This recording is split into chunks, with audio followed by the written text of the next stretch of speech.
George, what happened? Everyone thinks I'm a white supremacist now. Oh, George.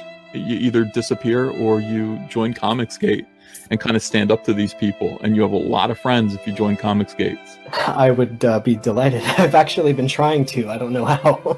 I don't have any connections, you know. I'll try to be in touch. All right, pal. All right. Take care of you, yes.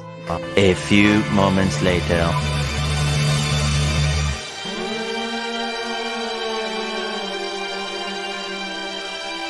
Sell my book on your screen, Ethan.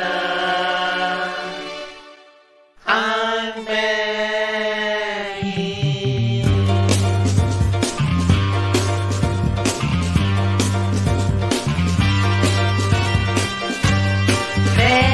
Begging. Sell my book on your screen, baby.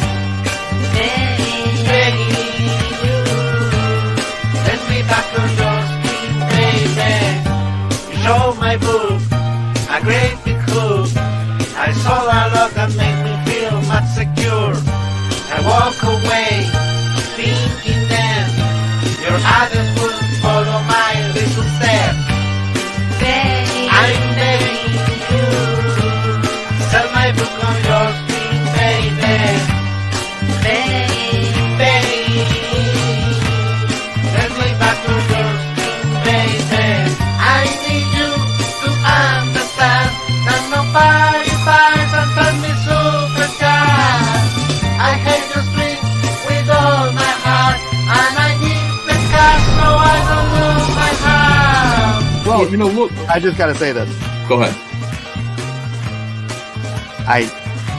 Alright, this is gonna sound mean. I really don't like you, but I miss you. Like, Mike, I got honestly. I'm willing to look at anything. Let me at least present my argument, Mike. Okay? There it is, right there. You might be seeing things in the clouds, Mike. You know what I mean? Possible. Sometimes it's just a cloud, Mike. Sometimes it's just a cloud. I'm begging you, let my book on your feet, baby. Let me back on your feet, baby. Begging, let my book on your feet, baby. Begging, let me back on your feet, baby.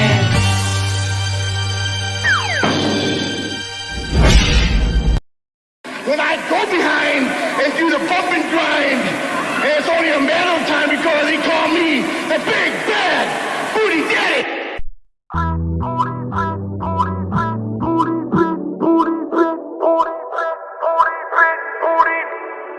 Big Bad Booty Daddy. Big Bad Booty Daddy. Big Bad Booty Daddy. Big Bad Booty Daddy. Big Bad Booty Daddy. Booty Daddy. Booty Daddy. Booty Daddy. Booty Daddy. Booty Daddy. Daddy. Daddy. Booty Daddy. Booty Daddy. Booty Daddy. Daddy. Man, I'm a cosmic being. Big Bad Booty Daddy. Big Bad Booty Daddy. Big Bad Booty Daddy. Big Bad Booty Daddy. Big Bad Booty Daddy.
beating though. I met a little lady who was willing to show me everything I was missing when you listen to the story I'm about to tell. Began a few years back, I was whack when I shacked with a stacked little bad female. Ay, walked in the room and I was doomed by the time I came in through the door. Let's go. Had studio lights, edible tights, head to the middle of the floor.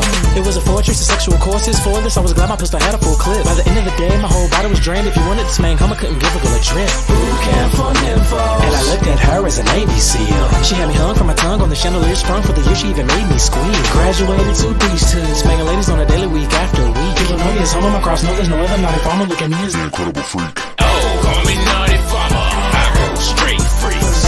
Call me naughty farmer. I roll straight freaks.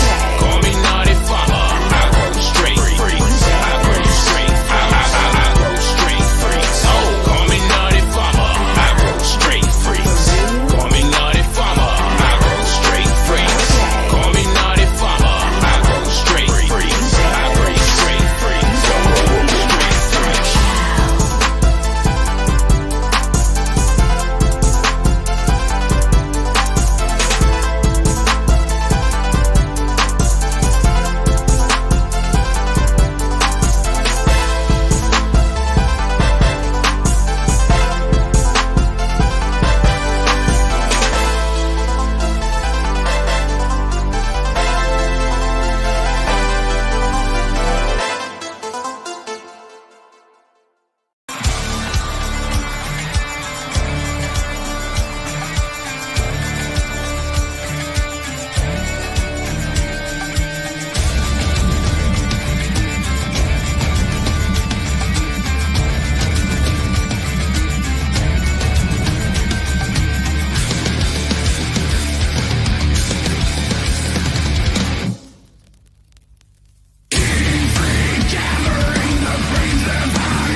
Well, how are you guys? It's me, Ethan Van Sciver.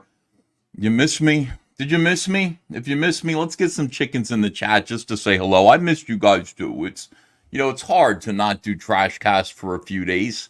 There's so much that piles up, so much of this bullshit, and it's really tough because now we got to go through all of it. You got to see the tabs. My fucking computer screen looks like mundane mats during, the kill stream days. It's unbelievable. We got so much to look at tonight, and we're going to do it together. Do you want to just enjoy a little bit of drama with me tonight?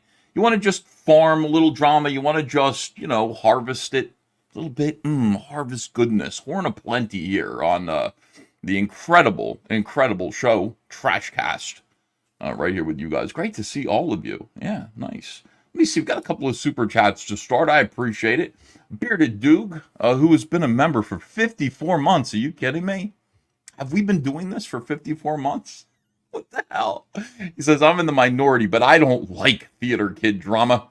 They ignored several bouts, but your membership and its perks will end on February 21st, 2024. Well, you got to resubscribe. You got to rejoin. Cute Nerd says, where can I find an artist that will draw nudes? I'm looking for African-inspired art.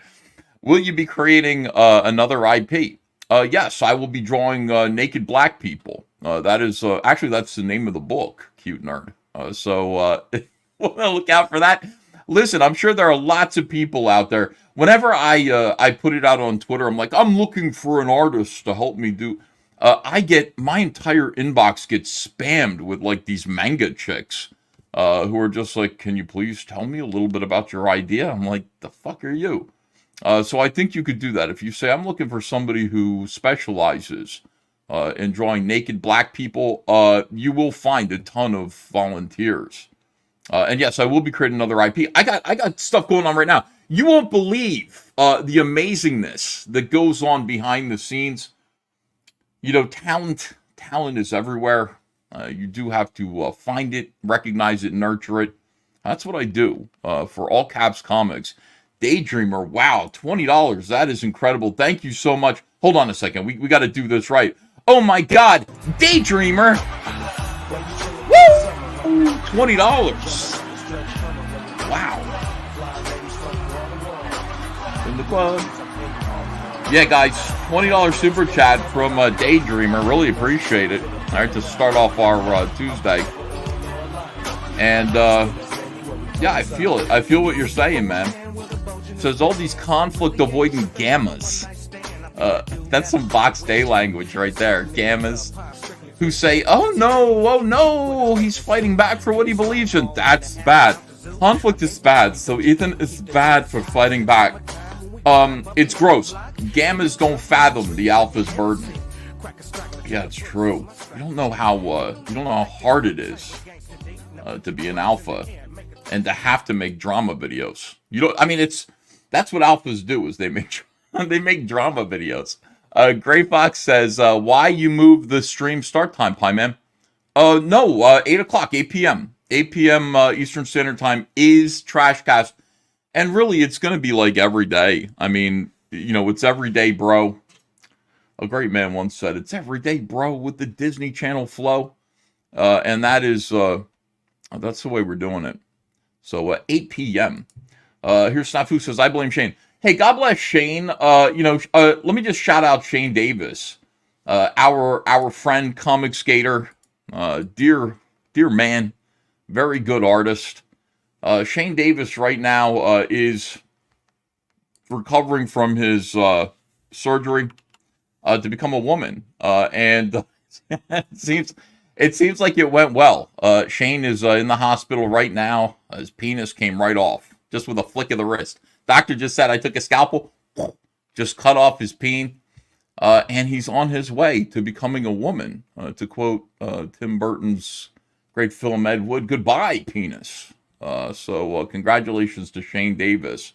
And we wish him a speedy we wish her a speedy recovery. Shannon Davis. Johnny Scab says, Mail-in Mysteries episode 2 out now. Big Frogs in episode 3. Enjoy. Nice. Poor Shane. Look at him. He had some kind of surgery to reattach his bicep. I should not be sitting there saying that he's become a woman. I shouldn't say that he's transitioning. That is cruel. He is, of course, he's had his, like you do, he's had his biceps stapled back to his arm. Man, getting old sucks. I have sciatica. I got a pain down my leg and up to my lower back, and I looked, I'm like, what the fuck is this, Andrea? What is this? Pinched nerve. And so I got this for I think they said 5 weeks. I'm going to be really uncomfortable. It sucks, man. All right, hold on a second. Let me get back to Super Chats. God bless Shane. We all, as we get older, this weird shit starts happening. Last Right Zero. Wow. Oh my God. This is incredible. Thank you so much. Thank you so much. $28. $28 from Last Right Zero. EVS rolling with the old school energy of things like the Kumite, the Second Coming. Let's go. Wow. I mean, the Kumite. I like that show. The Kumite ended when Tonka Saw couldn't back up his shit and would not fight Andy Worski. Remember that? He didn't want to. I thought Tonka Saw was like, I'm a wrestler. And I believed him. But he wouldn't fight Andy Worski, which was unfortunate. I think that kind of caused the end of the Kumite, as it were. But thank you for $28 Canadian. Appreciate that. All right, let me see here. We almost through. 200 Watt Studio says, New Hampshire called for Trump. Of course. Congratulations to the future president. Again, Caution Time says, prayers for the real leader of CG, Sheer Davis. There he is right there. He's in our thoughts and our prayers and our memories, probably. Leon K says, I ordered complete 90 Cyberfrog warts and all from eBay yesterday. Hey, that's good because we're sold out of the executive edition. I don't know how that happened, but we're completely sold out. We still have a few. I think we've got 4 crates of the soft covers like you ordered. They're going real quick too. So check our eBay store and purchase Cyberfrog 90s warts and all. Their phone book, it's 400 pages of Cyberfrog comics from the 1990s for $30 plus shipping. Really a good deal. Robert Romano says, Trump wins New Hampshire. No Republican candidate in a competitive primary has ever won Iowa and New Hampshire back-to-back. Wow. Trump 2024. Let's hope so. Wow, look at this. Shannon Davis, one handsome woman. Thank you so much. Thank you for $20. Amazing. $20 super chat from Sebastian Anand.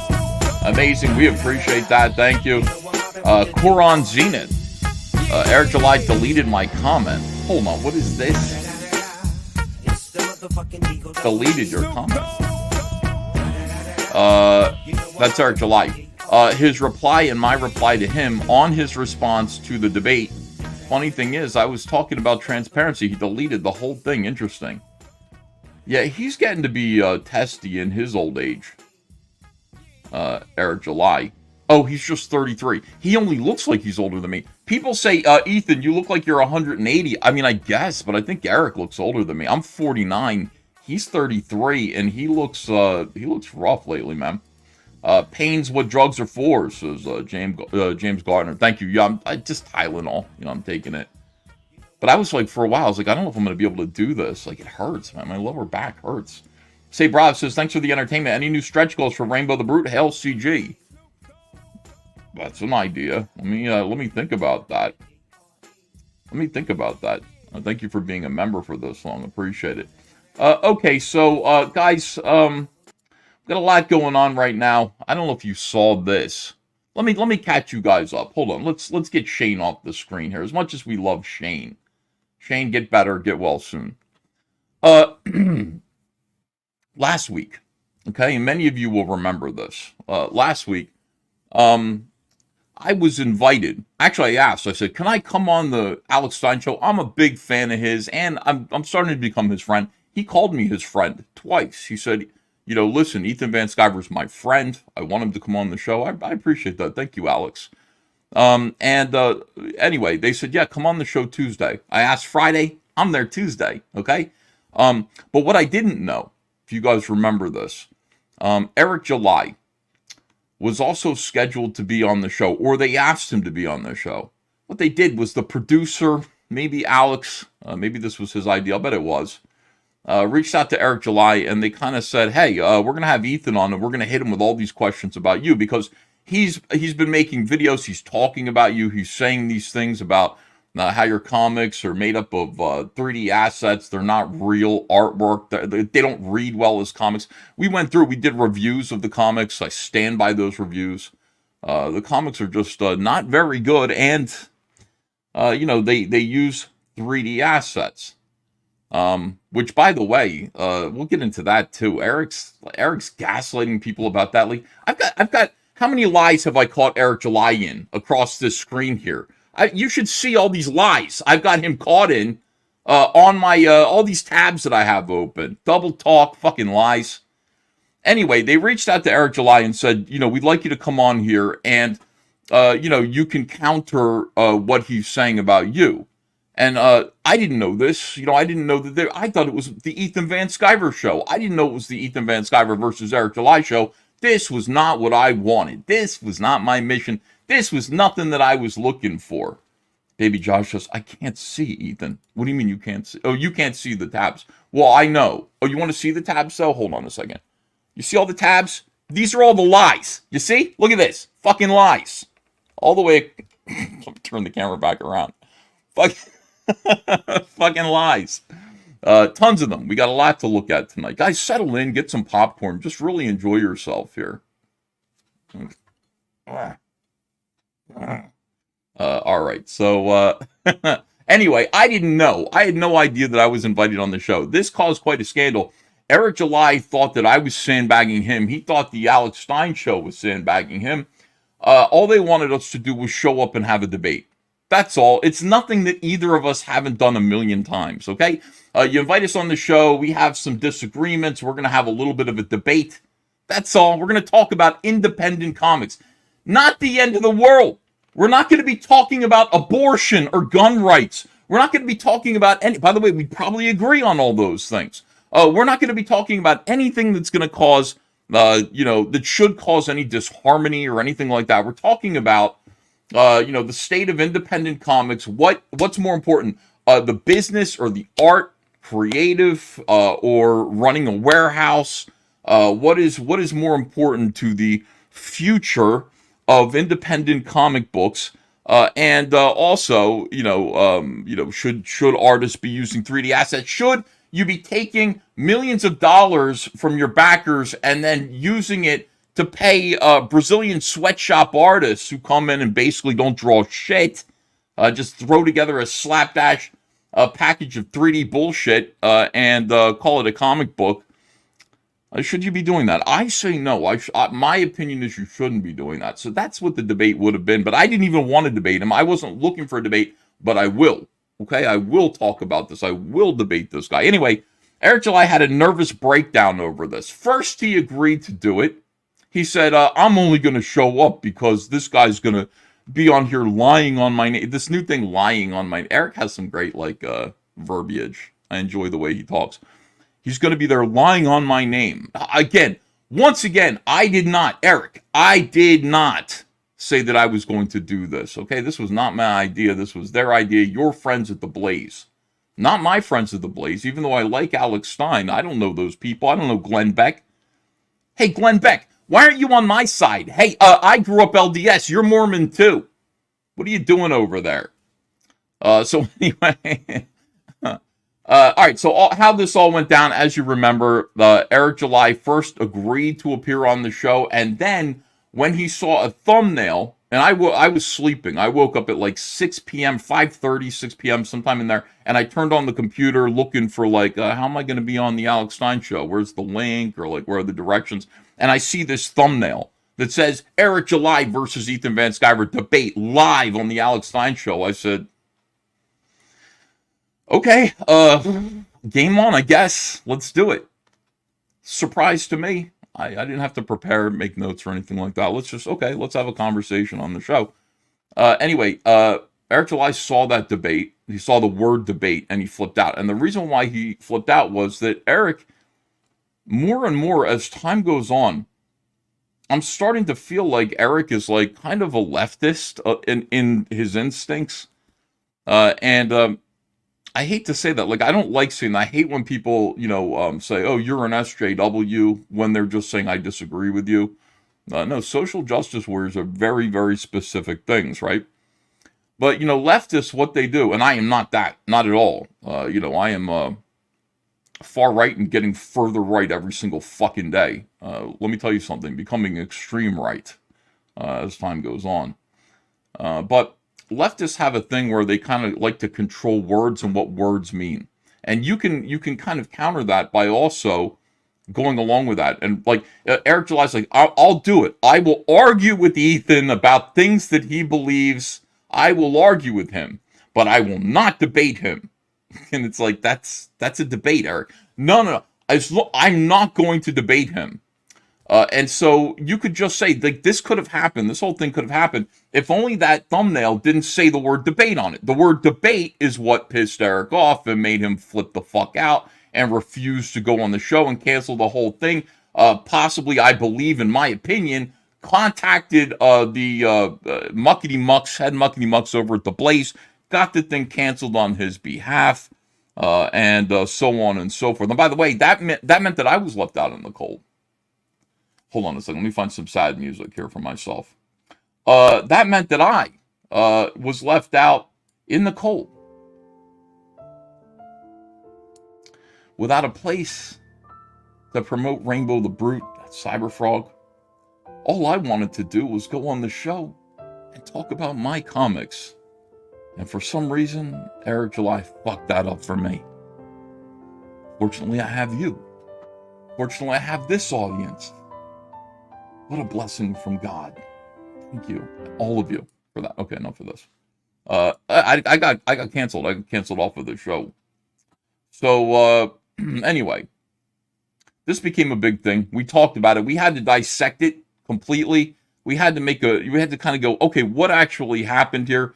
And what I proved on the show, Eric said I never agreed to a debate. Well, he did agree to go on the show and function as a debater. Okay, that's what he agreed to. He just didn't want to call it a debate. So he did. He lied when he said he didn't. We have proof of that. I showed both the producer saying that and Eric July admitting that. And it became a big, huge problem. Now, they apologized. The producer reached out. I've read you the apologies. You guys have seen this whole thing. What I said on the stream, when we were doing the autopsy, okay, on what had happened there, I said, I hope Eric July doesn't send Alex Stein a night letter. I said, Eric, do not send Alex Stein a night letter. Don't do it. And this is what he does. This is another reason why I think Eric is kind of a leftist, because he sent me a night letter denying that it's a night letter. He doesn't even know. He's like, it wasn't a night letter because I sent it as an email and it was during the afternoon. No, he sent it as a text. I sent it as a text during the afternoon. So how could it be a night letter? Fuck, what the hell? So I said, don't you do that. Don't you send Alex Stein a night letter. Well, what ended up happening was even worse than that. And you see this, so stupid, man. I swear to God, like, this is another reason why I think, like, Eric July is a leftist. And his instincts point him that way. This is what he does to Alex Stein. Hey, a normal person says, Eric, it's just a debate about comics. Put your big boy pants on and step up. I have no desire to participate in a minstrel show, he says. Folks, you know what a minstrel show is? Do you guys know what a minstrel show is? Minstrel show is old-timey kind of thing where white people would paint their faces black with shoe polish, and they put on white gloves, and they go, Mammy, it's your boy, Mammy. I'd walk 1,000,000 miles for one of your smiles, my Mammy. Yeah. That's a minstrel show. You've seen them. Now, they're fucking racist, okay? They don't happen anymore. It's what white people used to do to laugh at black people. So what Eric is doing here is he's accusing Alex Stein's show of being racist. That is what he's doing. That's a night letter too, in a way, isn't it? Isn't it? Kind of like, this is what leftists do. Leftists accuse you of racism if you're not doing what they want you to do. So lo and behold, I wake up today again, ready to do this show, excited about doing this show. Hold on, this is not your first minstrel show, EVS, says Bobo Bobo. Well, I mean, I go way back to the 1920s, you know. That was my first. Well, I go way back to the 1920s, and I've seen this stuff in movies, and I can perform for you. So I want to illustrate things. I'm a storyteller. Anyway, this is what ended up happening. And I would love to know what happened in addition to this. I would love to know. Hey, Alex Stein and producers, my DMs are open. Send me this shit. Send me what Eric July did. I would love to see it. I would love to see this. Because today, you've got this fucking...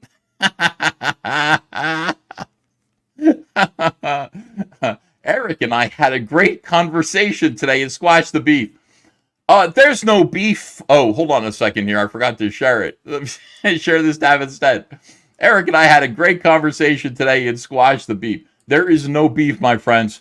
There's only chicken. There's only chicken here. Now look at Eric. I got a pose. I'm about to... Fuck, hell yeah. Fuck, man, I'm right. Oh, hell. All right, awesome, dude. Awesome. You got to dance your way into this hostage video that you forced Alex Stein to make. 24 seconds, and it is hilarious. Watch this shit. I'm here with the Rippaverse man, Eric July. It's primetime. Eric is a really small fellow. He is a... He's got a... I love that he, like, had to pose and dance his way up to the fucking camera. Look at this. This is Eric July getting what he wants. This is why I released the night letter, by the way. Because this kind of behavior of, like, I'm getting what I want out of you, was what he did when we had our private conversation. And it didn't sit well with me.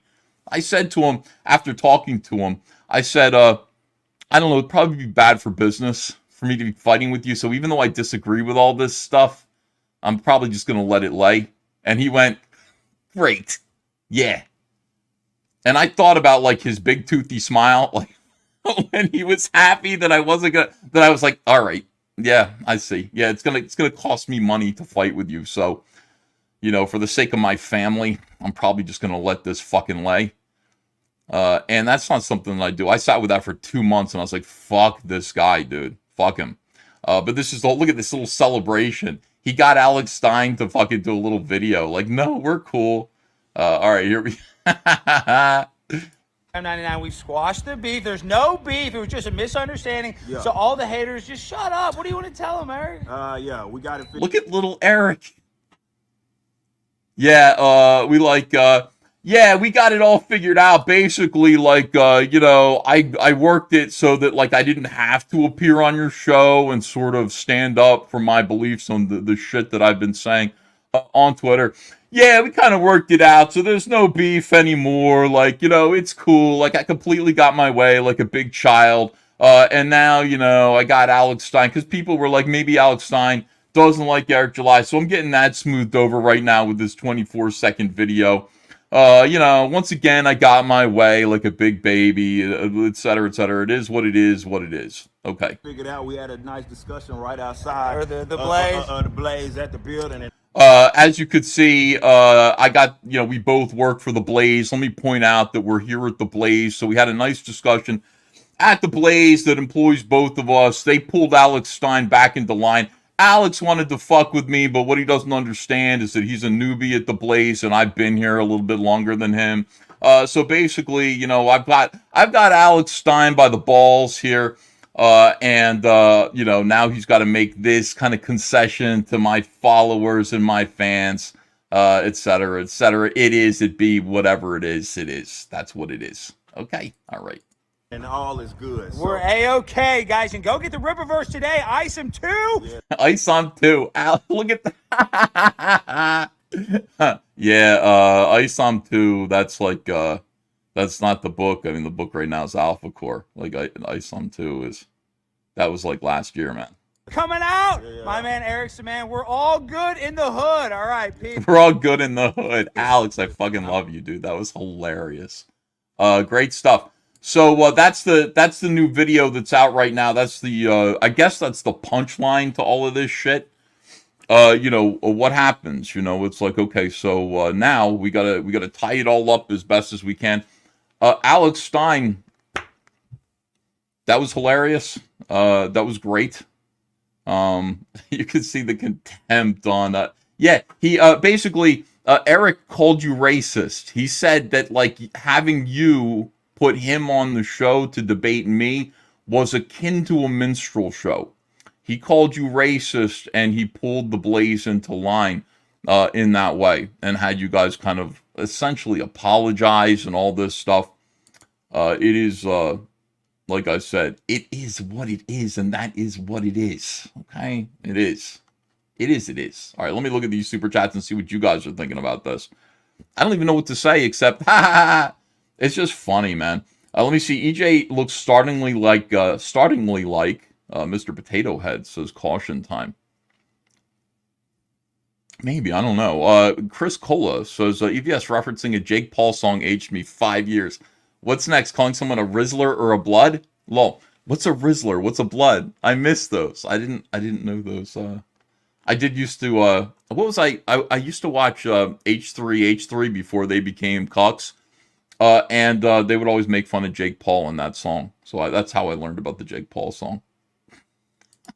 Katie Did's channel. Good evening, EVS. And by the way, they would do the same thing. They would sit there, they'd put out a song on iTunes. And this is what I was talking about. You know, this is where you kind of start to understand how this works. They would put a song out on iTunes, and then they would tell all their fans to buy it, and they have a lot of fans. Their fans would buy it, and then their song would sort of beat, you know, a Kendrick Lamar track that was #1. Like, for like a day, like Jake Paul would have the #1 song on iTunes, and then they would kind of circle the bases.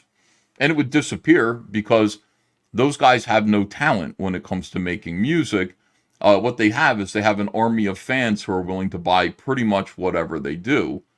And let that be a lesson to some of some folks, certain people, maybe two, not many. All right, hold on a second. Let me catch up with you guys here. All right.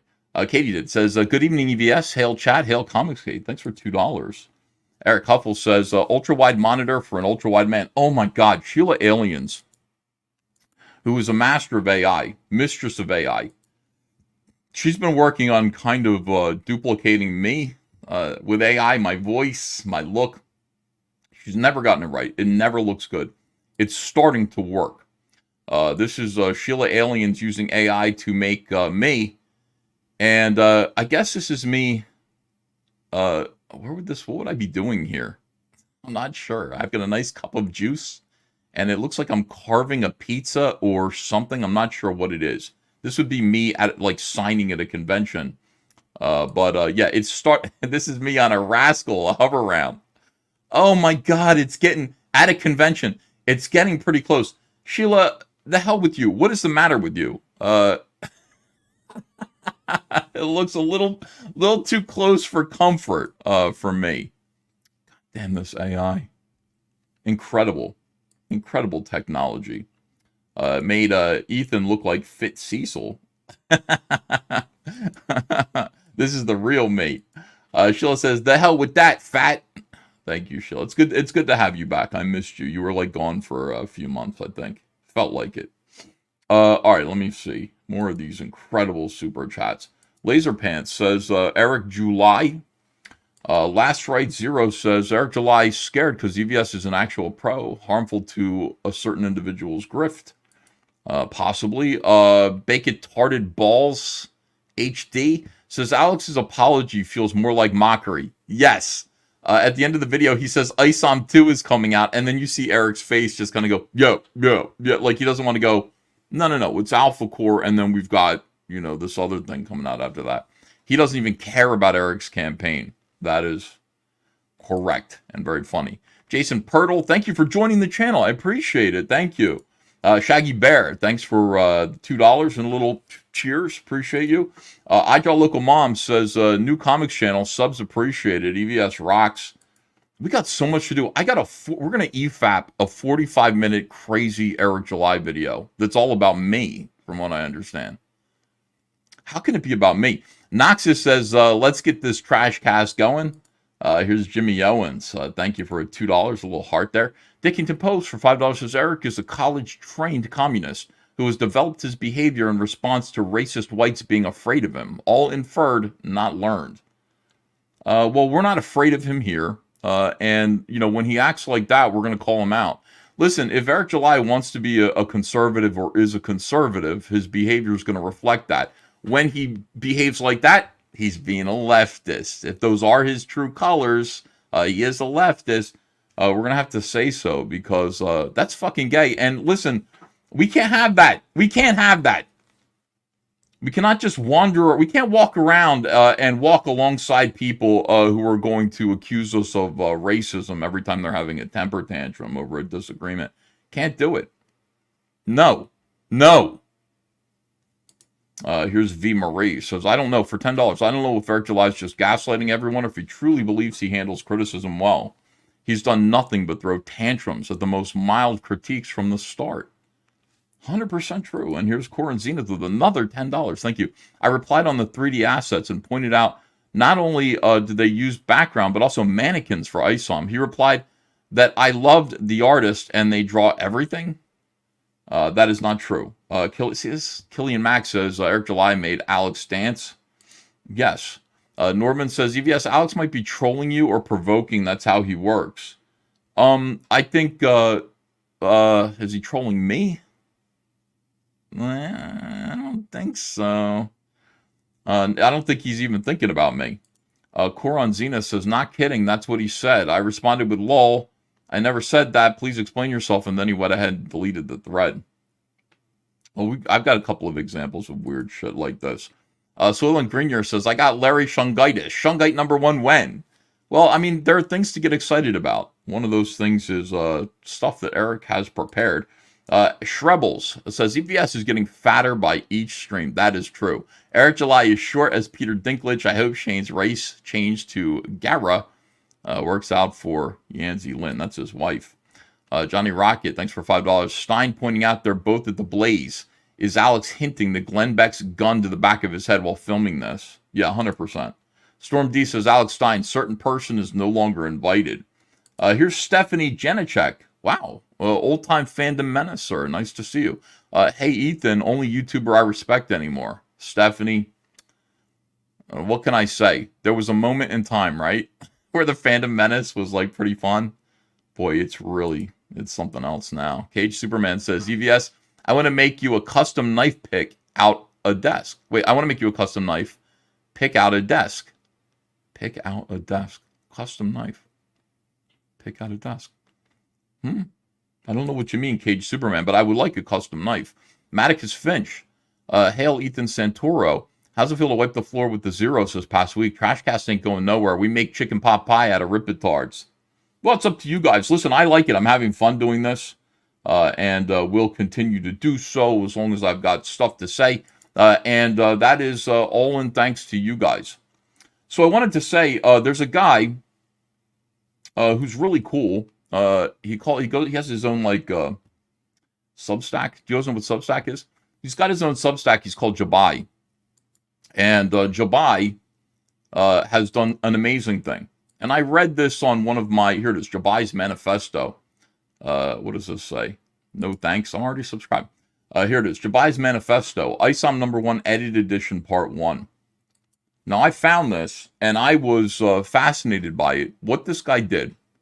And he goes by Innocent Johnny on Twitter. I think Innocent2 Johnny or something like that on Twitter. You should follow him. What he did was he took ISOM number 1. And he rearranged it. Now, he doesn't have, don't be confused by this. Don't go, oh, this looks low budget. He's not a letterer. He doesn't have the tools in order to make this look like a comic book. The lettering looks a little bit cheap, like he's kind of whited out the balloons to make them big enough to fit the dialogue. Don't worry about that, okay? I want you to look beyond that and just look at this as what it is, which is this guy took ISOM, remixed it, took the artwork, rearranged it, and rewrote it so that it was a comprehensive, complete story, and it kicks ass. I mean, it just kicks ass. And I read like the first maybe 1.5 issues. He did ISOM number 1. I read the whole ISOM number 1 issue. Look at this. It starts out, you are going to work for me. Let me read the first part to you. Can I do story time with you guys? Are you wearing feety pajamas? Stop forgetting the extra, it is. Okay, I'll try to get that right. It's hard to master his dialect. It's hard to do that. You guys ready? You want to do a little story time? If you want story time, let's see chickens in the chat. I don't know otherwise. I could move on to some other stuff. I've got so much to do. But if you want to just take like a few minutes and do a nice story time, we'll do the first part of this because you haven't seen it yet. You haven't heard it. I will do that. There's a point to this. There is a point to it. Don't think that this is... Okay, we do have some... Tuck us in, Uncle E.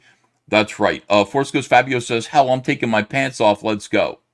All right, wonderful, wonderful. All right, here we go. So this is ISOM number 1, part 1. I think there are 3 parts that he did of this, and they're short, but it's excellent. It reads like a little bit like a webtoon. How's it look on the screen? Looks pretty good. Okay, here we go. Starts out this way. You are going to work for me. Never had a reunion like this. All right. Earlier, Shadow Valley, the outskirts of Florist Park. I want to just point out, this guy knows how to write. Eric July does not know how to write at all. Eric, you don't know how to fucking write at all. And this guy does, and you should be licking his balls. And you should be trying to get him to work for you to save you from yourself. This guy is awesome. Okay, this guy took your stuff and he made it great. Not just okay, not just understandable. He made it great. This guy fucking took your stupid artwork and your crappy character and made a fucking blaxploitation, Black Superman, fucking kick ass. I mean, this is like Dolomite. He took your character and made it awesome. And I don't know how he did it. I really don't know how he did it. All right, so here we go. Watch this, guys. My name is Avery Silman. My current life is that of a farmer. My old life, I hurt bad people. I'm an except. I was born stronger and tougher than a normal man. I was ISOM. And ISOM was Isom was whack. See, that's a joke. He put that joke in there. I don't know if you know this, but in like the 1990s, whack meant, gay.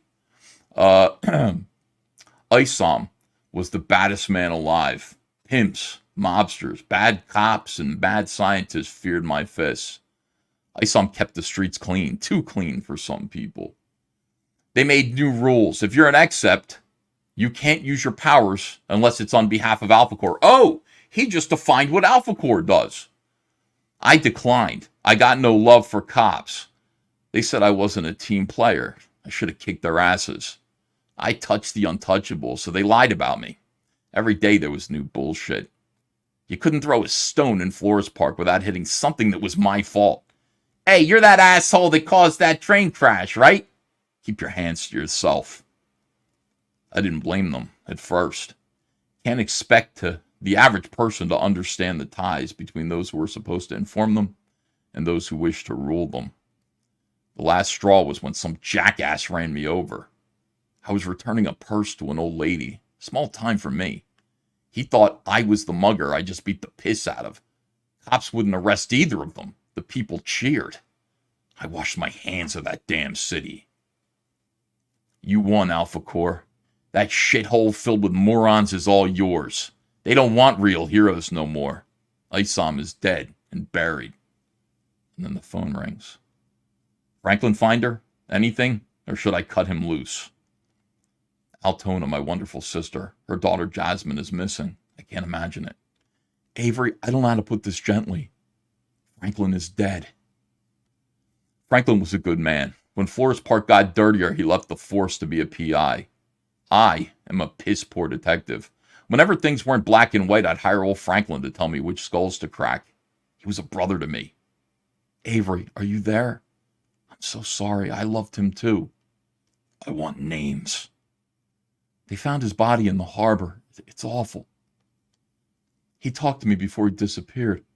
Franklin said he had a lead on Jasmine. She was seen at Club Merc. Darren's place? It's gotten worse since you've left. It's going to be a crater when I come back, and Darren's going to learn I'm still twice the man he is. Hold on, Avery. We don't know if Darren had anything to do with this. You two used to be friends. Maybe he can help. Altona calms me down. She convinces me to give Darren a chance. One last chance. He better take it. Darren and me, we were boys. He didn't treat me like a freak for being an accept. Even then, he was a two-bit hood. His parents shouldn't have been parents. Yo, Sam, I'm feeling cooped up. Gonna go out. Be back in a couple days. You want to join me in the shower before I go? I would, but somebody has to do some work around here. Enjoy your trip. One time we watched this flick, Ruthless. Thugs killed the hero's wife. I didn't understand hitmen. I come from wealth. Darren didn't. Darren said blood money is still money. Hitmen take a life for chump change. No one goes from thief to big shot with no one getting hurt. Would Darren really stop at nothing to be rich? If he killed Franklin, if he has Jasmine, there'll be hell to pay. Damn. So that's this guy here. He's gay. Yeah, I know. He made him gay in the book. It's funny. So this is somebody rewriting. What is this? This is somebody rewriting Isom number 1. Okay, just laying his own new dialogue over it, rearranging the panels to make it into a story that actually fucking makes sense. Now, I read this and I loved it. I thought it was great. Is Isom a top or a bottom? Says Forrest Goes Fabio. I don't know. I'm not sure. I don't understand the homosexual underworld like you do, Fabio. But anyway, I found this guy and I offered him a job. I just said, look, here's the thing. Like, Eric July is never going to look at this book. He's never going to look at your blog. And he's not going to realize how talented you are because he can't take criticism. This is a criticism. The fact that you rewrote his entire book and made it great, and it is, you guys go back there and read parts 2 and 3. Read the whole thing. You're going to see it is great. He's not going to hire you, but I will. I'll hire you. I said, hey, wherever you... Actually, he reached out to me. He said, thanks for reading my blog on the show. I appreciate it. I've gotten a bunch of new subscribers and all this stuff. So I said, you want to come work for me? And he said, doing what? I said, look, I got this story. I got something for you right now. I got a story called Hellephant. It's a story about, it's like a horror story, a slasher story, like Michael Myers, like Jason from Friday the 13th, except instead of like, Jason or Michael Myers or Freddy Krueger, it's a circus elephant who was being badly abused and lashed out at the owners, killed a few of the people there. They had to electrocute her and put her to death, but she was only mad because they whipped her baby to death. So she comes back from hell, like, and she just goes on a rampage in the city and, all this stuff. Hellephant. And so it's just a one shot. It's just for fun. And I gave it to him. And this is the whole thing. This is what's amazing. And this is what I love about indie comics. And I really do love it. It's fantastic. Like, I got him working with the artist. Wow, damn. Hold on a second here. Let me scroll back a little bit. These guys are just having a great time. This is what comic creation should be like. Here they are, the Hellephant Conference Room. I got him working with the artist.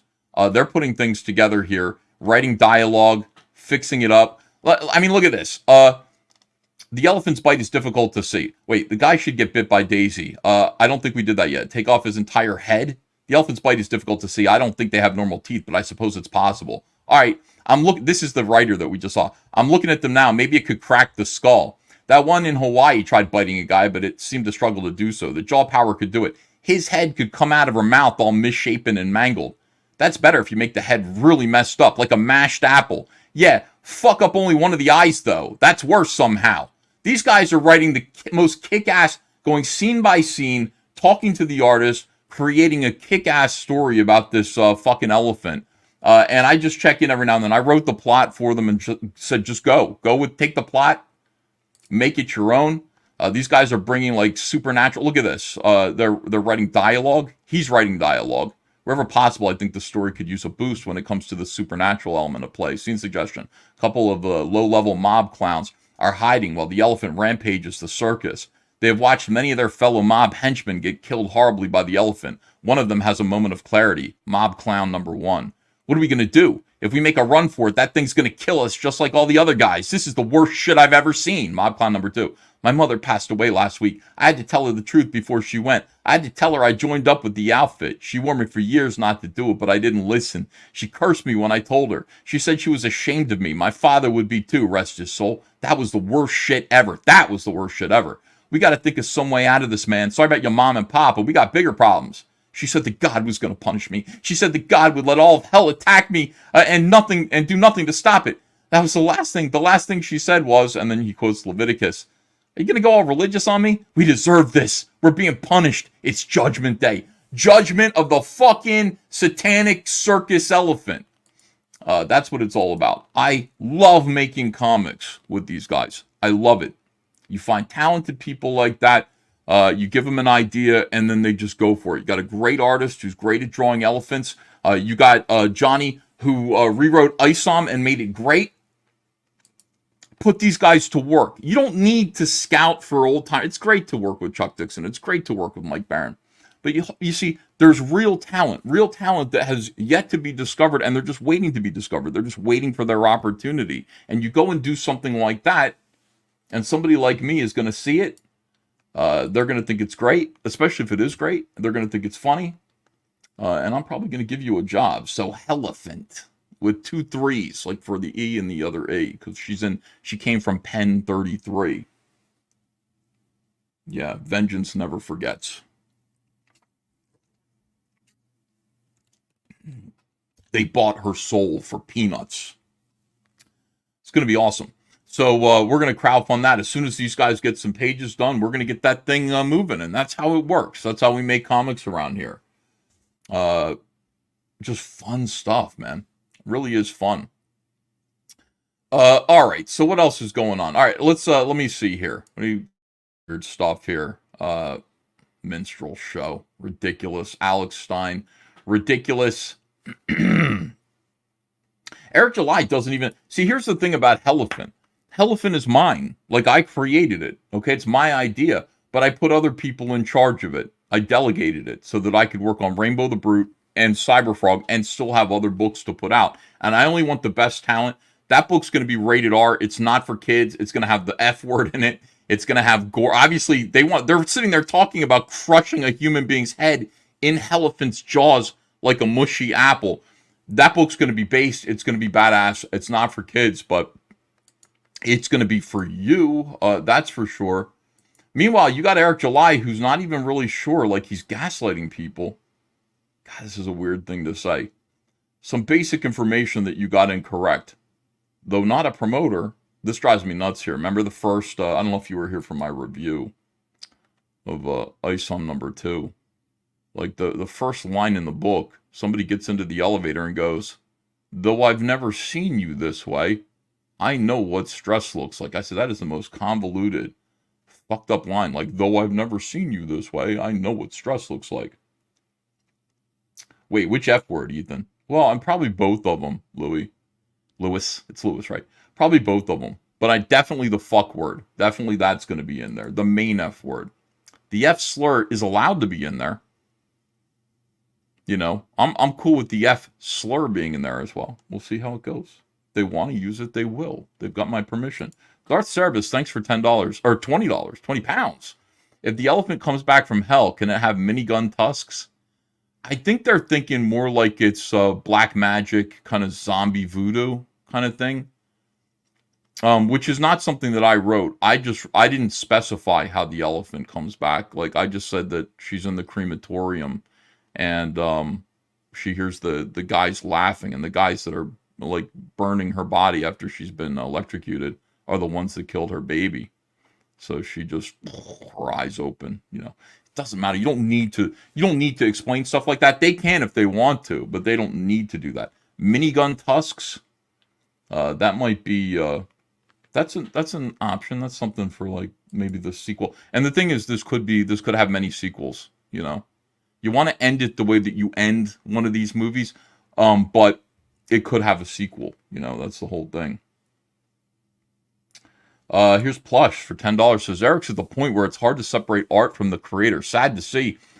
Even if folks say you drama farm EVS, you're at least honest and having fun, and your art isn't stolen. Thank you, Plush. Russell Hall says, all these Trashcast streams are just going to make it more awkward when you have to sit next to Yellow Flash at Anna's wedding.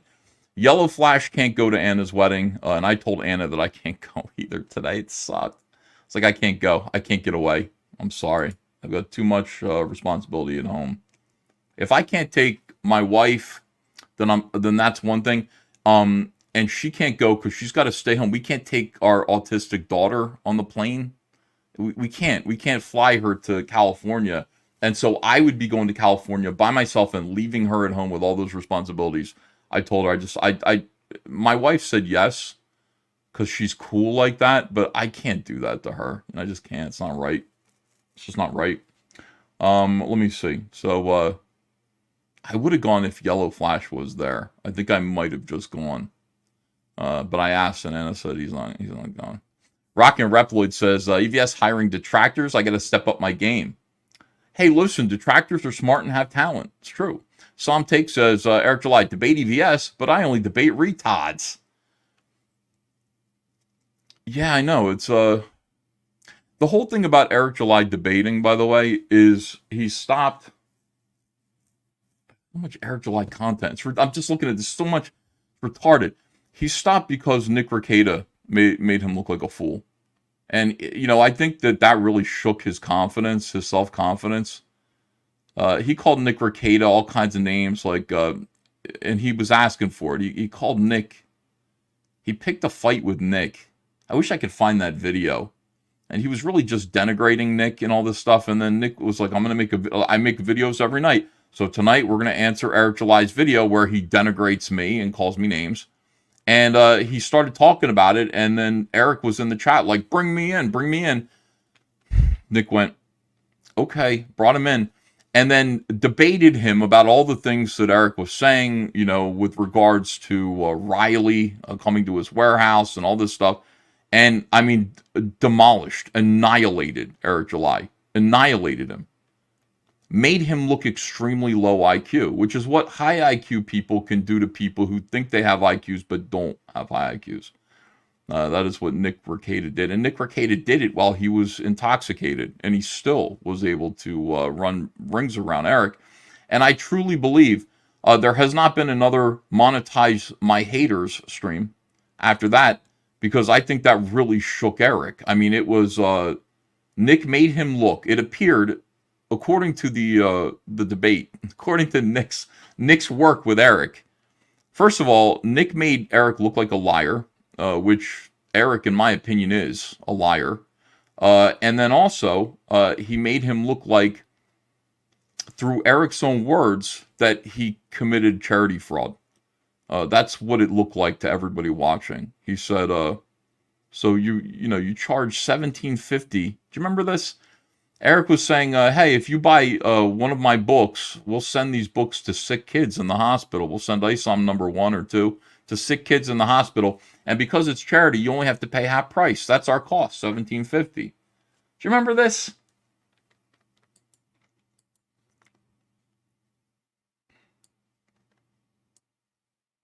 And I was like, $17.50, like, that's a lot, dude. Because here's why it's a lot. And nobody debated this at all. But people went, oh, $17.50 is your cost, but you charge $35, double with it. These comic books cost $2.50 to print. Okay? That's what his book cost to print. And you know how I know that? A, because I'm a publisher myself. I know what that style of printing looks like. Okay? I know what it costs. My books cost between $7 and $9 to print. $25. Rule of thumb is you want to charge between 3 and 4 times what the actual cost is. That's retail for the most part. $25 book costs between $7 and $9 to make.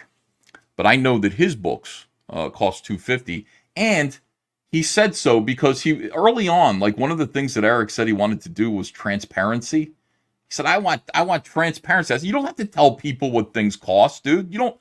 It's nobody's business what you're spending your or their money on when they give it to you to buy. It's not anyone's business. No business does that. No business sits there and says, here's our ledger for the fans to paw through. But Eric thought that was appropriate when he started his business. So he revealed how much it cost to print 50,000 comics, and it was like $125,000 or something like that.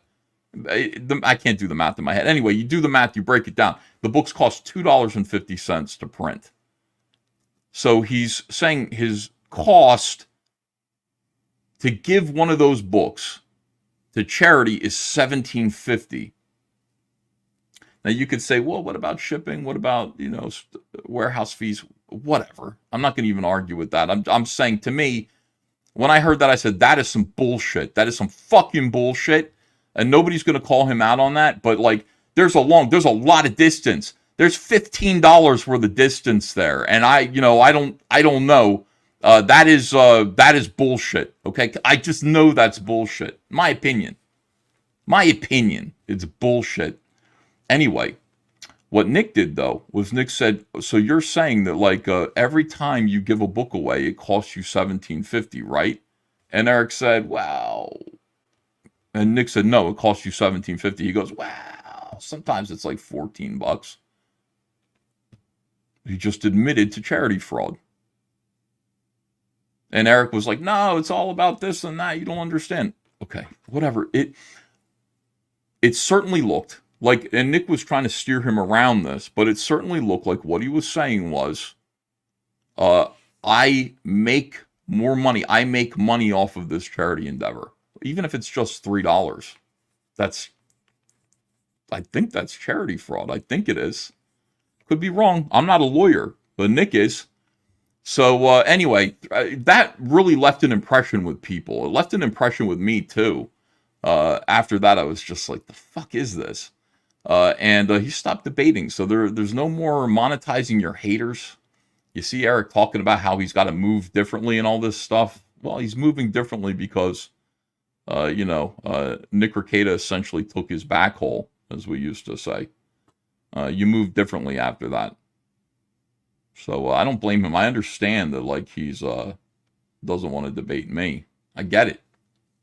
But I just want to debate comics. I just want to talk about. I don't want to talk about his business or anything like this. I don't care what he does. I just want to talk about what's good for indie comics. That would be my debate. Anyway, here's the whole thing. What is this? Some basic information that you got incorrect. Though not a promoter, I have absolutely talked with other people about their properties. Okay. Though not a promoter. In other words, what he's saying is, I'm not going to promote other people's comics. I stand by that. Like, that's something I'm not going to do. And by the way, I think, I think the only reason why he has taken that hard stand there is because he doesn't like me and he wants to do the opposite of what I do. I really feel like I don't understand. Like, Eric, there is no reason in the world, there is no reason why you couldn't just be very kind to people in the indie comic space and retweet their campaigns. And you're doing all these live streams anyway, and you could just say, I like the way this book looks. I think you guys should consider backing it. That would be incredibly kind of you. And the fact that you won't do it is really weird. It is, I don't think it's as leftists would say, it's not a good look. It's not a good look to take all of this money from the indie comics sphere, which is, I mean, they're your fans, but they're also part of the indie comics, sphere. These people, the reason why they love Comicsgate so much and they love indie comics is because it's a really good benevolent movement based on Christian values, which is like, hey, look out for your brother, help other people, right? You see people who could use your help, you help them, and you help people with their businesses, and it really just doesn't cost anything. You give a penny, you take a penny. It's a nice philosophy. But Eric is libertarian, which I think just means. I mean, correct me if I'm wrong. I'm not a libertarian. It's very self-interested. We're competitive. We're competitors. Oh, I didn't know. I mean, if we're competitors, then I'm going to do shit like this, Eric. I'll make videos like this. Like if we're friendly and we're working together to raise indie comics up, I might put out a nice review that says very kind review. I might do a gentle and kind review of ISOM #1. Whereas if we're competitors, and you're McDonald's and I'm Burger King, or vice versa, I'm going to do a brutally honest review of your work because we're competitors. And you made those terms. You actually said that. Brutally honest. Brutally honest review of ISOM #1. I could be kind, and I'm kind to other indie books. There are books out there that I just, they're amateur efforts, but it's like I want to be Papa EVS. I want to kind of be nice to people and say, this is a good start. Nice work. Great job. Keep going. I like this aspect of your comic book. I like that. Good. That's gentle kindness. Brutal honesty is a whole different thing. And I have to get paid for that. I must get paid off of brutal honesty. And we're doing 2 more brutally honest reviews this weekend. I got Alpha Core #1 coming in. It'll be here tomorrow. And then I couldn't find a copy of Mike Smiller's and Shadiversity's comic, Shadow of the Conqueror. But one of you out there, actually two of you volunteered to give me your copies and are sending them over. So Saturday, we're going to be reviewing, their books. Let me see. Jeremiah M. says, your first attempt at something new will most likely not be great. Well, especially if you have no talent, Jeremiah M. I mean, this is the whole thing. I like the idea of people saying, well, this is his first attempt. We got to give him some space. I talked to John Malin about this yesterday. I said, is that a real thing? Is that an actual thing where like an artist, a comic book guy, somebody makes a comic book at the age of 33 and their next one's going to be better? And John just was like, no, it takes decades. It's not something that, well, the first one was okay, but maybe the second one's going to be better. No, the 50th one will be better. 50th. And by that point, I don't know. That's just the way it is. All right. Yeah, it's art. It's like either you have talent to do it. If you're a talented creator, if you're a talented writer or artist, actually, your first book, your first effort's going to be pretty good. It's not going to be perfect, but it's going to be pretty good. Okay? It's you're going to show evidence. There will be signs that you have talent and that you should continue doing this. It isn't going to be fucking awful. Your first book, if you have talent, is not going to be fucking Plan 9 from Outer Space. Okay? It's not going to be Glenn or Glenda or Bride of the Monster. It's going to be good. It's going to be Hard 8 by P.T. Anderson, who went on to do Boogie Nights and many other great films. That is the way it is. All right, so Eric July.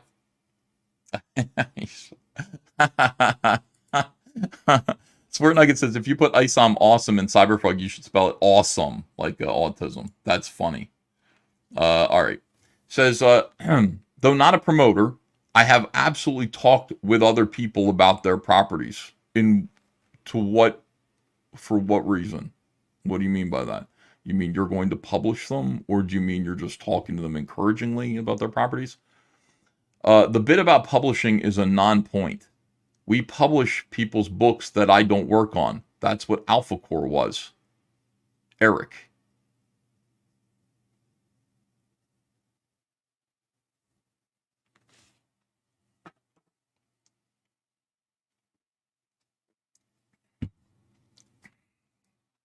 Eric. Alpha Core is your book, dude. It's not other people's books. That's your book. We publish people's books that I don't work on. That's your book. Isn't it? Did he not create Alpha Core? Eric, did you create Alpha Core or did you not create Alpha Core? I would never, ever, ever say Hellephant isn't my book. We just talked about Hellephant. It's my fucking book. It's my idea, my concept, and I plotted it. I gave it over to 2 creative people to fill it out, make it good, paying them to do it. It's my book. Alpha Core is your book. It's not something else that somebody else came in with. I'm pretty sure that it's yours, right? What the hell are you talking about, dude? This is just one of the weird things that he kind of said. Was this today or yesterday? You understand that, like, just because, like, you have an idea. I think that, and this is a weird, like, I look at this and I kind of go, did you create Alpha Core or not? This is somebody else's book that I don't work on. No, it's your book. Man, I don't quite get it. Just lying, man. Here he is. When the accusations of using 3D assets came up, remember this? You said it was a lie. And we did a whole video about this. This was great. I love catching Eric in lies. I fucking love it. There is nothing better than catching Eric in lies. Because the thing about it is that you could just play his words from 4 days ago, 2 days ago, 1 day ago, 10 minutes ago, and you catch him in a lie. Eric. When the accusations of using 3D assets came up, you said it was a lie. That was on the AA Cons podcast. I showed that to you guys on this live stream. So this guy, Maximi here, watched the show where I kind of showed what he was saying. He's like, these people make shit up about us. I don't know why. They're just fucking crazy, mentally ill. Yeah, the E's in Hellephant are being replaced by 3, so it's not the same as an engine. Yeah, we caught that it was... See, we looked it up and saw that it was trademarked. So we replaced the E's with 3's, which should be good enough. And then I'm also going to call it like Fury of the, or Rise of the Hellephant, something like that, just to further distinguish it from the trademarked version. Don't worry, I got it. I was in love with the name Hellephant. I liked it. I came up with it myself and then found out that, guess what? Somebody else came up with it too and applied it to a Hemi engine or something like that. I don't know. I'm not sure. Kyan Rinnell says, EVS, shungite is a carbon-rich metallic black stone. Yes, I know. But you know what? It's not a cool-sounding word. It doesn't sound cool. You know what I mean? It's like there are words that sound cool, and then when you put Larry in front of it, Larry Shungite doesn't sound cool. You go, okay, well, let me see, Shungite. I mean, almost anything sounds cooler than that, than Larry as a first name. You might put even Steve Shungite would sound better than that. I don't know. Larry. What is there a cool Larry in the world? I think of Larry Appleton from Perfect Strangers when I hear the word Larry, the name Larry. Yeah. Steve Shungite. Can you guys think of a better first name for Shungite? Larry David is another one, yeah. It's very like, Larry is just like not a cool name, man. There aren't too many cool Larrys. Larry Hagman. Leisure Suit Larry. Larry the Cable Guy. Yeah.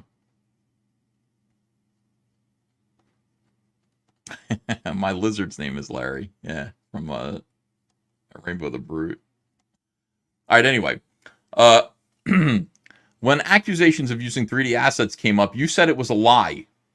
Then once it was impossible to deny, because we went through and we showed the 3D assets. We proved it. Every single time we're showing evidence. We're proving it. We're like, we're making it so that it's undeniable. And once we corner Eric about what he's doing, then you deny, you change the narrative to it's the industry norm, while in the same video calling critics NPCs, and this criticism is the new update patch, the irony. And he did just that. But here's Eric. Never happened. There was never a changed narrative. I didn't call critics NPCs. All of this is, Eric, these are lies. The only thing you got correct is that it's part of the new update. Everything prior to that was a lie. Lie on me again, ya get blocked. I like lie on. He's lying on my name. Lie on me. That's new to me. That must be a cultural thing. For me, as a kid that was born in Provo, Utah, grew up in New Jersey, the majority of my life, we'd say lie about me again. Lie on me again would literally mean somebody would sort of outstretch themselves while you are reclined and then put their body on top of yours. That's what lie on me would mean. It would be kind of like the digital 3D asset couch that is used in ISOM number 2, that a digital 3D asset ISOM was on, and the couch might say lie on me again, etc., etc. The couch might say lie on me. But lying about me is something different than that. Lie on me that must be a cultural thing. What do you think of that? It's a Southern thing? It's a Southern? It's new, and I've seen Eric say it like 3 or 4 times. I guess because people are catching him in lies, and then he's, gaslighting them by saying that, no, it's you lying about him. So lately he's using his phrase, which is lie on me. All right, so there never was a change narrative. That is not true, Eric. We showed people the Akon's video in which you deny that 3D assets were used. And then we showed the video. Then we showed people the 3D assets were used, and then you made another video saying everybody does it, and I stand by my guy, and et cetera, et cetera. And you said some weird stuff in the Akon's interview. You said these people just want to say things to hurt my business. This would hurt my business. So your first initial thought was that if your artist is filling your comic book with like digital artwork that he's not even like drawing, he's just running a line art filter over these 3D kind of sculptures and then putting them down in your comics. There's no drawing in there. And if he were doing that, it would be hurting the business. It'd be hurting you. You said that's why people are saying that. They want to hurt us. So you admitted initially that using 3D assets was a terrible thing. It was embarrassing. It was something that you'd be ashamed of. And then you changed your tune once we proved that it was happening. You didn't want to cope with that in any way. You seem to think that like it's your job to coach your artist. Eric, your artist is there to work for you. He's there to make you look good. You don't have to coach him. You don't have to be his, you don't have to be his Bill Cosby. You know what I mean? What was Bill Cosby mentoring? Like, you don't have to mentor this guy like Bill Cosby did to those young ladies. You can fire him. If he's doing things that you don't like and his artwork isn't up to your standard, it's not your job to make him better. He's a professional that's worked for years and years. He doesn't need you. You don't even know what you're talking about. Eric, you don't even know what to tell him and how to get better. You can't help him. He's fucking you over, in my opinion. And you know it. You know he is. And you're like, well, I don't want to be disloyal. Disloyal? They're not your friends. None of these people are your friends, Eric. They're not. They're all trying to get stuff off of you. All these people are trying to get stuff off of you. All your friends on Friday Night Tights, these guys are just like, Eric's my friend. You think heel versus babyface is your fucking friend? The dude is a fucking 500-pound cat lady who lives in England, is afraid to leave his house. He's not your friend. He's just like, I'm going to look cool if I hang out with Eric July. Your artist is not your friend, Eric. He's your employee. He's working for you. He's a contract agent. And the minute that he is not pleasing you, you fire him. You don't have to be loyal to him. You go ahead and get a different artist because you know who are the closest thing to your friends, you know who they are? Your customers. People who are giving you $35 for your comic book are your friends. You owe them loyalty. You don't owe your artist loyalty. He can go. If he's not doing his job to make your customers happy, he can go. Weird thing. So here's the whole thing. Oh, no, I didn't call critics NPCs, he says. Oh, no. Oh, okay, Eric, here you are. Is Cliff Richards, and he's an industry veteran. The word that non-playable characters got in a recent update is 3D assets. This is in reference to certain background elements. Okay, Eric.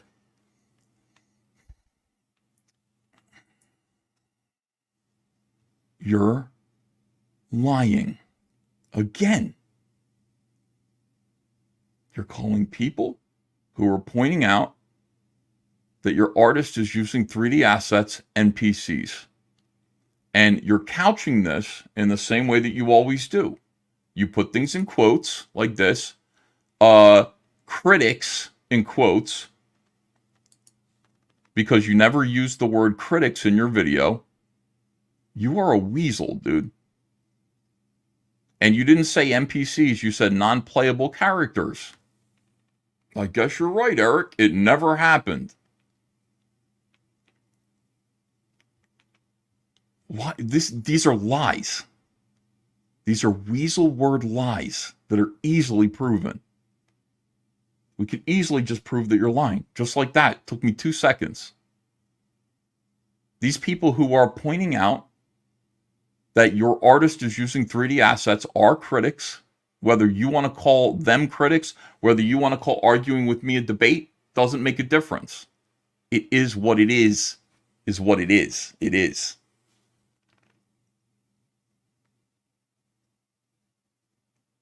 Non-playable characters, abbreviated as NPCs. Lie on me again, you get blocked.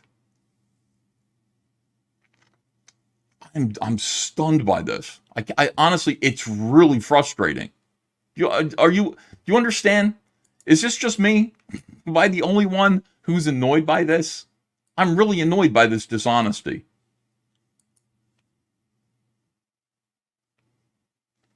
Stop lying on them. Let me read some super chats, and we got a lot to do. We still have a long way to go. This is unbelievable. God, it really sucks, man. EVS hiring detractors, debate me. Let me see. Is there a chance you could publish more books than a certain person in 2024? Says old man Chris yelling at clouds. I'm not looking at it that way. I'm working. Okay, so here's what I got. I got Rainbow the Brute. I got Cyberfrog 3. Those are the books that I'm going to be drawing in 2024.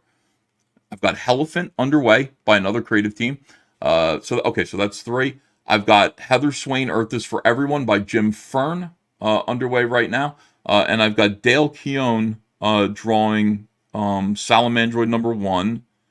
And what else? What am I missing? What am I missing? Oh, Fearsome #1 by David Williams that I wrote. So I got 6 books, and if they're all ready this year, yeah, like I will put them out in 2024. But if they're not, I won't. So I got 6 projects going at once, and you know, I got great teams on them, really, really good teams.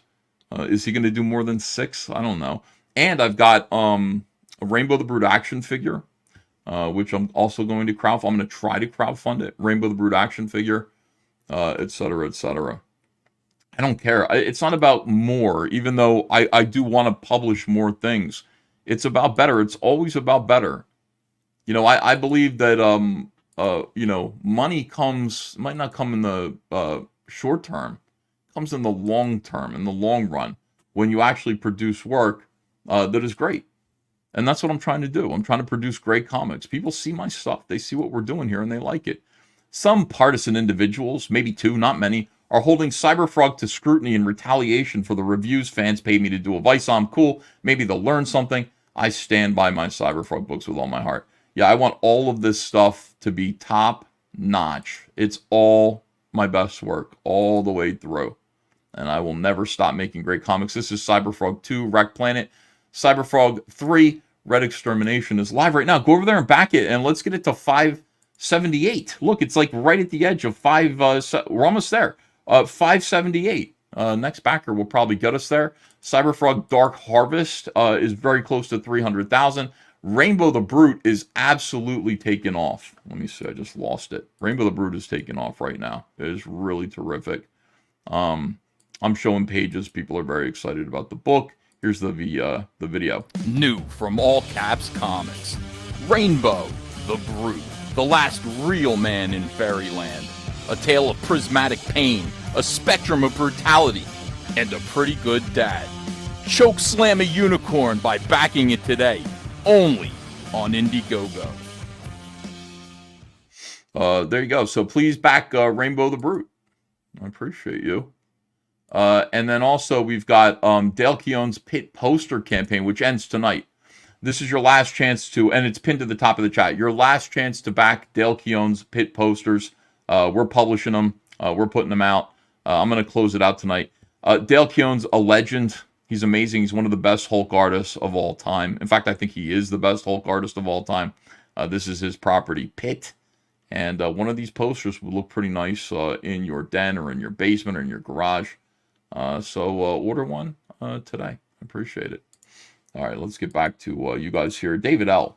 Hey, Ethan. I ordered the Wreck Planet box, the Honeycomb box. It's missing the J. Lee cover and the Villainous Scum cover that I know of. I sent an email with pictures of what I got to Cyberpunk Help email address. David, they'll take care of you. I'm sorry about that. I don't know how that happened. They're usually on the ball with that. Darth Cerebus says, if the elephant comes back from hell, can it have minigun tusks? So we answered that one. Johnny did the Eric July AI review, Cyberpunk review too. Oh, interesting. Atticus Finch says, UPI, I liked my posh English accent, and really, I thought that he the puppeteer made me accurate size-wise. Thank you very much for that. Yeah, shipping is shipping's very important. All right, hold on a second here. Gates of Above says, it was weird for me that Eric never discussed any aspect of Ice On before it was released. Zero, not a single detail or scenes. Then there's you and Frog Tony have diarrhea of the mouth for your comics. I love talking about Cyberfrog. Project Stone Poorly says, bad guy named an elephant. Telegram. Read it backwards and add a singer to the end. Ooh, Margaret Sanger. Interesting. Doc Nick says, how would you tie Ice On 1 and 2 stories together? Jabai did it. He did a very good job. Blast Radius says, will Elephant be as gory as Crossed? I don't know. They can do whatever they want with it because it's going to be under the Comicsgate Arena label. Comicsgate Arena, I don't want to publish like porno or anything like that, but when it comes to gore and language, they can go as far as they want. So it could be. Wow, Nordman, thank you so much for $20. I really appreciate it. Incredible, thank you. Awesome. Hold on, let me turn on a little music here. We got to celebrate. How's that? There we go. No, that's not good. We got to celebrate even better than that. Here we go. All right, here we go. fly in one day and leave the same. Hey man, it's a wedding. She'll remember till her days. Also, here's to hiring that dude. Good stuff, man. God bless. Oh, thank you. That's a thought. It really is. Gark777 says, I too have been a member for 54 months. Another $20. Plan on staying until the day you say it's over. The drama rules. Be the alpha you are. F these beta bitches. Let them know that you are the God King of Comicsgate. Go on Revenge of the Sis. Haven't been invited. I don't want to interrupt those guys in their flow, but I really like them. Nick Coleman says, since Eric's Alpha Core is getting an animated spin-off, any chance of getting Peter Chung to create a mini-series for Cyberfrog? I don't really have too much of an interest in that. I got to tell you, like, doing an animated Cyberfrog like that isn't something that I want. I will hold off. You know, I will hold off on that. I'm not sure. Jonathan Hurst says, even worse, Eric July's books have no perks or stretch goals. Bay Shaman says, last post Kings, you said Anna was making a statement showing up on Camelcast. Does that have anything to do with Riley's Rent a Toth mint salad showing the day prior? Yeah, I mean, I think Anna's attitude about this, if I don't dare speak for her, but I think she, you know, what she has said is, I'm just going to keep my friends. And I'm going to know who my friends are by the way they don't ask me to pick my friends, which is kind of how I am about this. I'm going to identify who my friends are by the ones who just kind of say, there's no change here. You know, it's like, just because two of my friends are quote unquote beefing, doesn't mean I have to pick a side. And if they do pick a side and it's not mine, fuck out of here. You know, I like Anna's just like, I'm going to do whatever I want and act like this isn't happening. I read this one. I read this one. Vespa Guy. Wow. Thank you for $20. Incredible. Appreciate it. Media sold Eric July as an anti-woke comic. It was most headlines by the mainstream media. The Alpha Core name seems like marketing. Anti-woke and alpha terminology tend to go together. Except core, spelling still annoys me, makes more sense. Except core. LCG. Except core. Yeah, I guess that could work. Alpha Core. Well, I mean, you know, it just reminds me of like Alpha Flight, you know, and then Green Lantern Corps together. You know, it's not terribly original, but honestly, the characters aren't original either. They're fascist Justice League. It's already been done. The Trinity, Superman, Wonder Woman, and Batman, as fascists, already done in what's its face? Not the Ultimates. Shit, what was that great book that Warren Ellis and Frank Whiteley used to do? Nah, it's already been done. And Mark Miller used to work on it too. What was that book called? Jegs Dino God says, instead of threes for E's, use demon symbols for letters. Larry Shungite is my homeboy, says Garvey L. Loken. William Harris says, does he know it's spelled corpse? Well, people are saying that to him, but honestly, he has plausible deniability. You can just say, no, I mean the center. It's the alpha center, the core, right? So he could mean that. I don't know. Urashima Taru means lie on, is like, kind of like telling on. It's probably a regional thing. I just know I have heard it long before Eric July. Oh, it's new to me. I haven't heard it. Cool Teen 420 says, more like Eric July. Okay. Thank you for $2. Preston Sparks says, I'm number 5462 on the Cyberfrog 3. Got the box. Let's go. Oh, thank you, Preston Sparks. CX3 Valence for $10. E, when you first fell out with Friday Night Tights EJ and Yellow Flash, I was dismayed. But seeing how they reacted to you showed me who they are, and I've gleefully unsubbed on YouTube and X. Thanks for not backing down and showing receipts.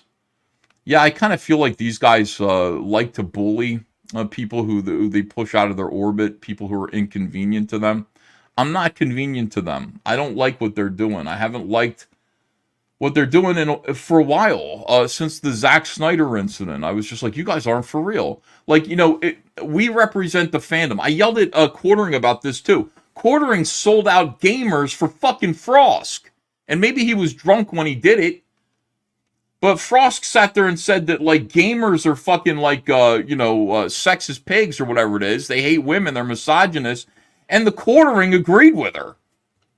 I was like, that's your fucking audience, dude. You know, people who subscribe to you and tune into you all the time because they're like, oh, he's like a voice that's going to inform me about whatever gay news there is, but also he's gonna stand for me. He represents me, and he's gonna be a voice that I agree with.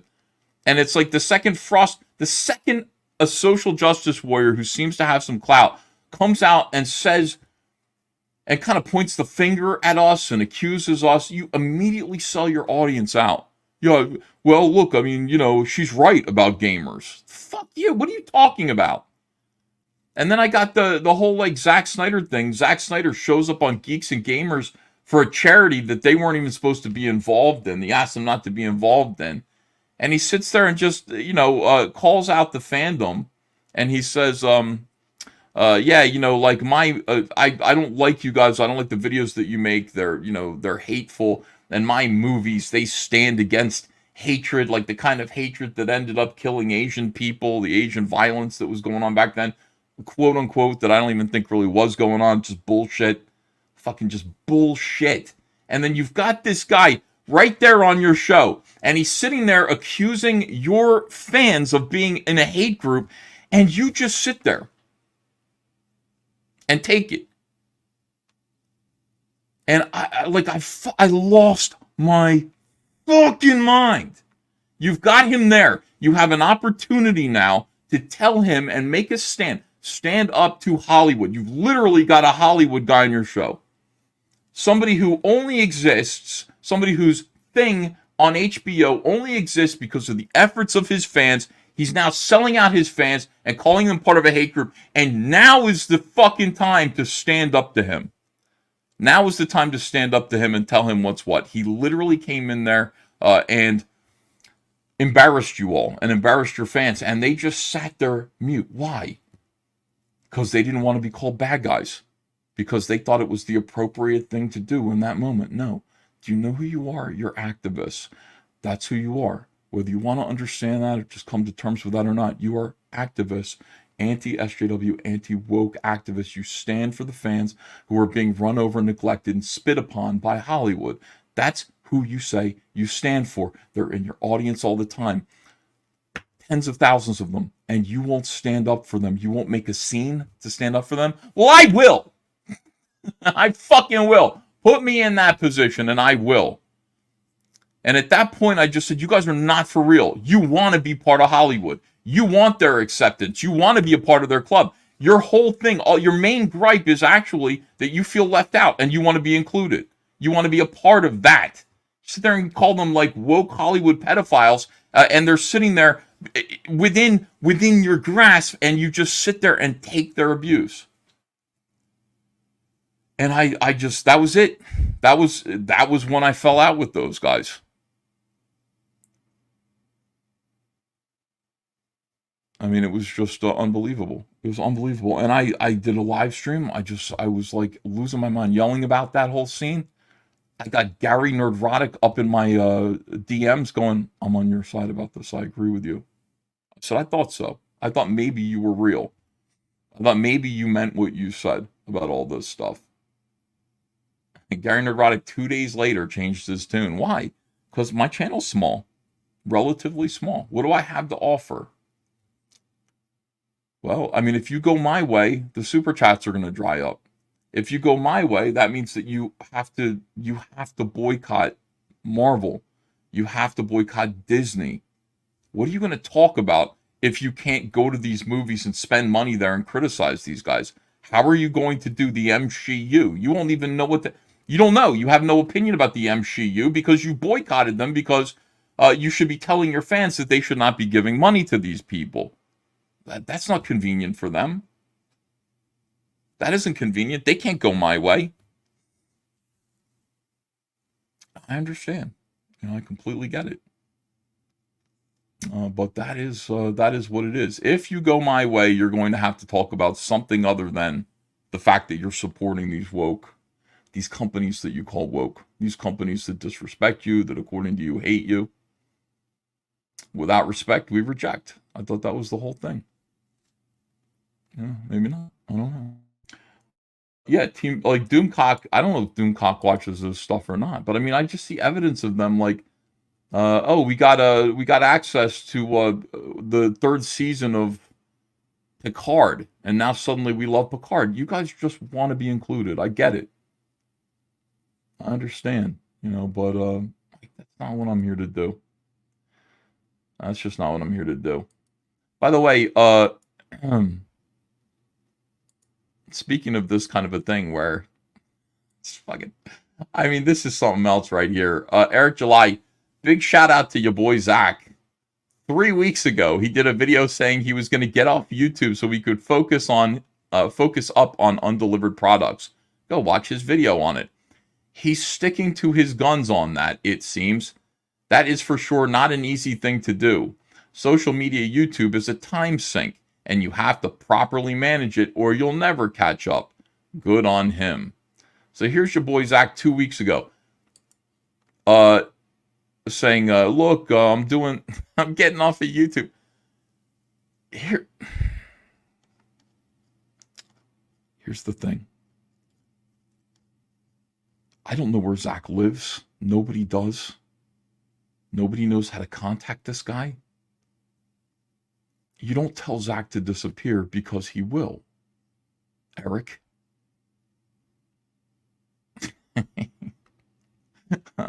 Zach, you need to make videos every single day. Couple of reasons why. One, we need your voice out there. You're very smart. I want to hear what you have to say about what's going on. Second, never listen to Eric July about anything. Never follow his advice about a goddamn thing. Third, there is no reason why you can't make videos that should take maybe an hour to make a video. The way he makes videos, he doesn't edit them really, that much. He talks about a topic for 20 minutes, light edits, upload. That's an hour. Your comics that you're doing, you're not drawing them. I draw my comics. I have to work all day long, and then I get to do YouTube at night. But these comics, you wrote them. You have other artists drawing them. What is so time-consuming about sending them, putting them... I don't get it. I don't know why you have to disappear from YouTube in order to do this. I don't get it. Is Zach going to ever come back?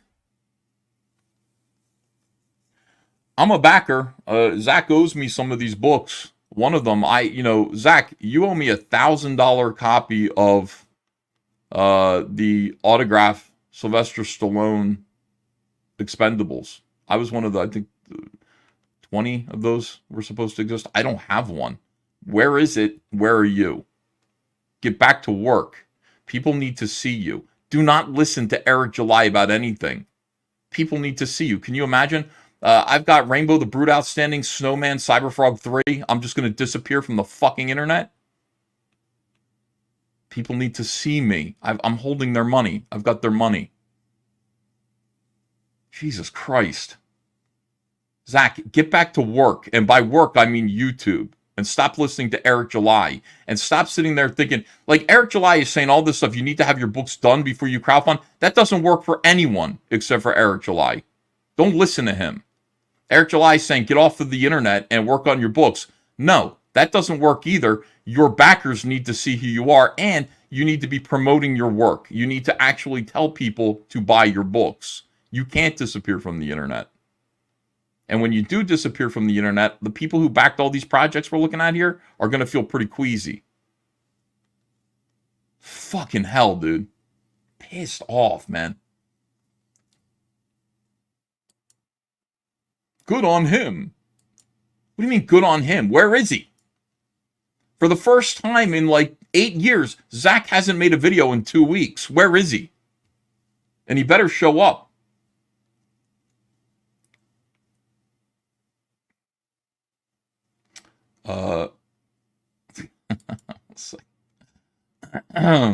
Nevermorn says, but EVS kids clamor with excitement for such titles as Goodjing the Polymath.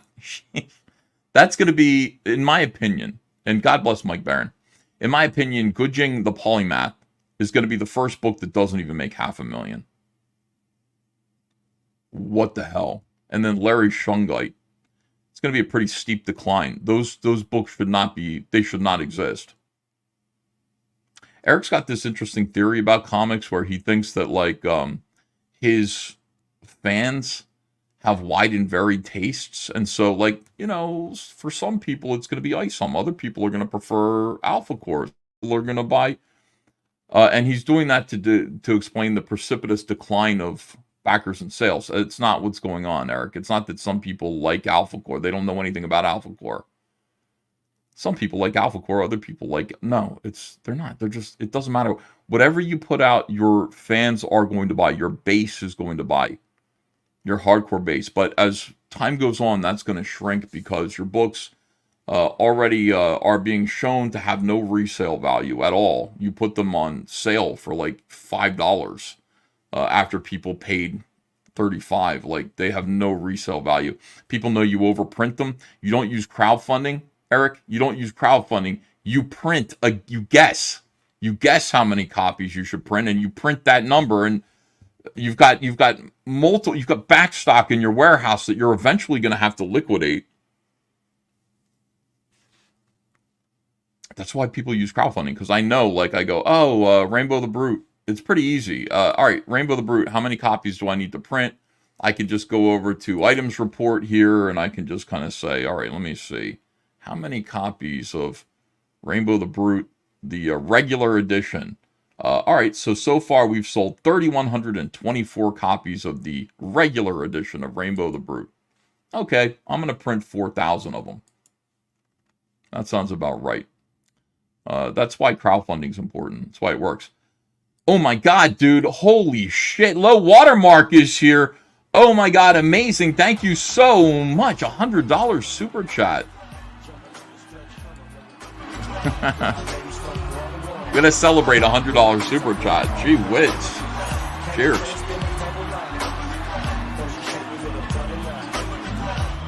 Thank you. I need some good news. I'm getting angry. Like, the more I look at these things that I got to go through, I'm actually getting, like, pissed off.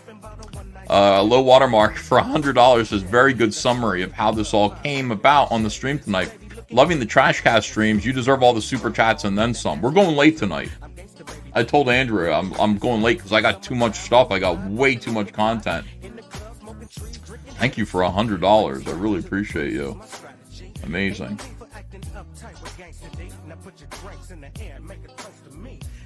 Wow.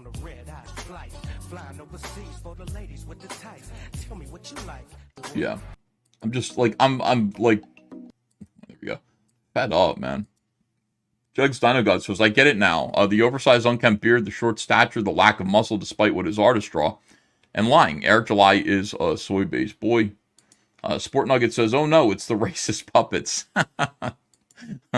Troglodyte Zero says, what's your opinion on Eric keeping Isom's power a secret and slowly revealing it over multiple books? Is there a way pulling this off and it'd be good? I guess, but Eric doesn't know how to do it. I mean, you know, he's been hinting that, you know, Isom's powers are related to God somehow. You know, who cares? He has strength and endurance. Barely. Maybe there's something else. But he needs a super suit. We know that. I mean, who fucking cares? Boring. Kevin Splady, hail BVS, Beef and Van Skyver. Sebastian Anand, thanks for joining. I appreciate it. Torvaldson says, have any monocles for Isomalia? Isomalia. Joe Wojnowski. Eric July, I'd rather have a story written in crayon than one written in invisible fucking ink. El Cooley. Hey, bud, I wrote you on Twitter thanking you for a dented copy of Blood Honey. I really love the book. Thanks again. Hashtag Comicscape. Yeah, on our eBay store, we have dinged and dented copies. Like, you know, when we're fulfilling our campaigns and we see a book that's less than perfect, I put it aside into a dinged and dented box because we can still sell them as reader copies. You know, we'll make our money back. In fact, we make a little bit of a profit on those. So usually those are available on our eBay store for about $10. And if you're like, you know, not fully invested in Cyberpunk, you just want to test it, you can invest $10 in a dinged and dented copy. And yeah, he said, LL Cooley said his copy came, he couldn't even tell what was wrong with it. We're very particular about that. You know, we want our books that go out to be top-notch shape. So thank you. Glad you enjoyed it. Here's Alex Stein. Let's squash the beef. Send me the link. Alex, is this you? There is no beef. You want the link? All right, hold on a second. Is that really Alex Stein or no? I can't tell. But I will send Alex Stein the link anyway. Up in the club. Yeah, Alex, I have no problem with you at all. None. Zero problems with you. Just FYI. Oh, there he is. Yeah, it is him. There we go. Paste. All right. All right, Alex. Mike Wilson Art says, hey, hello. Thank you for being a member. Appreciate you. Lord Tatman's Comics, $10. Did research on Eric July's villain, Shadron. Turns out it's based on his retarded older brother who was caught forcibly... This isn't true. Finger blasting and I was like, really? Underage boy is now in prison serving 10 years at Trent State. Very funny. Not true. Not true. Gab says, will you be adding a 3-year membership badge? I'm 13 days away.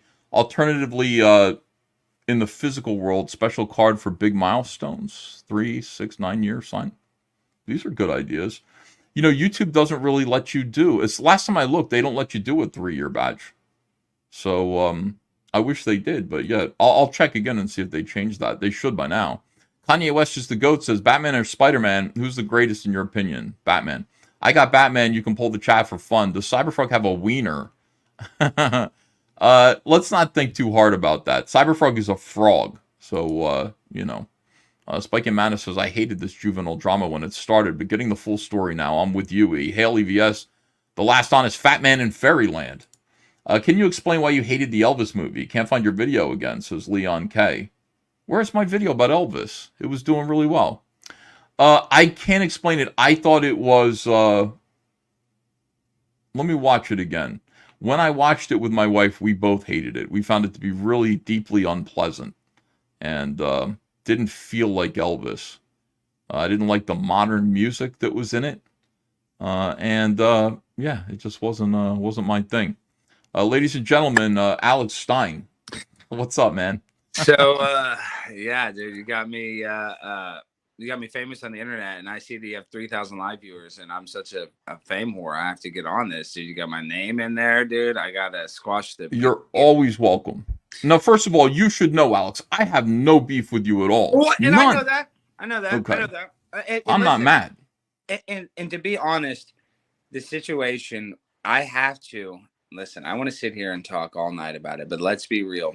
I was trying to set up a debate. I was trying to cause drama, stir it up. Yeah. You love. And listen, this is one thing I also didn't realize. Ethan, you have 3,000 live viewers right now on YouTube watching you bash Eric July. That's insane. No, people work all day long to try to get that audience, and all you have to do is, it's called fading somebody. People fade me. So this is what I'm saying. I'm also empathetic because I have people that, you know, kind of make their content about me.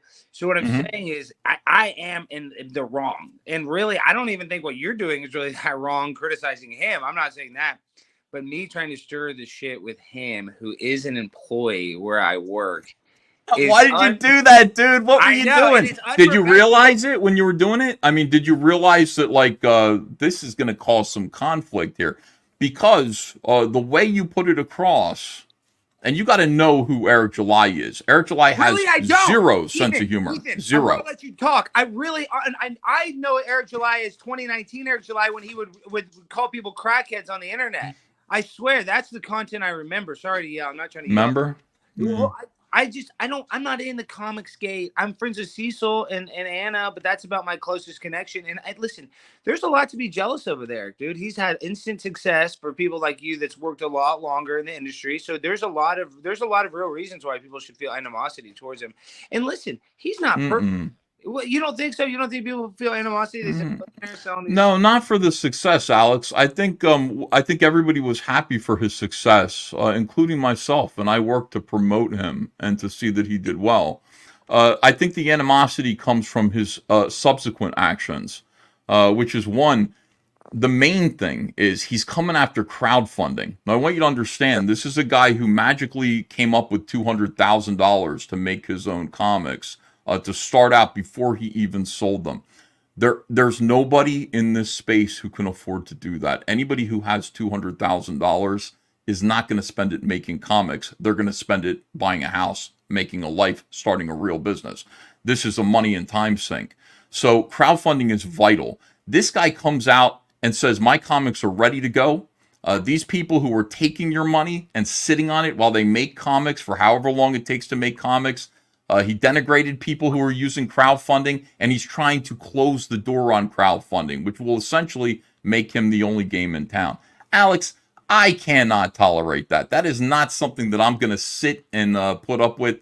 Not something that I'm not going to clap back on him about, because I represent a whole lot of people who use crowdfunding to make good comics, not shitty comics. And that's the main debate. Now, that's the main problem that we're having, Alex.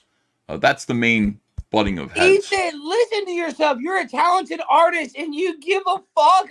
Yes, I know, of course. But it's not going to kill crowdfunding. You're smarter than that. And who gives a fuck how somebody raises money for a comic book? And this is another thing, and I have to call this out, which is just my personal opinion. The chat could beat me up for this. But if he made a comic book of corporate clip art and he sold 1 million copies of it, who gives a shit? Like, why can't, I'm saying, why does the art matter if people want to buy it? Does that make sense? Like, what does it matter if it's computer generated? It's not about, I don't think people understand. I don't think he knows how to make comics. Alex, he has no idea. This is important to me. It's important to my friends. We spend our lives learning how to do this. Ethan, at the end of the day, it's art, right? I mean, so it can be, is it not? I don't know. I just would consider comic book kind of artistic. It's a book. Like, anybody can write a normal book. Like, who can write a comic book? Anybody can be an author. Why? I don't know why. Look how many idiots are authors. Well, that's the whole point. We want to make it so that anybody can do it. We don't want to make it so that only wealthy people who have $200,000 at their disposal can do it. You understand? And yes, it is comic books, and it might not be important to you because you're not a comic book fan. You're not somebody who works in comics. Yeah. It's our entire life. Yeah. Making comics and telling stories is the reason why I exist. It's what I do. And it's why all my friends exist. We love doing this. It's important. Spent decades learning how to do this. And crowdfunding is amazing. It lets anybody do it too. They don't have to work for Marvel or DC. They don't have to ask for anyone's approval. They don't have to ask for Eric's approval at all. That's wonderful. How does Eric even mess up crowdfunding? Explain that. I don't understand. Eric puts out videos with multiple views, like thousands and thousands of views, calling crowdfunding essentially a grift. Well, who cares? But does that affect crowdfunders? I mean, it affects people. It makes people less likely to support crowdfunding campaigns. I believe so, especially since he's got a lot of light on him. He's noticeable. People can see him. He's charismatic to some people. And I think people listen to him. They think he knows what he's talking about. So I'm proving right now he doesn't know what the fuck he's talking about. That's what this show is for. This particular show called Trashcast, which is right now we're edging up around 3,000 viewers, probably thanks to you and your charisma and you're joining the channel. But yeah, people need to know that he's not somebody who should be listened to. I just showed how he told your boy Zach, Richard C. Meyer of Diversity in Comics, that he should stop live streaming and making videos, making videos about the culture war and get to work on printing his comics. Zach's been gone now for 2 weeks, or maybe even 3 weeks, gone off the internet. Well, this is stupid advice. Let me just say this, Ethan, because I got to go in the morning. I'm about to do one of my biggest stunts I've ever done, Ethan. I'm not. Holy shit. Yes. Really? It's insane. I don't want to say much so I don't give away because it's going to be. Are you going to tape $41 to Eric July's warehouse? No. Don't do that. You might get shot. I care about you. Yes. And if Eric watches this, I would say this to Eric. I didn't say this to him today, but I would say this to him. And I'm going to say this to you. You can spend the rest of your life writing comics, Ethan, probably, and same with Eric. And neither of you, I think, will create a character as iconic as Sonic Chew from Christian. I mean that. Yeah. It's true. I agree. Yeah. You think you're going to create a more memorable character and Sonic Chew, and how many books did he put out? Alex, I think you're here to create a more memorable character than Chris Chan, and so far you're doing it. Ask the chat. I can't read the chat. Did he put out? You are more memorable than Chris Chan, or you will be soon. I believe. I think that's your destiny. No, but listen, how many books did Chris Chan put out? Didn't he handwrite his own comic? Ethan, that's the only comic book artist I personally have ever looked into, studied, really. See my narrowing eyes? Yes, dude. We got to get you into real comics. Cyberfrog, Rainbow the Brute. Go check out Cecil's Cash Grab, which I'm so surprised you haven't read yet. Cash Grab. The shite for Cecil. Cecil's the man. Him and I, crash Barstool Sports. Listen, you can't deny this, though, Ethan. Right now, you're crushing it on Superchats. You're crushing it on views. I love this. I'm having a great time. It's fucking great. I really, there's no point in y'all making friendship, really. But for me, you and I are still friends. I'm still friends with Eric. You're still welcome on my show. But I did try to create drama. I did try to stir it up unnecessarily. I got myself. How much of that did I know about, by the way? None, really. None. Right. Zero. Either did Make Eric. that clear. I was just told my. Eric knew about it. Here's the thing. Eric's the victim. I'm the one who was sandbagged. You guys, I came on. No, not him. He was not. He had the list of questions. I had him the day. I told him the day of. I think I wanted him to come on. So I was a little, or maybe it was the day before. But I did give him very short notice on purpose. Well, not really on purpose, just because I was like, "There's no point in telling him 2 weeks." You treated him like a Democrat in a presidential debate. You gave him the list of questions. You told him what was going to happen, and I'm the guy who was going to just walk into that. I woke up like, "Oh, I'm debating Eric July in 40 minutes." And that's terrific. 10,000 live viewers. I know, it would have been great. Sick, I fucking loved it, dude. I'm not complaining at all. It was fantastic. I love it. It proved my point in so many different ways. And I understand that the Blaze came down hard on you. I realized that Eric July cried to upper management at the Blaze, and they came down, and you got yelled at and punished. I'm sure that happened. I'm sure that's why you had to make that hostage video that we just looked at. Eric July, little guy, right? Little guy. What is he, like 8 inches shorter than you? He came up to your fucking nipple. Dude, he's not sure. What are we doing? He is, dude. That video was ridiculous. He came up to your nipple, and you're a tall guy, but you're not that tall. It's not like I am a tall. You're not Michael Jordan. You're tall for but yeah, he came up to your nipple, dude. And he had to. We work at the Blaze together. Why do you have to apologize for being funny? Why are they making you apologize for being funny and making good content? You gotta apologize to Eric July for that? You know how gay that was? I need to apologize to you too, because I tried to. You don't owe me any apologies. If you want to make funny content using me, I'm your man. You go ahead and do it. I'll be there to do whatever you want to do. You don't have to apologize to me because I'm not afraid. I'm not a punk ass. And this is that I would never cry to your management. I'd never go to the Blaze and say, "Oh, Glenn Beck, we both belong to the Church of Jesus Christ of Latter-day Saints. Now yell at Alex Stein on my behalf and do it for Moroni." I would never do that to you. I'll see you on the Planet Collab one day, Glenn. I would never do that to you, ever. It's ridiculous. And if Eric July were truly your friend, he would have just gone along with it. That's it. I don't know. Come on, you guys. I said this to Eric, and I mean this, and the audience might not believe it. I didn't know how deep the rift was. I knew it was kind of bad. It's not deep. It's an argument over comics, like you just said, and he could have had it. Instead, he made a big fuss over it because he's afraid of his business. He's afraid of talking to me, and that's not true. He thought his own friends at the Blaze were sandbagging him. What the fuck? He did think I sandbagged him. He did think I sandbagged him, which I kind of did, but he did make a big fuss. I just listen.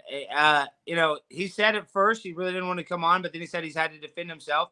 And I put him in a bad situation where I just threw it on him. I should have given him more time. That's the honest. Well, that is true, but again, it's not that bad of a situation, Alex. It's a debate about comic books. I agree, and I think you didn't put him in a spot where he could go to jail. You didn't do anything like that. It's just a debate about comic books, and he wouldn't do it. You do not owe anyone an apology. You are a good man. You're funny. You're creating good content that could have gotten views. would have made people talk about your show. You did everything that you were supposed to do. The problem is you only had one willing participant, and somebody is a beta in this scenario. Somebody refused to play ball, and it wasn't me and it wasn't you. And that's all there is to it. Alex, you are the man. I saw you push that fucking transgender activist by the face, and you fell on his ass. I have tons of respect for you. You did everything right, okay? So you and I are cool. That's all I want to be is cool. And like I said, we're going to, when this cools down, like in 2 weeks, 3 weeks, we'll just come on. We'll talk about it. We'll squash it publicly. You and I, that's what I'm saying. Yeah, of course. You're a busy man, dude. You better not stop. You better not turn off your computer till you get 0 live viewers, because you're hot as shite right now. Everybody would kill. Dude, people don't realize this. And this is another thing to Eric July. To have 3,000 live viewers regularly is worth $1 million. If you can play it, if you can monetize it right, that's worth about $1 million, what the audience might not realize. So you're a very wealthy man doing this, Ethan, right now. I don't know how your finances are, but I know these months, I got money. I'm okay. I'm just doing this for fun. Your AdSense is good. The super chats are good. And so you're not going to stop, this. And I'm not calling out, like, I'm just saying, if I were you, I would keep going. If I was Eric, I would keep going, because I don't think it's this super serious, but it is serious between y'all. So, at the end of the day, I'm the bad guy. I am bad. Like, I know you're not the bad guy. You did nothing wrong, man. You did what you do. You're Jerry Springer. You are David Letterman. You're playing the role that you were meant to play. And people in this space need to play along with you, because listen, I'm your friend. I love you. You want to do that. You want to put me in that spot for laughs. I'm here for it. Okay. Just know that I will participate. You can count on that. And Ethan, I'm still your friend. That's what I'm saying. And I know that you're a very talented guy. Like I said, you deserve the success that you're having. And I believe Eric July deserves the success he's having. So that's how I look at it. He deserves everything that's coming to him. You're right, Alex. You're right about that. Well, I do mean that. So listen, Me too. Two successful people is how I feel. He called your show a minstrel show. He called you racist. Sometimes it can be like that. How is it? That's on purpose. That's done for effect to try to, lampoon the world we live in. Because really, Kamala Harris. That's not what a minstrel show is, dude. Yeah, he said you were there to make fun of him for being black. Yeah, I know, but I'm just saying, Kamala. Joe Biden makes fun of her for being black. It's just there's people who use black people all the time. That's not that You're such a good guy, Alex. You're really a good guy to put up with that shit. You're really a good guy. Because if I were you, I'd be like, this dude, he said, like, he compared my show to a minstrel show in order to get me in trouble. Minstrel shows. Mammy, well, I'd walk 1,000,000 miles for one of your smiles. We don't do black. Old Man River. We've done whiteface. We've done all kinds of stuff. Stupid. Humor I'm not that afraid of. So listen, he's not wrong. But I just want to say we're still tight. You're Lude. You're on fire right now. You're on fire. Getting 3K. Are you live streaming this on Twitter too, or just YouTube? Just YouTube. Yeah, I mean, I guess I could do a Twitter too, but I like to see YouTubers. I like to see people come in here on YouTube. Subscribe to Comic Artist Pro Secrets, please.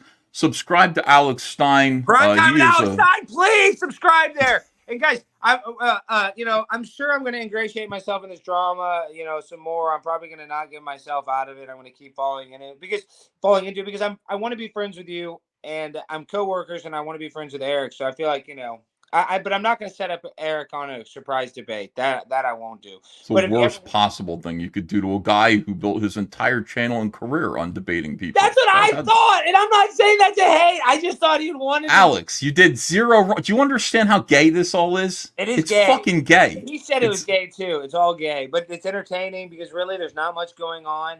And the world is so boring because politics suck. We all want to distract ourselves from our mundane lives. So it's nice to see other people's drama play out in the public because all of our drama, is just causing us headaches. So it's nice to see other people have them.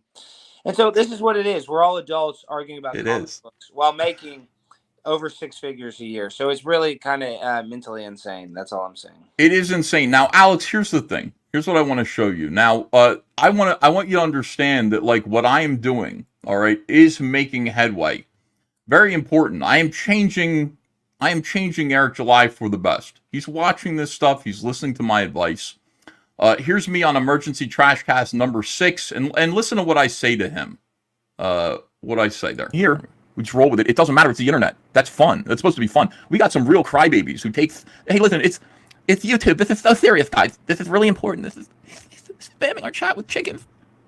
Had nothing to do with him. Why is he spamming it with chickens? Gives a fuck. I'm really impressed with Jeremy. I gotta say, this made me happy.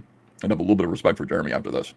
All right, let me get back to Eric July, who is the exact opposite of this. Let me explain something. If we did this to Eric July's chat, every single chicken poster would be banned. He would have his people go through and ban every single person. Now, my point here is he takes this stuff very seriously. Very seriously, yes. My point is, Eric July is having no fun. And I say this, Eric July is having no fun. Look at him. Look how miserable he is. He ain't having fun.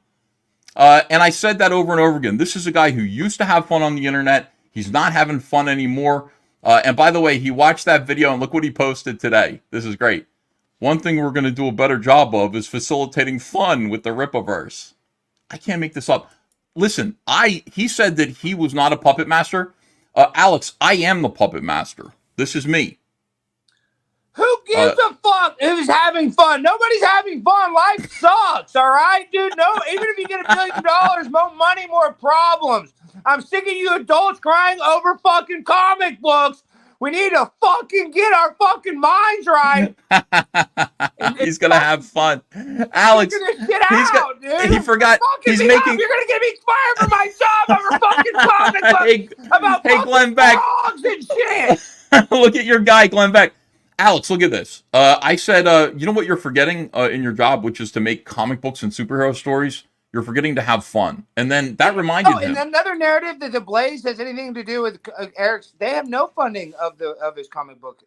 Are you sure about that? About a lot of people. Now, I don't think that. There are a lot of people who suspect that. No, but I'm about 99.9%. I mean, yeah. I mean, I'm under. So there is a chance. I doubt it. No, because I've heard from the top executives, it's a separate deal. It's not a Blaze project. I swear. They win. I'm not that. I mean, they would love to be a part of that. That's a huge, successful project. The Blaze would love that. I'm sure to be on a. We're in the media business. They would love a comic book. Then they should do a comic book. Why wouldn't they do that? They don't. He did that without the Blaze. I mean, I'm telling you, that's like, I'm about 99% sure. You should tell your boys. You know, Ben Shapiro reached out to me about Comicsgate. You know, they're thinking about doing comics over there. Ben Shapiro reached out to you? Yeah, right. You're trolling. Are you not? I could prove it. Yes, Ben Shapiro did reach out to me about Comicsgate. 100%. You're looking for funding, he said. I said, nope, we have crowdfunding. No, thank you. Fire. They wanted to fund it. Yes. That's what I'm saying. Just FYI, I'm just saying to you. I'm just saying to you. What? I'm saying I don't think financially they're involved in his business whatsoever. Well, I'm saying that maybe maybe you guys should perhaps think about it, because after all, it's fairly inexpensive to make comic books. And it's a good way to own stories, to create stories. So, you know, what the Daily Wire is doing, you know, with their movies and stuff, comic books would just be R&D, you know. R&D instead of S&D. Yeah. I think they should do that. What I saw you complaining about AI art. Don't you think people are just going to be able to put up prompts and stuff and just AI art? Probably. Yeah, I feel like it, man. I do feel like it. When I see that AI art lately, some of it looks really, really good. And I got to say, it is scary, because, you know, it will. If comic books are still a thing in 10 years, I think they're going to be AI. It's the way things work, you know. Whatever's easiest. There is a thing called an uncanny valley. Like all the top telecommunication companies, they've been trying to create software, like when you call a call center, that the voice can actually trick the human, that they don't realize they're speaking to a robot. I forget what it has some technical term, but humans always figure out that they're talking to a robot, even if like they can at first, you know, even like, you know, they just figured out like within 30 or 40 seconds, whatever the time is, because the robots, it just doesn't have the same cadence. It just doesn't have the same pause. You can just tell you like, oh, this is a little off. So I do think there is, like, if we think AI is going to just take over, I think it's going to it's probably going to take some middle-class people's jobs, like, because companies will be able to get leaner or whatever and use artificial intelligence for that. But I do think there's always going to be like the metaverse is not going to be as good as real life. You know what I mean? Yeah, I agree. But I mean, it is what it is. All of this stuff, like, you know, watching a movie at home on your streaming service is not as good as getting dressed up and going to the movie theater with your family and sitting in with your community. But that's the way things go. Things just go towards what's easier, what's cheaper, and what's less human, I guess. So I can see that happen. This is too serious. Alex, is Cecil waiting for you? Are you supposed to be on Cecil's show right now?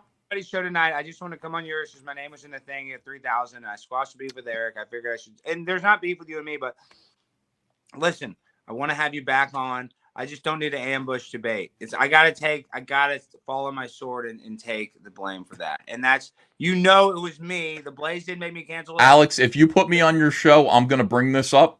And I'm going to put you in a spot where you have to talk about this on your show, too. I'm an open book. And listen, everybody talks about it. Eric talks about it. You talk about it. I mean, what the hell? There's 3,000 people watching this right now. I mean, a lot of people else want to hear us talk about this bullshit. We all need to get alive, including myself, dude. I got a pregnant cat.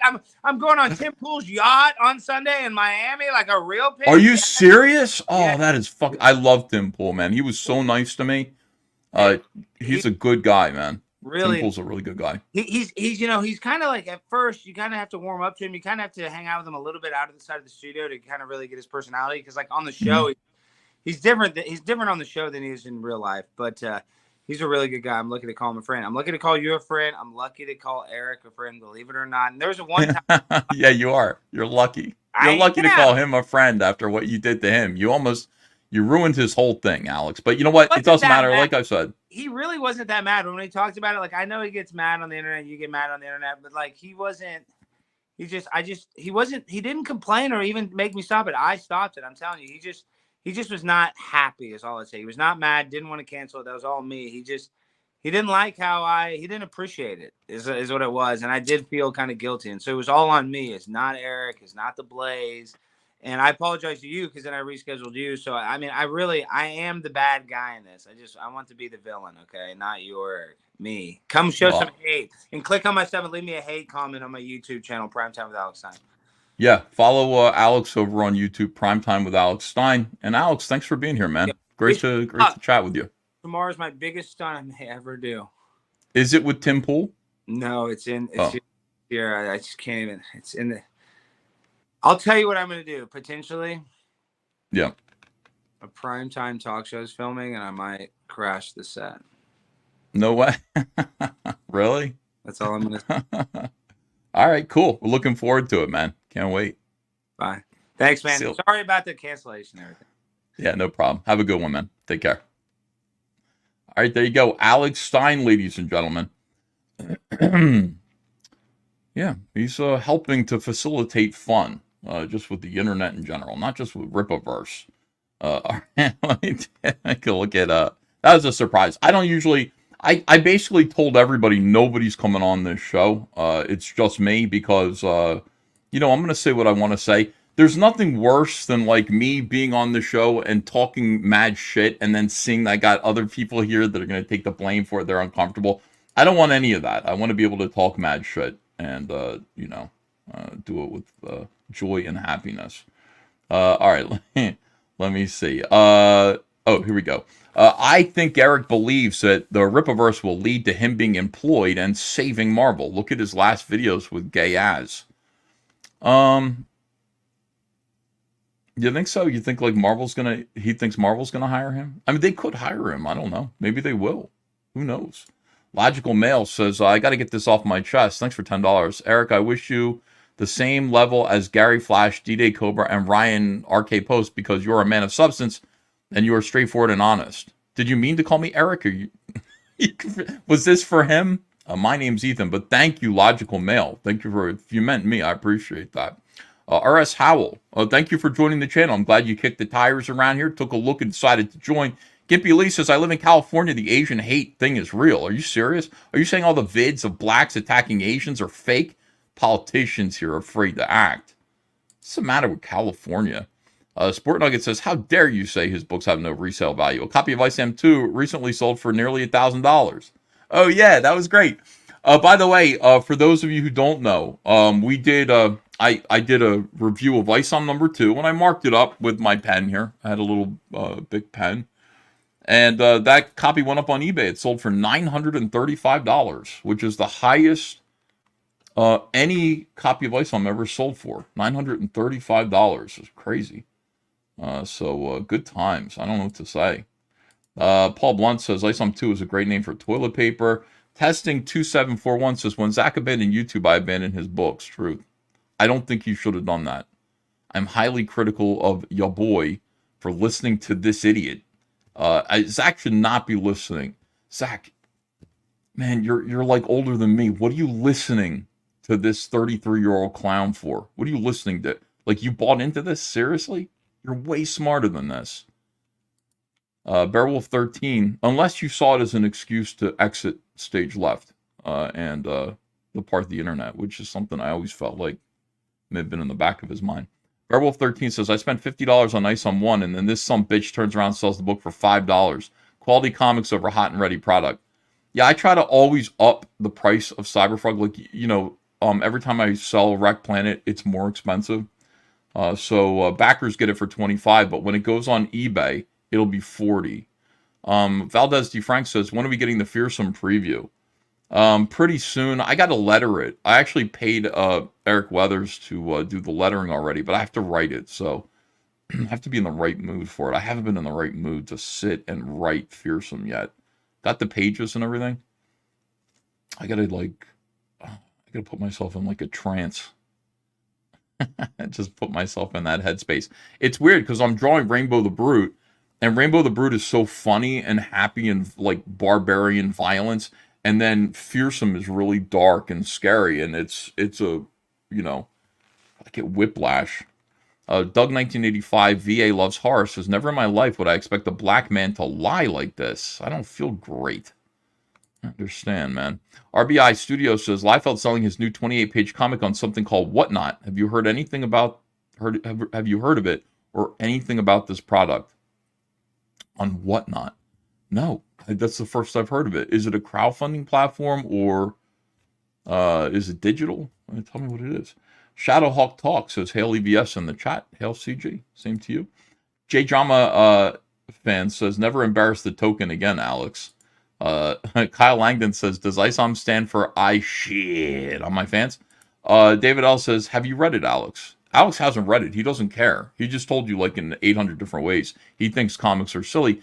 And when you, you know, confront, like I have to confront guys like him who are just like, what do you care? It's just comics. I'm like, I can see why you would think that. You know, it's like if I went to talk to rodeo cowboys, I'd say, what do you care about rodeo? It's just riding horses. What's the big deal? I understand that if it's not in your frame of reference, if it isn't your hobby, you don't care and you might think it's silly and frivolous. But for me and for the people who I associate with, it is our entire lives, and we take it very seriously as an art form and a method of storytelling and all that stuff. So it's frustrating to hear Alex say things like that, because it's like, now you're making me be serious. I don't want to be serious about this. Just take it for granted that it's my career, and therefore it's important to me, you know, and important to the people around us. I Draw Local Mom says, I was misled. I should have crowdfunded sooner. Wow, we got $100. Oh my God, amazing. $100 from Arthur Abdulin. Wow, thank you. Steve Austin. Thank you for $100. I appreciate it. Hey, Ethan, I saw the DC drawings you put out today, and they're spectacular. Is there any way I can get you to draw a piece of all the main lanterns of the emotional spectrum? House, Sinestro, Atrocitus, etc. Should I email you directly? Arthur, you can try. Feel free to email me at ethan12032@gmail.com. I'm involved in one big commission already, and then all my books. So I really don't have much time to do things like that. But I really appreciate the super chat. And since you sent the super chat like that, feel free to contact me and ask me about it. Kanye West is the GOAT, says Alex is a nice dude. He's a bit much sometimes, but he's funny and he means well. He's not ingrained in comics like us, so his POV isn't informed. Right, exactly. Valley Law says Ethan managed to leave Alex speechless. Philly Humor says that debate would have been the Rocky versus Apollo Creed of Comicsgate, but this time Apollo Creed hid under the bed. Jose M says Minstrel Time with EVS and Alex Stein. End of the day, Eric was afraid he'd look worse versus EVS than after the Ricada Yellow Flash Dick Masterson debates. I would have done my best, and I would have told him what was what, man. This is important to me. I understand it's not important to everybody. It's important to me. Series of Bat says, I was thinking last night, I bet the art for Isom would be better had he just used AI art instead of dropped in assets. Wow, how bad it looks. Green Skull says, Comicsgate took the name from my great-grandfather, possibly Eric July. Maticus Finch, we have 3,006 viewers, and Geeks and Gamers only had 2949. Oh, how about that? They have 1.1k likes, and we have 1.2. Trashcast for life. That's amazing. I mean, that is really cool. Thank you, guys. Tequila Mockingbird just joined the channel. Thank you. We were actually beating Geeks and Gamers for a while. I don't know if we still are, but we were beating them for a little bit. Really appreciate that. Thank you so much, fellas. All right, so Eric July made a huge video. Wow, look at this, Beyond Wednesdays. Whatnot is a live selling platform that used to be a great place to sell comics. Unfortunately, they're run by a bunch of grifters that hate Comicsgate. Oh, well, fuck them then. Kelraiser says, Whatnot is an app for selling things like eBay and McCarry, but they do live auctions and sales. They're run by people who hate us, though? Like seriously, fuck that. All right, so Eric made a long video. Let me see. Do we go to this now? Damn it. Eric, by the way, he did a live stream today talking about... I left this open to you guys. I said, what do you want me to bring up tonight? And some people sent me some stuff to look at here. This is interesting. Eric just started a new channel called Ripaverse. And they had everybody. They had Chuck Dixon, they had Mike Barron, they had the Saska sisters, Eric, and everybody. 2 hours, they have 529 views in 2 hours. That is not encouraging. And I think the reason for that is that, once again, Eric is forcing this on his fans. They don't really want Ripaverse comics. They want him to go back to monetizing the haters, to talking about politics, dunking on Marvel and DC, talking about his own work. I mean, I think they want him to succeed, and they're gonna continue. But it's there really isn't the. I know personally, it's if I just do a live stream where all I'm doing is talking about my work, I'm not going to get very many views, very many people interested. You have to kind of talk about something else and then throw in, an advertisement, for something that you're doing, which is what I'll do right now. Cyberfrog 3, Red Extermination, live right now on Indiegogo. And thanks very much. We did get a couple of backers tonight. One more backer is going to get us to 578.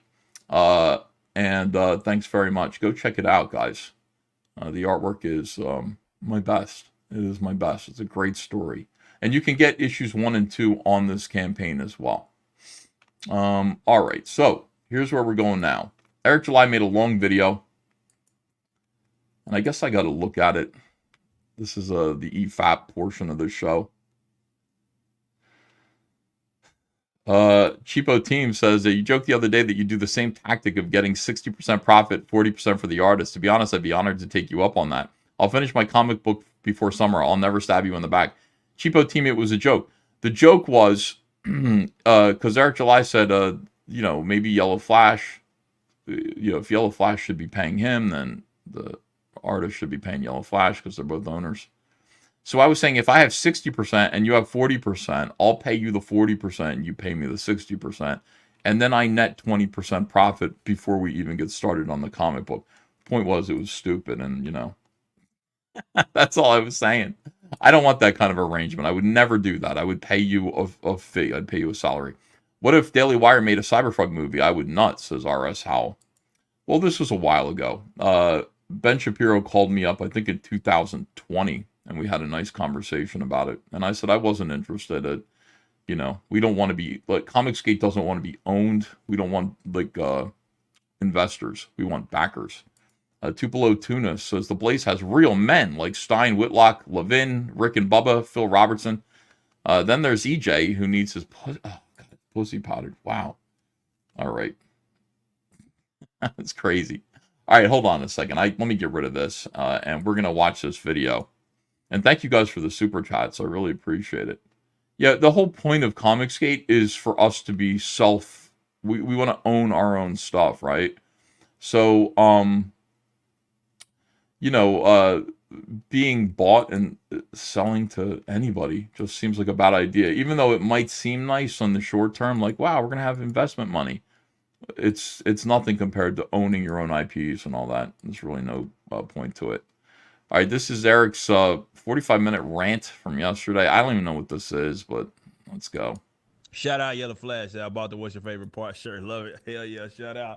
Shout out to my man's Yellow Flash. Yes, the favorite part shirt. You can still get it as well. It's over there in the store. Go check that out. Yellow Flash, fully on board with Eric July now. Black Jesus with a 2 says, hating on Eric is a full-time job. It's also gay. Yeah, there's a little ecosystem built around despising me. And it is what it is. Is it? Hold on a second here. Let me see. We got a $100 super chat again. Oh my God. Amazing. Thank you so much. Appreciate it. Let me pull that up. Zero Rad. Wow, thanks for $100. Somebody let Eric know he's still putting on a menstrual show. Any chance of getting figures of the emotionally abusive Grizzlies? Wow. From Rainbow the Brute. We're thinking about making teddy bears. The Friday Night Tights guys are making plushies of themselves, which is highly disturbing. Why would you want a plushie of heel versus babyface? Are you going to put that in your kid's crib? Like, why would you... Why the fuck? Why the fuck would you make a plushie of that stinky fat Brit? Why would you do that? Why would you do that? So if we're going to make plushies, I like the idea of making they're called the unbearables. They're emotionally manipulative grizzlies that have, emojis on their tummies. And I would see that because that would make sense. We're making a Rainbow the Brute action figure, so it would all kind of work together. I wouldn't want to make an action figure of the grizzlies because they're teddy bears. They're living teddy bears. That's why they're bigger than Rainbow the Brute. Like Rainbow the Brute is like a 6-inch action figure that, they're like a 12-inch stuffed animal. So I would make them as stuffed. It shouldn't be too expensive. Once I get a little bit more of Rainbow the Brute done and ready to go, I'm going to launch the Rainbow the Brute action figures, and maybe we'll do an attack on, like an add-on. You can get the 1 or 2 of the Grizzlies, the unbearables, as it were. But thank you for $100. I appreciate it.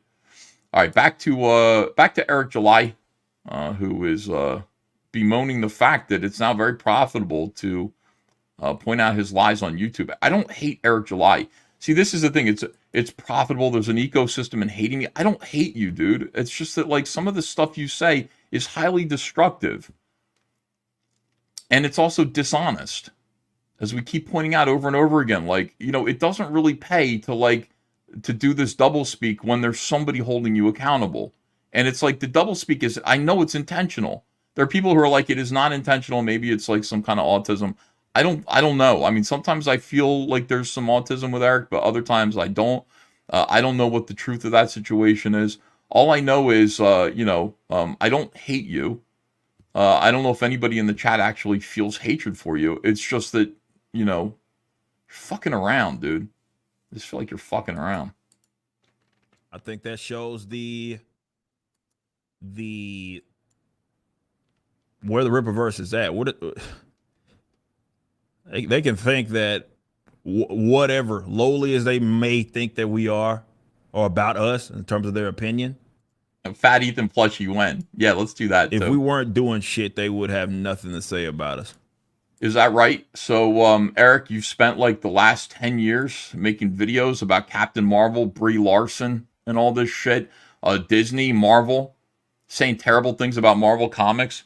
So according to your logic, if they weren't doing things right, you wouldn't have shit to say about them. So those guys are awesome. Marvel is doing great because you're making, there's a whole ecosystem that you build up, kind of denigrating those guys. And by the way, I'm cool with that. I'm cool with that, as you would say, denigrating Marvel Comics. Here's the difference between you and me. I can back my shit up. When I sit there and say Marvel Comics sucks balls, it's because I'm God. I'm great. I can do way better than them because I used to work there. I worked for DC. I worked for Marvel. Okay, my stuff is still in print. It's superior to a lot of the stuff that they're doing. The stuff I'm doing now is superior to the stuff that they're doing now or that they've ever done. Okay, here's the difference. Squirrel Girl, Captain Marvel, all those books that you make fun of, they're all better than ISOM. All of them. They are all superior to ISOM, and they suck. But you know what? They're actually created by competent creators. who know how to tell stories, and they're actually drawing that stuff. It's all better.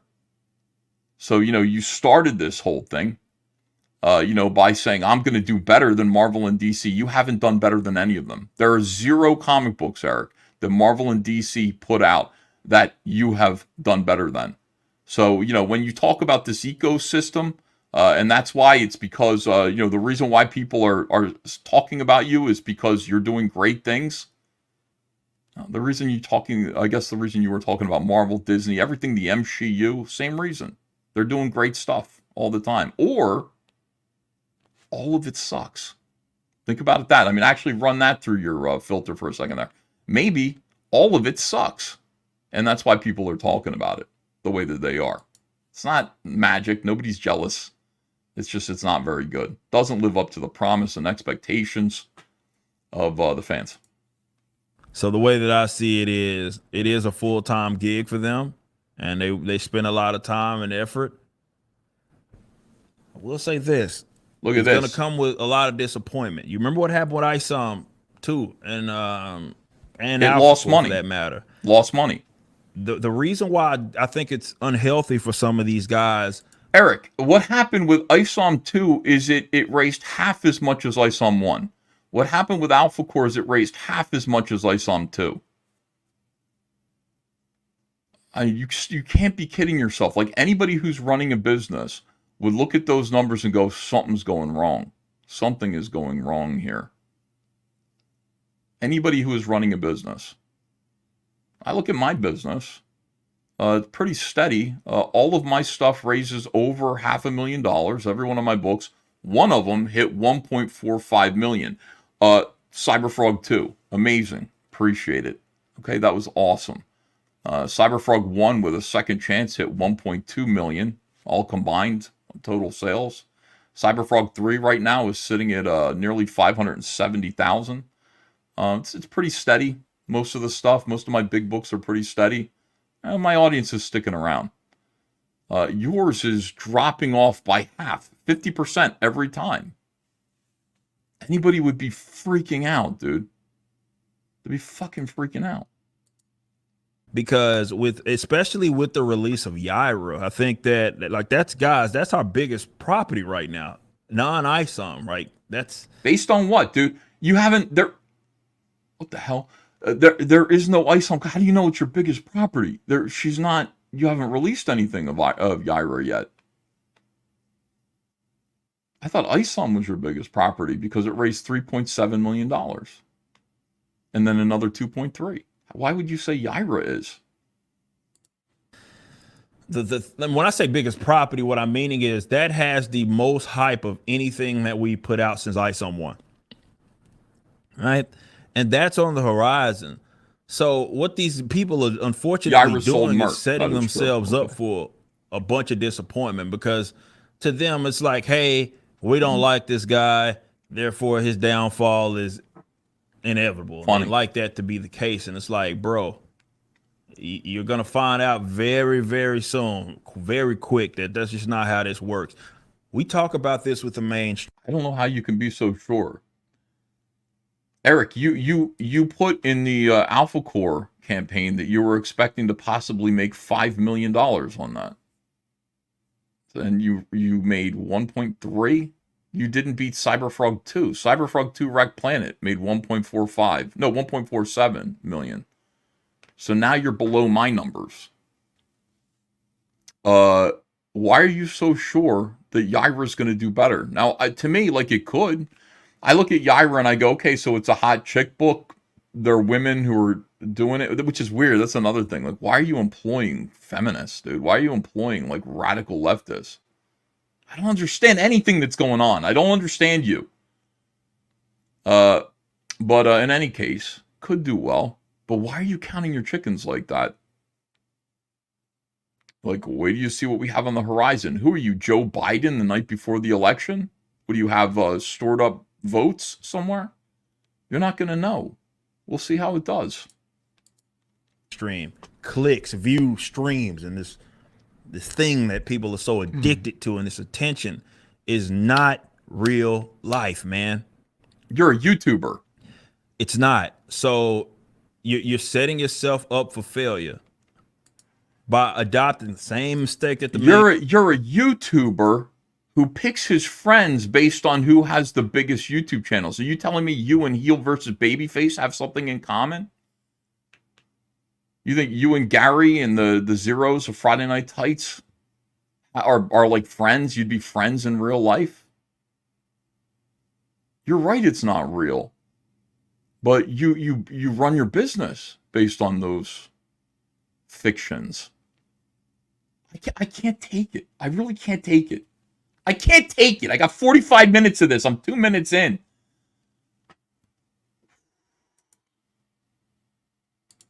Mainstream's adopted where it's like, hey, because a pocket of people said a thing is going to happen, or a pocket of people said this is the direction and all that, and then that's not going to happen, you're going to be setting yourself up for disappointment. But on a just serious, on a man like perspective, these guys got to get some therapy, man.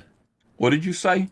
They got to get therapy. This is, you know what, Eric, like, here's the whole thing. You know, I keep saying that, like, you're behaving like an SJW. And you are, like, okay, so you're hiring feminists now, radical feminists, to do your girl book that you think is going to be your big hit. And now you, of all people, are saying get therapy. Who are you? Are you Kelly Sue DeConnick now, Eric? You know, Kelly Sue DeConnick, the whole get therapy thing, that came from Kelly Sue DeConnick, who was starting to notice that there was a certain bunch of YouTubers who were obsessing over Captain Marvel. Look at all these videos Eric made about Captain fucking Marvel. Captain Marvel, Brie Larson, Captain Marvel. Really? Captain Marvel is going to suck. It's going to do terrible. Oh, Eric, you disappointed that it made $1 billion? Captain Marvel. It goes on. It's cycling. Again, goes on and on and on about Captain Marvel. Non-stop on his channel. And this is the thing. Kelly Sue DeConnick saw all this, and she just, she's the first one to come up with this whole meme that went all around the internet. Every time somebody behaved like this is what happened. Right here. Toxic nerds, go to therapy, please. This is Kelly Sue DeConnick talking to people who obsess over Captain Marvel. I think I must have made 6 videos maybe about Captain Marvel, but that whole expression, go to therapy, I mean, it's just all like, is it a horseshoe theory? Is that what this is? Eric, should we go to therapy? Are we toxic nerds that should go to therapy now? Eric DeConnick? DeCon Eric? Kelly Sue DeCon Eric? Holy shit. It's all the same. It all ends up the same way. You have to constantly be aware. You've got to be self-aware as much as you possibly can to catch yourself from doing shit like that. You have to. Here is Mint Salad. Says, I finally feel like I found my tribe this year, so thank you, Comicsgate. It's Mint Salad. She just joined. Thank you. Appreciate you. Yakase says, no hate, just disappointment. Of course. Don't take this personally, dude. Just change your behavior. Ryan Blue Thunder, thanks for $20. Eric July is a victim of his own ego system. Ego system there.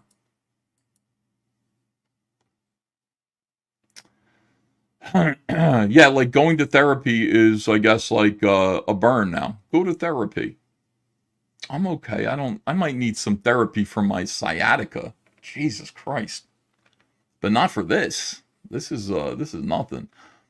Well, hold on. This could actually get more painful. Let me just keep going with this. It's not healthy. It's not healthy. And like I said before, I could understand it totally if I was just a destructive, evil, foul person. But this is what generally happens to the outsider. The outsider that's not connected to people's fan bases and stuff, that just sees this thing objectively.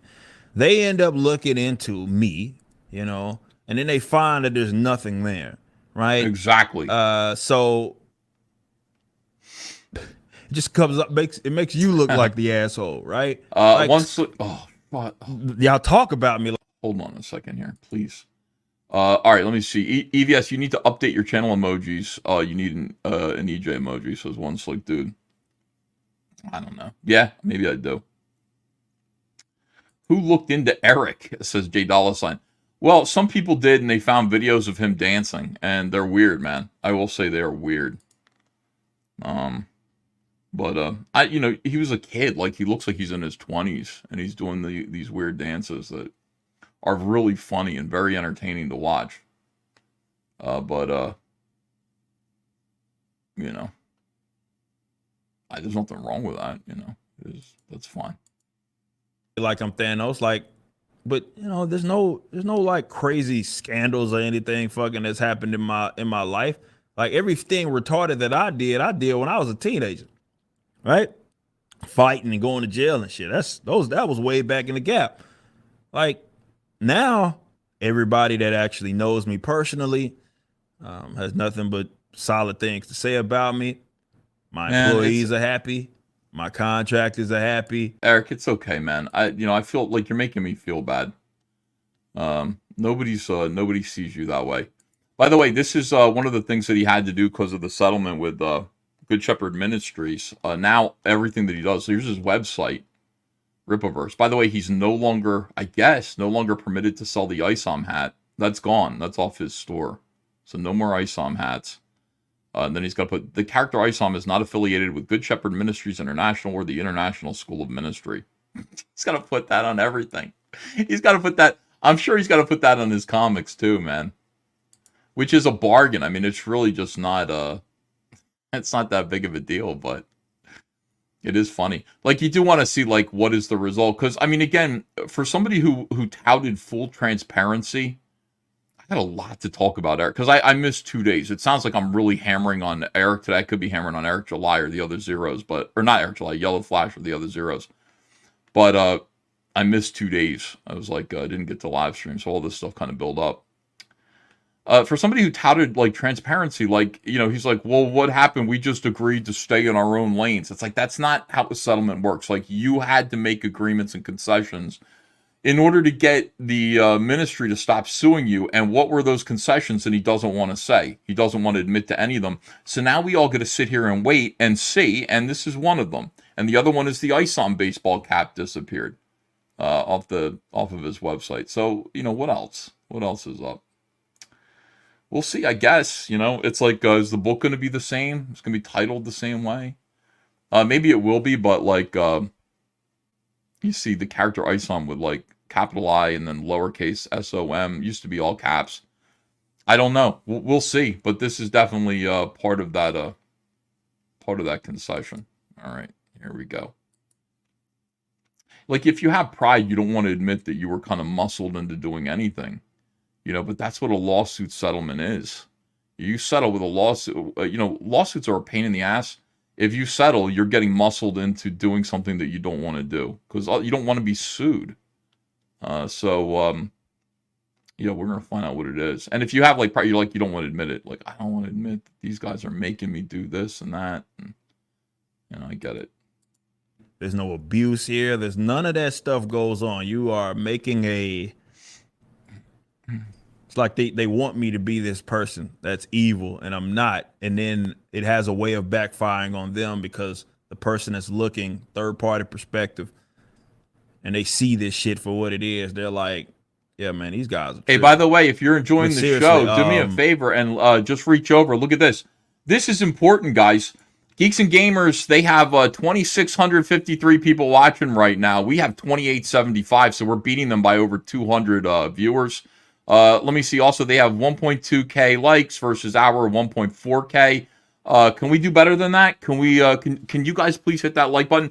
It's only going to make this show grow. Like, if you're interested in more people seeing this message and watching the show, and they are, like, these videos, they get like 30,000, close to 30,000 views when the show's over with. So people are seeing it, but more people will see it if you reach over. Just hit that like. Doesn't cost you anything. Also, I got knocked down because I was at 146 and 100, like I think 146 and then 100 other subscribers. because of this beef, like both of us are bleeding like subscribers and followers. He's lost 2,000, which is part of the reason he's looking like this. I lost 300, but I'm gaining them back now. And I think I'm like 50 subscribers away from getting back to 146 again. So if you guys are not subscribers, would you consider doing that? If 50 of you out of the 2,882 that are watching right now actually just hit the subscribe button, you'd see that number go to 146K again.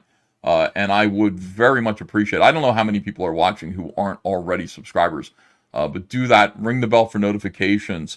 It doesn't cost you anything. I know I ask you to back my comic books and stuff and donate to the channel and super chats.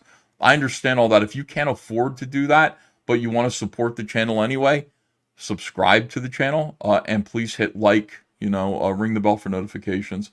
Very, very much appreciate you. And as you can see from like Alex Stein, everybody's looking at this. Like I don't even really think about it. I'm just putting on my show like usual, but people are watching Trashcast, man. They really like it. Lord Colossus Bud Eagle says, I'll never subscribe to you. I think you already are subscribed. I appreciate you.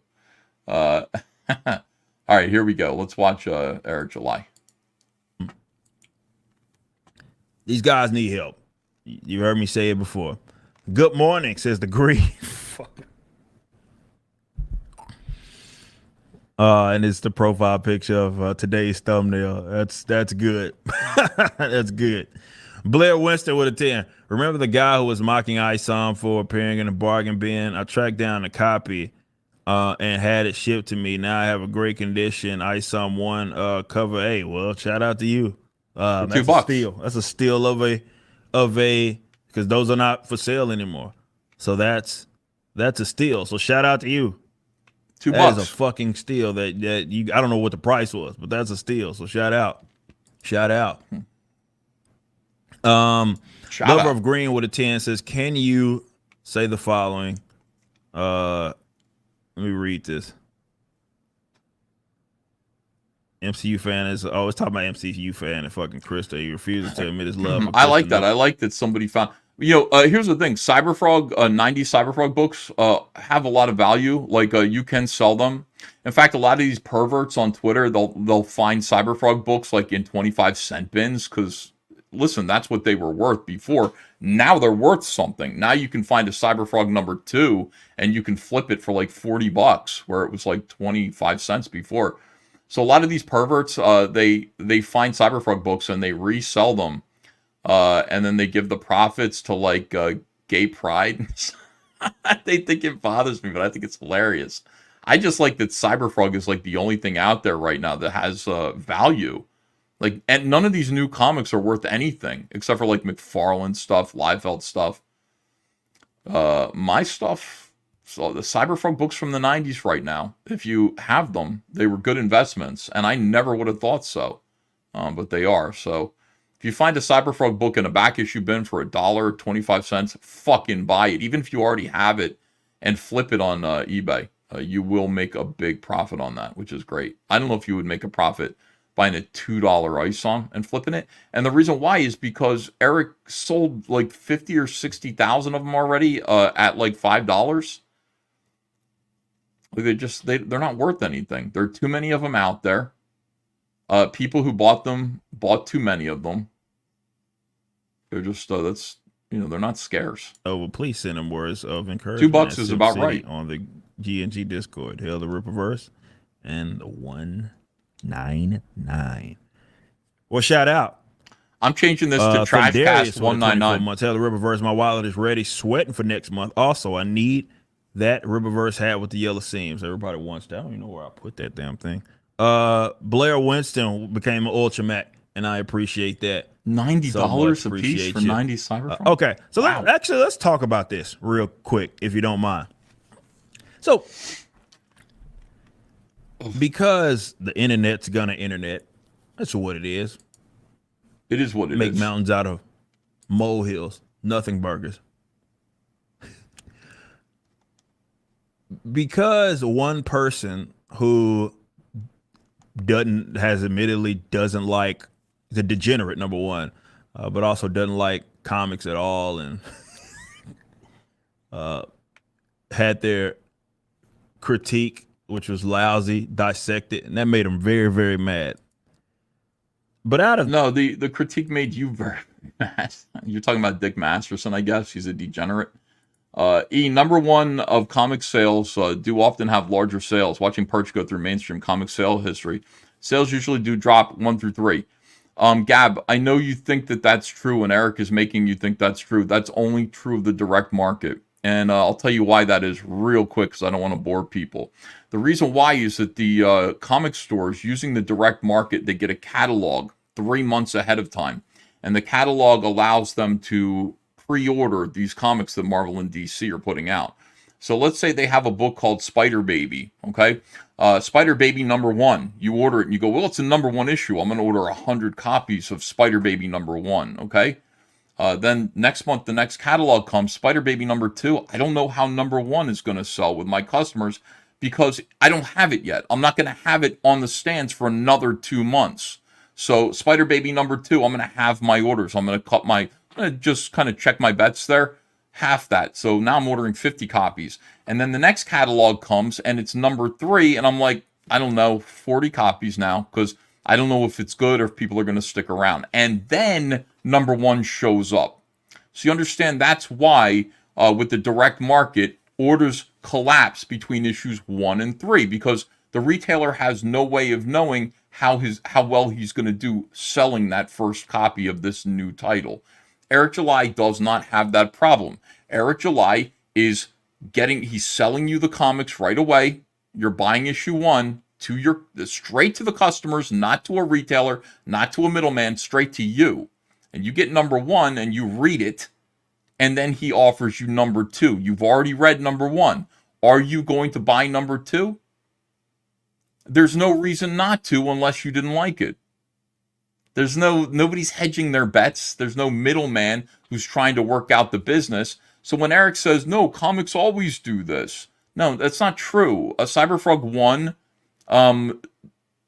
doubled in sales to #2. Cyberfrog 1, #2 sold twice as many. The reason why Cyberfrog 3 didn't do so well is because Cyberfrog 2 was late. That's it. So I'm being punished for that. But it's like Cyberfrog 1, Cyberfrog 2, people liked #1. Twice as many bought #2. And that's kind of how the internet can work because you're selling straight to the customers and there's no interrogatory. It shouldn't be a problem. So Eric is gaslighting when he's comparing his business to the direct market. There is no comparison. Buddha Bear says, Google ISOM. It's always the ministry first now. Oh, nice. Oh, here's a $20 super chat from our friend Jim Satalo. Wow, thank you so much, Jim. Amazing. Let me see here. Yay. All right, here we go. Jim Satalo says, it looks like you're correct about the name. Even on the disclaimer, only the I is capitalized. They must have been told it has to be used as a proper name, not any type of acronym. We're all capitalized. He will be bankrupt soon, says Jim. I don't know. Thank you for $20. I don't know if he's going to be bankrupt soon. I hope not. But yeah, I'm sure that's what happened. True Believer says, here's $2. Send me a comic pie, man. Get over it. Says Trashcast $1.99. It is what it is. Number 10. It is going to be $1.99. I like that. I didn't know what $1.99 was, but we got to do that now. All right, let me see here. Back to Eric July. That fake narratives came about, and it's the narrative of, and you've heard it, my criticism. Eric July can't take my criticism. And then when you ask people what it is that they're referring to, they'll generally refer to some lousy thing. How about this, Eric? How about people saying that you can't take criticism and you can't take that criticism? How about people saying, Eric July, he's not very good with criticism, and you have difficulty accepting that criticism, which is what you're doing right here. Eric, anytime anybody criticizes you in any way, you panic and you do this. People are lying. It's all these fake narratives, like I can't accept criticism. Do you understand the irony of this? You see how stupid this is, Eric? You're sitting there refusing to accept the criticism that you can't accept criticism. Almost any normal person would sit there and go, people say I can't accept criticism. Well, I'll try to do better on that. I don't know. I can accept criticism. That's bullshit. It's bullshit that people think I can't accept criticism. They think I'm fucking evil. They're saying all this bad shit, these fucking crazy narratives out there that I can't fucking accept criticism. I accept criticism better than anybody. Anybody accepts criticism. It's criticism inception here. It's unreal. Like, he has... Jesus Christ. Inside voice, Ethan. Sorry, Ava. Daddy's got to criticize somebody who can't accept criticism. And he doesn't realize that that's ironic because he's not accepting the criticism that he can't accept. Sorry, baby. I'll be quiet down here. Fuck, man. That because there's no examples that exist of me like blowing up at people simply because they criticize. I just showed a bunch of them me or tonight. Isam or anything. Bunch of them. I think people get it twisted how long I've been doing this and been doing creative stuff in business. And it's longer than a lot of you guys, as most of you guys' favorite YouTubers, okay? And I mean independents, right? So there was no way for me to not be out there, whether it be in the mid 2000s up to now. And I think that you're, and look, I got to use harsh language here. I think you're retarded. Oh yeah. If you believe that, I think you're retarded, Eric. I'm in a position where I think that. Don't open that door for me, Eric. I can't be criticized, or I won't be criticized, or the company, especially after making millions of dollars, won't be criticized. You're not taking criticism now, Eric. That is not a thing. Never was a thing, never will be a thing. And like I said, I've been doing this a lot longer than I think some people give me credit for. Oh. But with that being said, this is what that whole fake narrative boiled down to. They are upset that this is unbelievable. They're not being acknowledged because that's what it's about. This is not an expectation levied at a bunch of creatives. Like, hey, you should go stream and then list all of the things that you find valid or invalid, talk about them, and then worship X person's opinion about what they say.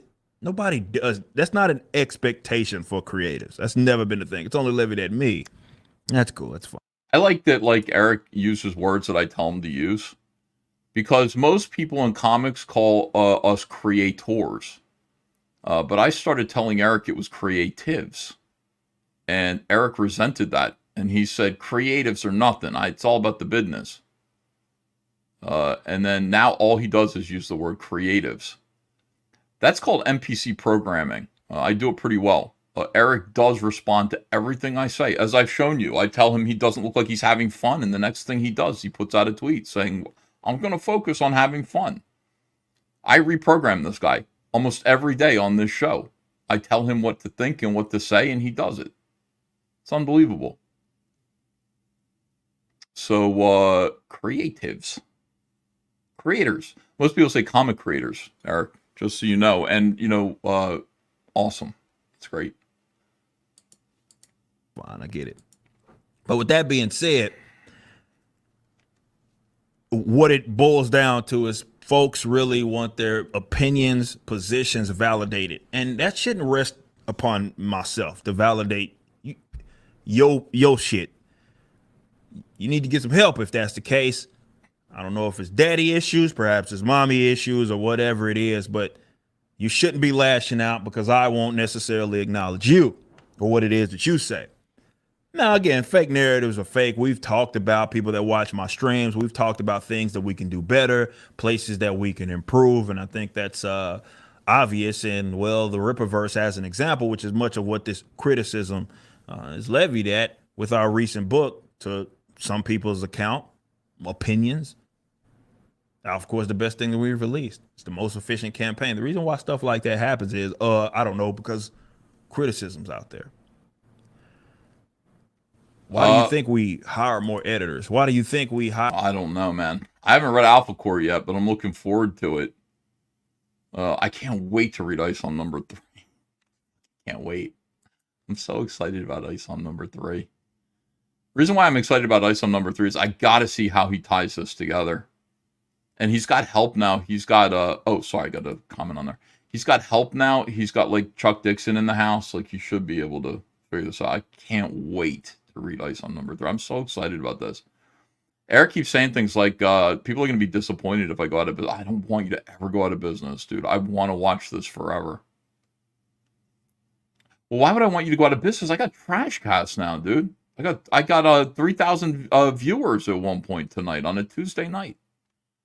I want you to be in business forever. You and I are in business together, Eric, whether you like it or not. Now we are officially in business together. And it is nice. I like it. I like talking about this stuff. It's cool. All right, hold on a second. Can you tell Eric to make a good comic? Says Wilberforce Wooster. No, he won't listen to me. He doesn't like my criticism. He gets his criticism from his employees. God damn it, says shout out Dick and Vito. What's up, Dick and Vito? Who are degenerates, according to Eric. By the way, how's the likes doing? Like, did we get any more likes or no? I'm not sure. All right, let me just go on with this. Our art director. Why do you think we continue to grow? I haven't seen the growth, dude. Why do you think Yaira is a book? Why do you? It isn't a book. I have not seen you grow. I've seen you shrink and hire more people, which is like the opposite of growth, man. You shouldn't be hiring. I said this before, and I'm gonna. This is gonna happen. You have to, Eric. You're hiring redundant people. When you hire Kane White to correct the work of Cliff Richards, that is the dumbest shit that I've ever. You don't fire. Okay. You are the guy. You are like a Polak light bulb joke.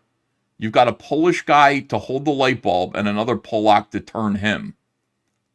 You don't. That's a is that bad? Polish jokes.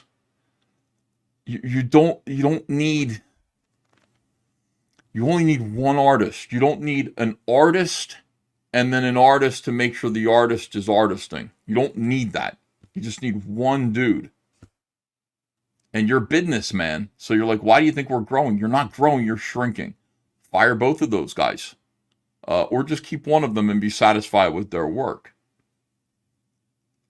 You got writers, and then you got the Saska sisters to make sure the writers are writing or keeping things straight. Like, the hell?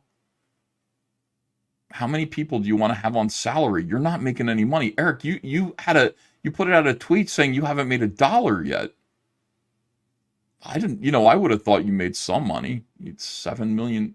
That's $7 million flow through your coffers. You have a business. You're supposed to be taking a salary. You had to have made something. You put out a tweet saying you didn't.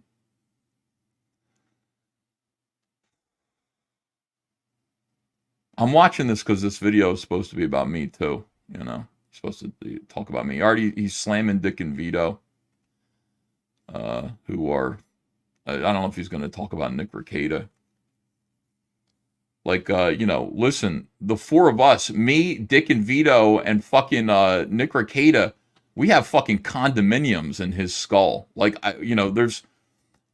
we're not even, we're all he thinks about. We're living there comfy, rent-free, grandfathered in. Rent control. No, rent-free. Not even rent control. I got a comfy condo up there. I'm kicking my feet up. He thinks about me all day long. I don't know why. You'll point out at least his shirt has sleeves today. That's appreciated, yeah. Memology 101 says, so my favorite people keep fighting. Oh, well. Hi, Memology. How are you? Favorite people. Thanks, pal. Nice to see you in here.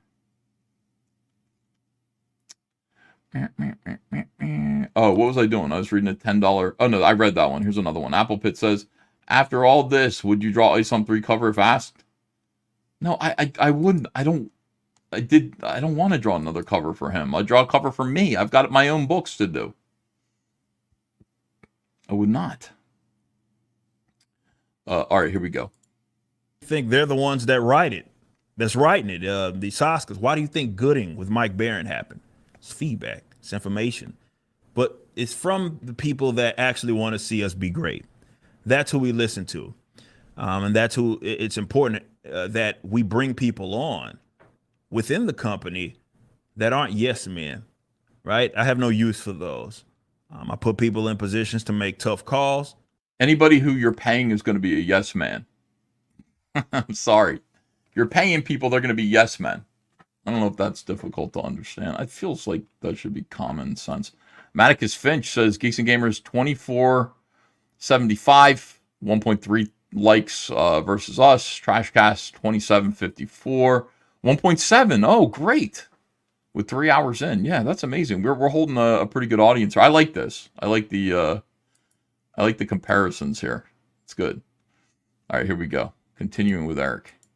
Even if they go against my judgment, because that's why I gave them the job, especially with creative stuff, right? So I have no problem acknowledging the slip ups. You know, we talked about ISOM 2 and errors, right? That was one in particular, and I did a video over at Rippaverse, and we talked about that, and I even explained why exactly it happened. But really, that's the point. It's growth. Oh. I'm not trying to be stagnant. I am. Like, I'm building a media company. This is why our output here is what it is. The publishing companies, media company that we're building with the Rippaverse, I'm taking this very seriously. So feedback, and we've done it in various ways. We've done it in polls. We've done it in, it'd be something me having a conversation with a fan or having being interactive. You guys know I'm very, very interactive with our supporters, keeping eyes on our gilded. When there's information that's out there that needs to be heard, that's going to make us better, we hear it out. Now, that doesn't mean that we're going to sit here and do videos and acknowledge every individual that ever said anything about anybody. No, that won't happen. You don't expect that from anybody else. But you're not in this game and you're not doing business right if you are under some impression that you won't be criticized. And I would argue, especially when it comes to me, you're fucking retarded. I got to use harsh language there. If you are under the moronic impression that, number one, I can't take the criticism, but number two, you cannot take the criticism. You are here making a huge video about people criticizing you over your inability to take criticism, and you cannot take that criticism. I repeat myself. But Eric, I want you to really take a minute and look in the mirror and see how dumb this is. So people say you can't take criticism, and you go and people aren't just making that up, Eric. I want you to understand that these aren't yes men. You said you don't like yes men. These are not yes men who are observing you and saying that you observably have difficulty taking criticism. And everybody does, by the way. Nobody takes criticism well. I mean, it's hard. It's a practice. It's an effort. You have to go, I might not be perfect, eh? And then you have to kind of accept the criticism. Nobody's good at it, really. It's just it's something that you need to do. And people are observing that about you. And you're sitting there calling them all retarded. You're saying you're fucking retarded if you think I can't take criticism. And you're here crying about it for 45 minutes. Eric.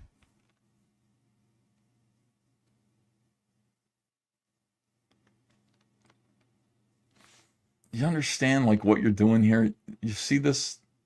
See what's going on? See, when somebody calls you, when somebody says, you're not very good at taking criticism, and you go, you're fucking retarded. That's a tip off.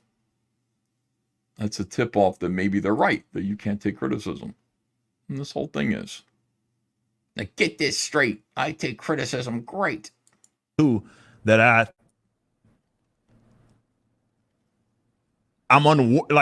not gonna happen, which is, you got people that actually believe this nonsense, which again, it comes off a fake narrative. That's why I always ask for the receipts. Show me. Oh, you mean that one time someone's said Jasmine was being assaulted in ISOM 1, and I dismissed that because it's hogwash. The person doesn't know what it is they're talking about. Yeah, you've used that as an excuse. Let me just go through this. This is stupid.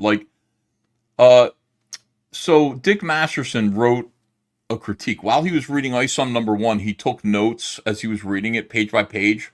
And then once he was finished reading it, he wrote 3 or 4 paragraphs, like in summation, this is where the weaknesses are in the storytelling, etc., etc. Eric went through that. He's like, I'm going to debunk this criticism, which is proof that Eric can't take criticism. The fact that he debunked the criticism in his own mind is fucking proof that you can't take criticism. Sorry, baby. Is fucking proof that you can't take criticism. That there. And the fact is, you sat there and went, you pulled one thing. Like, Dick Masterson thought it was very funny that in ISOM #1, he walks up to a girl, he puts his hand on her shoulder, Jasmine's shoulder, and she's not exactly welcoming his touch.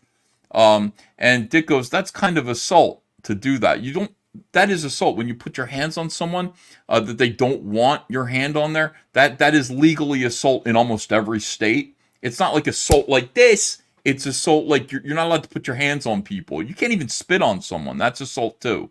Almost everything is assault. Just stay away from people. That's what I've learned from this. But then on the very next page, some people come up behind ISOM, some bouncers, and they put in the same exact way, put their hands on his shoulder, and then he goes, why are you so comfortable putting your hands on people? And they both did the same thing. Now that is funny. Eric July focused on that one criticism that putting your hand on a girl's shoulder is not, that's not assault, crack addict, crackhead. And he used that, he rode that towards dismissing the entire criticism of his story structure. He gaslit his entire audience and himself, I believe. And then he walks around talking about how he debunked that bad criticism. It wasn't good criticism. Eric didn't even address the rest of the criticism. He didn't address any of the criticism of the story structure. It was just the little story points that were almost kind of like jokes. Like, isn't that kind of funny that that happened there? No, it is not assault. And he still rides this to this day. And in fact, it is assault. It is. It's just not that big of a deal. All right, here we go. There's destructive criticism. There's constructive criticism. There's valid.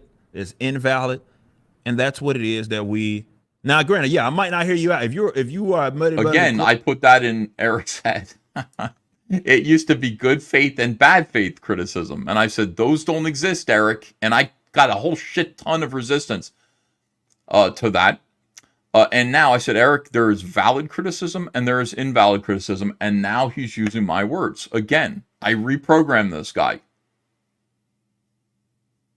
That is unbelievable. I reprogrammed this guy and he says what I tell him is true. It's awesome. You don't like me, you want to run my business, you hate me, yeah, I'm not going to hear you out. I'm under no obligation. If you listen to those types of people, that's fine. You go run your business into the ground where you go listen to people that want you dead. That's fine. I'm not that fucking stupid. People won't be joining in there. All right. But it's good when people are that care about the product and are invested in it. It's good to hear what it is that they have to say. And they will always, it's not a rocket science. They will always, I do it, like when it comes to my friends' projects, especially with music, right? Because that's then definitely me being in the ghostwriting space for so long there. That's kind of a required thing. You're going to give people feedback and they're going to ask for it. And you got to be honest. And to give them what it is that they need, the tools it is that they need. It is. He said it is. Tools, but it's that perspective. He said the tools it is that they need. I like when he puts those additional it is in there. To give them the tools it is that he needs. The tools it is. Why does he do that? What is that extra it is? To give him the tools it is. I'm going to rewind that a second. I got to examine the way he talks here. So there's a 4552. Oh, no, 1328. So let me put it around right there. All right, let me hear this. Got to be honest. And to give them what it is that they need. Give them what it is that they need. Okay, so that's all right. The tools it is that they need. The tools it is. Need. Not necessarily tools, but it's that perspective it is that they. The perspective it is. How about that? Like, what is that? So it's like, okay, to give them the tools it is that they need and that perspective it is. Why do you say that? The tools it is. It is. I guess it is. We got another super chat here. Thank you. I got a bunch of them. Jose M says for $5, Eric calls you the individual, maybe two, not many, while Mad Cucks called Dick Masterson fanboy. You have become Voldemort, he who must not be named. I know, they think that, like, guys, I get more viewers than you do now. It doesn't matter if you say my name. You might as well fucking say my name. Geeks and Gamers, you might as well say my name. Eric July, I get more viewers than you. You did. You had all of your friends on a live stream, and you only had 200 people watching you. 2 hours after the show, you had 498 views on your video. You might as well say my name. I should stop saying your name. If I stopped saying your name, you'd go away. I'm pretty sure. You might as well just say my name, guys. It'd be good for you. Kenny Jones says, when are we going to get more of your old school videos, man? Like what? I don't know. Old school, like drawing videos? I do drawing videos. Nobody wants to watch them. Why would I make content that people don't want to watch? Heard you mention Daily Wire earlier. Worked a few pages of a comic for Ben Shapiro. Was a good deal, but it went nowhere. There were always edits, and no one knew how to do comics but me. Got some good art from it. Says Anthony Gonzalez Clark, $10. Nice. Yeah, they seem to be kind of interested, but it's not really what we're. It's not really what we're trying to do.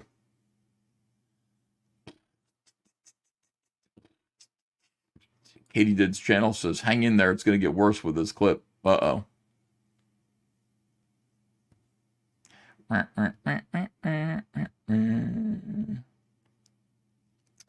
What is this? Geeks and Gamers stream was kissing Eric July's ass. It was incredible. Well, maybe we'll watch that next time. Maybe we'll watch that tomorrow. I don't know. All right, here we go. They need that's going to elevate them, right? There is a way to package that. There's a way to give it to that person, group of people, and there's a proper way to do that. One of those ways is not to say, hey, I hate you. You're the worst person in the world. Please listen to me. Sorry, I'm not there to validate your opinions. I'm not there to validate your perspective. I'm here to get better as a company, and that's my job as the owner, the founder of it, to ensure that it improves, to ensure that it's not stagnant, to ensure it is that we are achieving our goals that we set out. To ensure it is that we achieve our goals. It is. Shane is live, says 7 of 9. That's good news, because we were worried about how he was going to do after his surgery. I hope he's okay.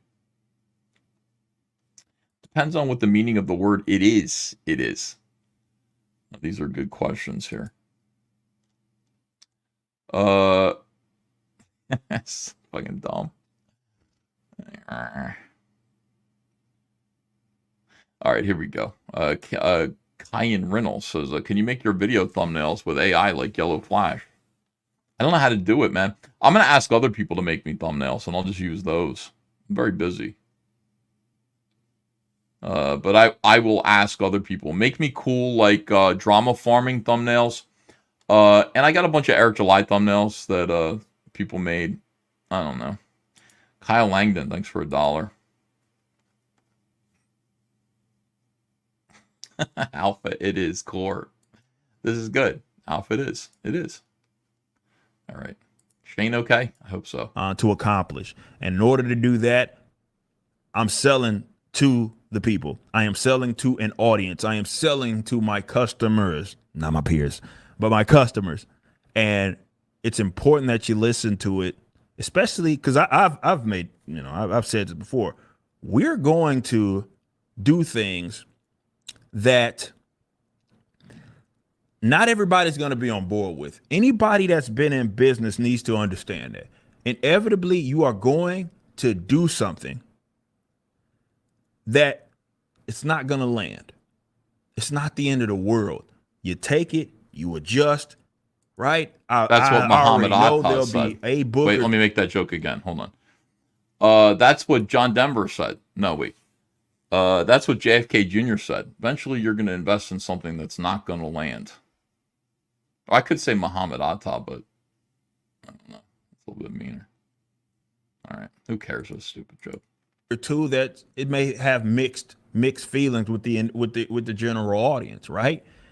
We know that. The goal is to, again, take that information and digest it, and let's continue to be better, make better product, not to double down, which is what we've seen from the mainstream, double down when the audience, not haters, not your peers, when the audience, the actual customers have said that they didn't want something and you kept giving it to them. Okay? That's not the way to do business. Okay? And I understand that. I'm very aware of this. My company's very aware of this. And we just go about it like actual businessmen and women would go about it in terms of how we handle that feedback. So I get it. Fake narratives are fake, and it doesn't matter. You can show these people all the evidence in the world. There's still going to be people that go out there and say, you can't take criticism. My criticism. And it's like, okay, bro. There's nothing anybody can ever say to convince you that is a false narrative. So believe it. But remember, it's not those guys that we're selling it to. We're selling it to our audience and their feedback. When you say that, like, it's a false narrative that you can't accept criticism, it is proof that you can't accept criticism. That you can't accept criticism. I wish you understood that. Ethan, there's some tisms going on in Rippertown, says Pilgrim Media. Maybe. Katie Did's channel says, hang in there. Oh, I read this one. I love the drawing bids, but I'm kind of weird. Lol, says True Believer. Yeah, I mean, I could do some, I guess. I'm just so busy, like, when I'm drawing, like, I'm drawing my comic books that are late. I got to draw Rainbow the Brute. I can't imagine stopping and being like, let me show you how to draw this. All of my artistic energy is going into my comic books right now. So that's my concern about that. But I understand that people want that kind of content. Some people do. We'll get around to it, I think. Rhino says we can all go back to January, February of 2022. Peter Samedi gave the lightest feedback in history. Oh, I forgot about this. July responded by going on a nearly month-long tirade attacking Peter Samedi, the nicest man in comics. Yeah, this is a guy who says Eric July said, listen, when I launch the Rippaverse, I need you fuckers to gatekeep the hell out of it. And Peter Samedi was like, what do you mean? Like, gatekeep the hell out of it? Like, what are you talking about? And that was a huge fight. Like, Eric July went off on Peter Samedi. Peter Samedi doesn't like Eric July, and that's why. It was just like, what do you mean gatekeep? What are you talking about, gatekeep? Like, pointedly, you just hired 2 radical feminists who believe in transing kids, according to tweets. Protect trans children. You hired them. You did it. Like, you're asking your fans to gatekeep your company. You can't even gatekeep it. Jim Satala says, did you miss that when he said he knows valid criticism because he has been in the ghostwriting space for a while? Someone was so retarded they paid him to write something for them. I call BS. Well, I didn't hear him say that. He said he's everybody says they're a ghostwriter. I don't know too many ghostwriters, but there is one, Caro, what's her name, is a ghostwriter that's on his staff, so she works closely and in his shadow, which to me suggests that maybe she's a ghostwriter and she kind of helped write ISON. But I mean, what the hell? Like, that doesn't make sense because I don't know, man. I don't know. All of it's weird, man. None of this makes sense. Caro Brown. Yeah. Yeah, I don't know.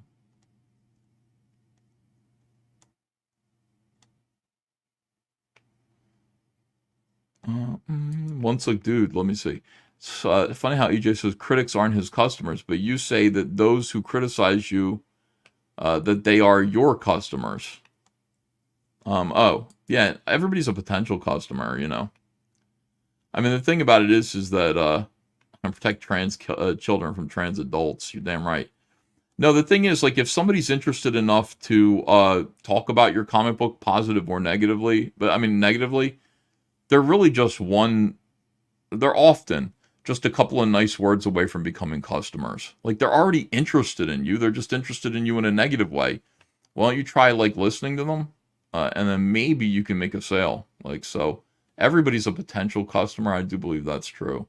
There's some people who say, I'd never buy your books, Ethan, because I'm a fucking homosexual who, hates Trump. Well, okay. Well, I mean, I still, believe that it's possible to sell you a comic book, so I don't know. Feedback is appreciative. It's not only that, it's necessary. You have to get that in order to do better and build a better product. It's always ways to improve, and that's what it is that we're here to do. It is. That's just the truth. Yeah. To keep being great. Keep being great. It's just like I said, it is weird.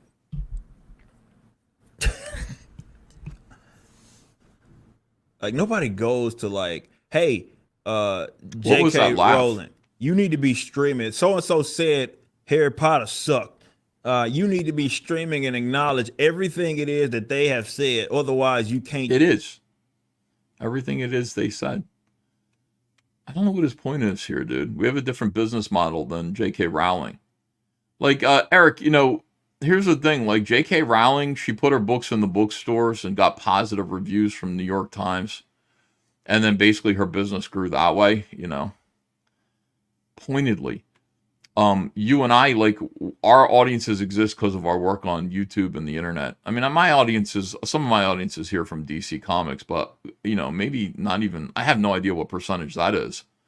I think most of my audience is here from YouTube. So nobody's telling J.K. Rowling that she needs to do that. No, but you know what they are telling her? They're telling her that she needs to put books out and give them to reviewers for the New York Times and the Chicago Tribune. Get book reviews and stuff, and she has to go do book signings and things. That's what they're telling her. They're telling us something different, but we have a different model. You take criticism, and you have to agree with everybody, everything that person says. It's that's illogical. Eric, you suck. You are not J.K. Rowling. Your shit sucks. J.K. Rowling has talent. You cannot write. Eric, you cannot write. Eric, you cannot write. It's not logical. People aren't telling J.K. Rowling that she needs to listen to them because they're enjoying her work. They really are.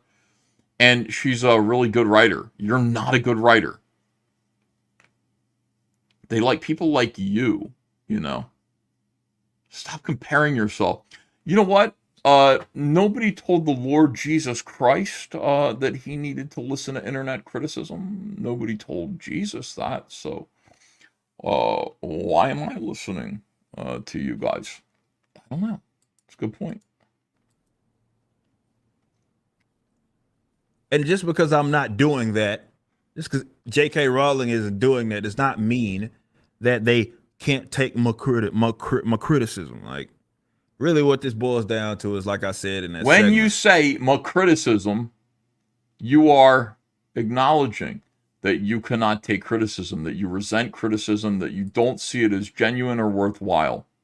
When you use a phrase like "my criticism," which mocks the idea of criticism, you are acknowledging that you resent it, you don't take it seriously, and you can't take it. That's all. These people want their opinions validated. That's more than anything. They need to be. It's like, I'm not y'all's daddy, bro. I'm not y'all's father, man. I can't. I know. My father lives in North Dakota, and he was in my life, Eric. I know you're not my father. I know my father. He's, Holiday. He comes here 3 times a year. He comes on the show. Yeah, I'm not missing a father, dude. I know who my dad is. Know him very well. And so does the chat. The chat knows Holiday. Holiday read my psalm. And what he was like, this is trash. And I said, Dad, shh. Who cares? Can't give you that validation. You got those problems, you need to go be working that shit out with somebody else. Don't put those problems on me. I'm not here to validate you and what it is that you say. I know that would make maybe you feel very good. Oh, Eric Jalot, please acknowledge me. I know what it is that I'm talking. Please acknowledge what it is that I'm saying. It's first of all, that's narcissism, right? You don't even care about making our product better. You care more about being acknowledged than that. And this is why I said, bros, YouTube is a fucking show. I told y'all this. Like when we talk about criticisms and people streaming for hours on end about myself, like that's not for me. That's for y'all. Yep. For you guys. And you're welcome. Everybody who's in the chat right now, 2,632 people. I have been streaming about Eric July now for 3 hours and 41 minutes. Probably made about $900 in super chats. I'm doing this for you guys, but you know, also I'm doing it for season tickets to the Phillies. That's why I'm doing it. And thanks. Appreciate it. And you guys, I hope you're enjoying this. I'm doing this for you, 100%. Appreciate it. And for season tickets to the Phillies. So thanks a lot. I'll keep doing it. Ethan Van Grifter. Hell like that's yeah. that's for a show. It's not for me. That's not for me. That has nothing to do with me. That's for y'all. There ain't nothing wrong with that. Once like this says, how close are you for those tickets? I have no idea how much they cost. Shit to do, I don't bro. know. I don't know what season tickets cost. I think like $10,000 maybe. Like That's what I'm thinking. run a company and listen to the people that actually want us to be better, want us to do great things. It's gonna be a no-hitter, Eric. I'm not your father. I'm not here to validate everybody's opinion. It's like I remember seeing some comments. I'm like, I've never seen Eric. Is it 30K? Do a video acknowledging his. I'm sitting here like, and I didn't respond obviously, and I'm like, $300 per hour, not bad for a comic geek. Thanks, why would you? Since when was I under the I don't know expectation, I guess, to be fucking Eric stealing the I'm not your father bit from EVS too. I know Eric like watches what I say and copies it. One of my things is I'm not your dad. And the reason why I say that is because there are a lot of people in the early days of Comicsgate who did actually say that to me. I looked at you as a father figure. And I said, what the fuck? I'm not that much older than you. What do you mean a father figure? So I started to say that like, you know, you're not mad at me. You're mad at your dad. I started to say that to people. And I started to say, I'm not your internet papa. Sorry, I'm not. You know, uncle's okay. I can be your pal. But weird people who want me to be their daddy, you know, no. Dioberg, I have kids. Alpha Core, another lame product, half-assed comic of repulsive excrement. Wow. That's crazy. Thanks for $5, man. Very creative. People are creative around here. Yeah. All right. By the way, we got 2,600 people watching, 1,800 likes. Please do hit that like button. Please do subscribe. Let me see how far away I am from getting back to 146,000 subscribers. Let me see. I need 45 more subscribers to get back. 45 more subscribers. So if you're not a subscriber yet, please do subscribe to this channel. It's free. And that's going to help me get to 146. Now, Eric has lost 2,000 subscribers. He was at 511. He's now at 509. And I know that bothers him. It would bother me too, even though it's not that many. Like it still is a lot, like relative to your total amount. He hasn't gained any back yet, but I would like it if I gain mine back. Marquis Danas says, check out the MAGA victory rap Loza Alexander just put out after Trump's victory there, primary win. Oh, that's kind of neat. Okay, let me see here. Everything that someone says against me. What type of gay ass? Where'd that come from? It's weird, bros. I don't understand it. I'm not your father, man. I'm not here to validate y'all's opinion. I'm sorry. I'm here to. I got 2 more subscribers. Sell comic books and comic book accessories. We're at 957 now. To an audience of buyers. Crusader Joe says, Eric the Infiltrator July, the mask is off. He doesn't care about traditional conservative or values. Oh, what the hell? Shush. He's a neo-leftist. That's why he has to copycat others. He doesn't know how to conservative think. Testing 2741 says, Eric July, it is criticism I take, bros. It is me, y'all. Me, your daddy. It is y'all. It is. That's kind of what it is. Corny. How many subs is Yellow Trash lost? You could look at If you want to, you could look at the Social Blade. A lot of people are doing that. I looked at my Social Blade because somebody told me I should. And I saw his Social Blade, my Social Blade. They said that he was losing, like, hemorrhaging subscribers and stuff. Whenever you get into a fight like this, that is what happens. Like, both of us, like, end up bloodied. It isn't fun. Got another subscriber. Thank you, guys. It isn't fun. Both parties end up bloodied and fucked up. You know, don't like it, but that's life. That's life. Dad, It's Only Plastic says, hey, VS, got my girlfriend who doesn't give a shit about comics to read Isom and Cyberfuck Blood Honey. She said Isom, quote, was a baby back bitch. Cyberfuck was pretty neat with a hot chick, so there you go. That's all I ask, and thank you for $10. Just read it and enjoy it. Yeah, I said this is going to get bloody. I told the comic skaters stay out of it. So I'm going to do this. It's going to get bloody. And that, when I mean bloody, I mean this, like subscribers and stuff and hurt feelings and shit, you know.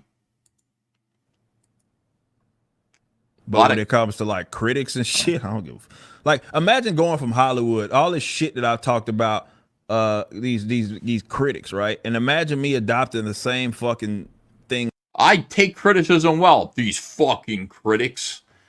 There's this narrative out there that I don't take criticism well. These fucking critics in Hollywood. These fucking critics. Shit. That I've been. Did we lose the point for I don't know how long, in which I'm listening to professional critics and full-time YouTubers about what the fuck. I got 3 more subs. I just got 3 more. I'm at 961. 961. YouTubers 39 more subscribers, really but 146. And the damage is healed. Tens of thousands. The damage is healed with 39 more subs. Buying our product.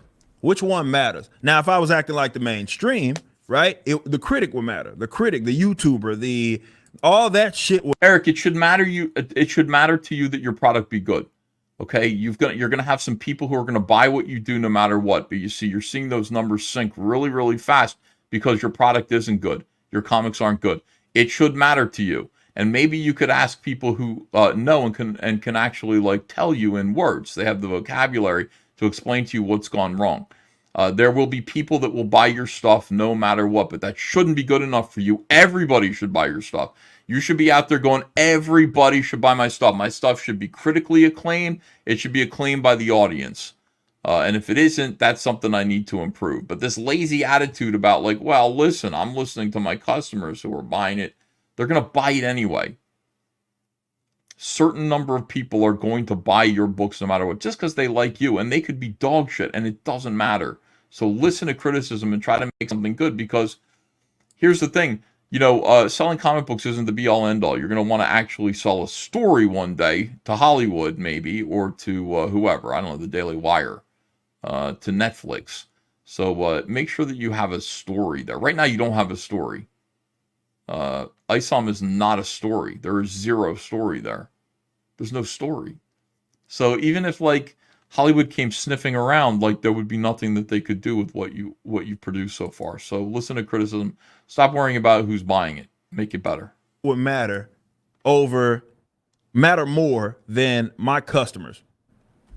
But that's who I'm listening to. I'm listening to my customers every single fucking day. We keep tabs on. We got our community manager. Shout out Sheep, who's in the chat. Like that's the job. We keep tabs on. Why do you pay all these people? And we make adjustments based on that. Eric, fire all these people. You're surrounded by leeches. Not your fathers. I don't know why these guys want me to validate their opinion. So you're feeding enough people to be a father. You need to. You can't take criticism. Well, why I can't? What do you mean? Where did that come from? I've never heard you say anything like wait a minute, bro. So you're saying I can't take criticism because you never heard me acknowledge your opinion? Like, come on, bro. Like we ain't fucking. Or you ain't a child, and I ain't your daddy. Like, come on, bro. Like you shouldn't be seeking validation from me. It's not how it works. I am not your fucking daddy, man. It's not how this shit works. I'm not your. Say that again. You go talk to and go have that conversation with your father. If you need your opinions validated so fucking bad, go talk to your father. You know what I mean? Go talk to your moms. Say that again. Say father again. Man, these motherfuckers ain't got no spouses. Or if you do got a spouse, go talk to them. Go get your opinion validated by somebody else. It's not my job to sit here and acknowledge your critique. Who the fuck besides me watches this? Why would you sit in a crowd and listen to this? Why would you have this on your TV? Can you imagine? There are people who watch YouTube on their big screen TVs, flat screen TVs at home. They're just doing housework.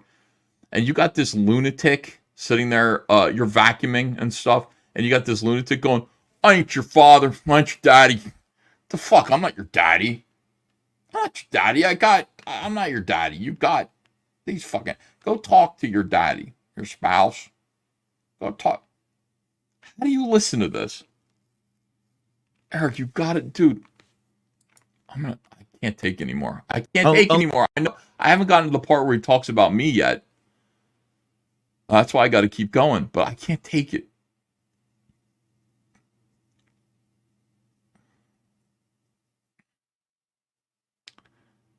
I can't, no, Ethan, you're making money. Think about, you're getting super chats, people are here, they're having a good time. You can do this, Ethan.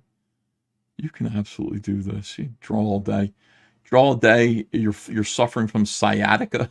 Oh, it hurts so bad. Hurts to drive, like it hurts to move my foot from the gas to it's like a pain from like my lower back all the way down one of my legs. And it's going to be there for like 4 weeks, according to the internet doctors. And, drew all day, ran some errands with your wife. And now your job is to listen to Eric July say it is, and then yell at people about how he's not their father for 45 fucking minutes. You're getting paid good money to do it. I mean, it ain't work, It ain't work. You're entertaining people. Jesus Christ. Ethan, get an inversion table for your back. Oh, one of those things that flips upside down, like it's on hinges. I've seen those. Might be good. Good talk. Yeah, let's get back to the game.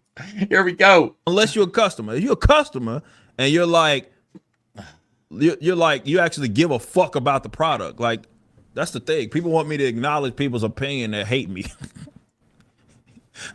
we knew it was a sham. We knew it was a sham when these motherfuckers started saying, well, there's no such thing as bad faith. Nigga, what? That doesn't matter. Well, I hope you never end up in a court case. I really do. Because you're going to hear the term good faith 16 million times and you're going to think that it doesn't matter. Eric, I'm not saying there's no such thing as good faith or bad faith. I'm saying it isn't a qualifier for whether criticism is valid or not. See, you write off criticism because, basic observations that anybody could make about your artwork based on whether the person who was offering it likes you or hates you. Eric, you're sitting there showing off of commentary that I made on Twitter about your comic book that is entirely made in bad faith by me. Because I liked you, and so I didn't want to hurt your feelings. And so I ostensibly said, yeah, good job. This is great. Keep going. That was bad faith criticism. But you like it because it's positive criticism. See what I'm saying?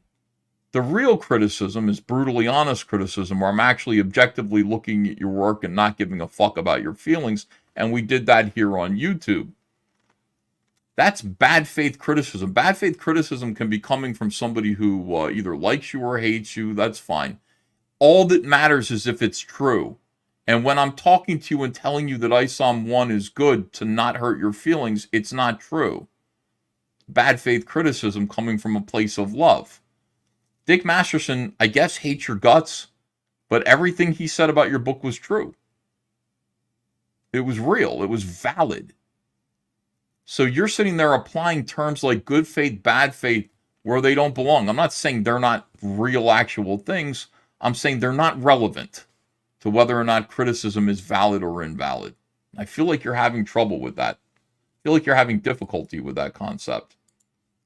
hope I illuminated because you're it retarded for you. But that blows my mind. It's basically, hey, here's this guy. They clearly don't like you. They don't like your product. They don't want you to be great, but you should listen to them. Hey, guys, I'm telling you as a businessman, okay? Anybody that says that has no fucking idea what it is they're talking about. I would start taking everything that they say from that point on with a grain of fucking salt. Sure, there may be a gem in there or two, but if there's anybody that is requiring, asking of, whatever, you to listen and hear people out that want you dead and broke, they're fucking stupid. Those are the last. Eric, again, if I said to you, Eric, Dick doesn't want you dead or broke, you're being retarded. Since you're using the word retarded, you're being retarded. He thinks that you're a grifter. He thinks that you're a blowhard grifter who is selling shitty comic books by telling people that you're the answer to the woke mind virus in the comic book industry. You're not. You're not a good comic book creator. That's all it is. He doesn't want you dead. He doesn't want you broke. He just wants people to know that, like, your books aren't very good. He just wants his opinion to be heard about your comics, man. You overblow this stuff where it's like people want you dead or broke. No, those are SJWs. Listen, if I were to say to you, Eric, like, I think that you should, like, jump in a wood chipper. That would be the best thing for your business. Now, you don't listen to that. If I were to say to you, your characters, Eric, have no clear motivation. They're not behaving in ways that are likable. The dialogue is stilted and weird. Everybody sounds like you. And the artwork comes from free 3D digital asset sources like what's its face? What's that place called? SketchUp.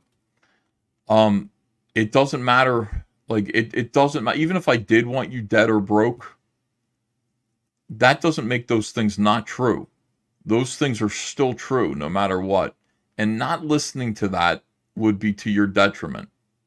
Meanwhile, somebody who loves you and wants you to do well, is excited about you, who tells you that you're flawless in every single way, and your books are great, that is not good criticism. So it does. You understand what I'm saying? It doesn't matter. The person's motivations don't matter. All that matters is what they're saying true or not. That's all that matters. And you saying, anybody who wants me dead or broke, just right. Listen, you can't just do that. You can't go, well, Dick Masterson doesn't like me, so therefore everything he says I'm going to ignore. That is the reasoning of a child, of a retarded child. That is the reasoning of a retarded child. You don't get to do that. That is something that somebody who wants to live in their own bubble would want to do. I don't want to. I need my safe space. I don't want to hear from these people who don't like me, so I've made up this excuse. They hate me and want me dead, so I'm not going to listen to what they say. That is retarded, Eric. And you're better than that. You should be better than that. You shouldn't be this, I'm going to say an SJW word. You shouldn't be this fragile, dude. You should be more anti-fragile and able to take criticism, even from people who don't like you very much, as long as it's true. Last people that you should be listening to, and you're under no requirement to do that, right? Seriously, that is stupid. I would never recommend that you do that. And anybody that's expecting you or advising you to listen to fucking folks that want you out of there, trust me, you're going to get a lot more valuable feedback from people that love you. No, you're not. You aren't, Eric. You aren't. You aren't going to get valuable feedback from people who love you. You're not, you child, you fucking kindergartner. You're not. Stop looking to be validated.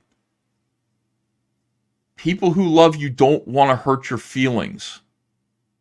If I show my wife, I say, "Hey, honey, how do I look today wearing my my wife's gonna say, "You look great, sweetheart." Oh, I do. You know, like weigh 800 pounds. I look good. She loves me. She's not gonna be honest with me. You know who's gonna be honest with me? Sheila Aliens. She's gonna be honest with me. She's gonna like, look at you. How long until you're in a hover round, you fat pig? That's honest. People who love you are not going to give you valid criticism. They're just not. And look at you looking for, you know who's going to be helpful to you? People who love, look at your face as you say that. People who love you are going to help you. They're not. Stop saying stupid shit to your audience. This is why I have to do this show, because I have to untangle this dumb shit. Because you've got an audience of people and they're listening to you and you're giving them the worst advice, not just for like comic books, but just life advice in general. Life advice. It's shit. If you want to feel good about yourself and have good self-esteem, then yes, only listen to people who love you.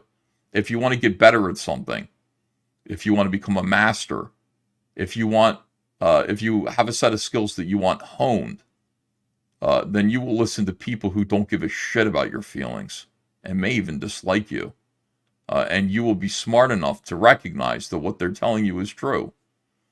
Because steel sharpens steel. Cotton doesn't sharpen shit. You are going to ever get, for there's nothing your haters can offer you there. Nothing.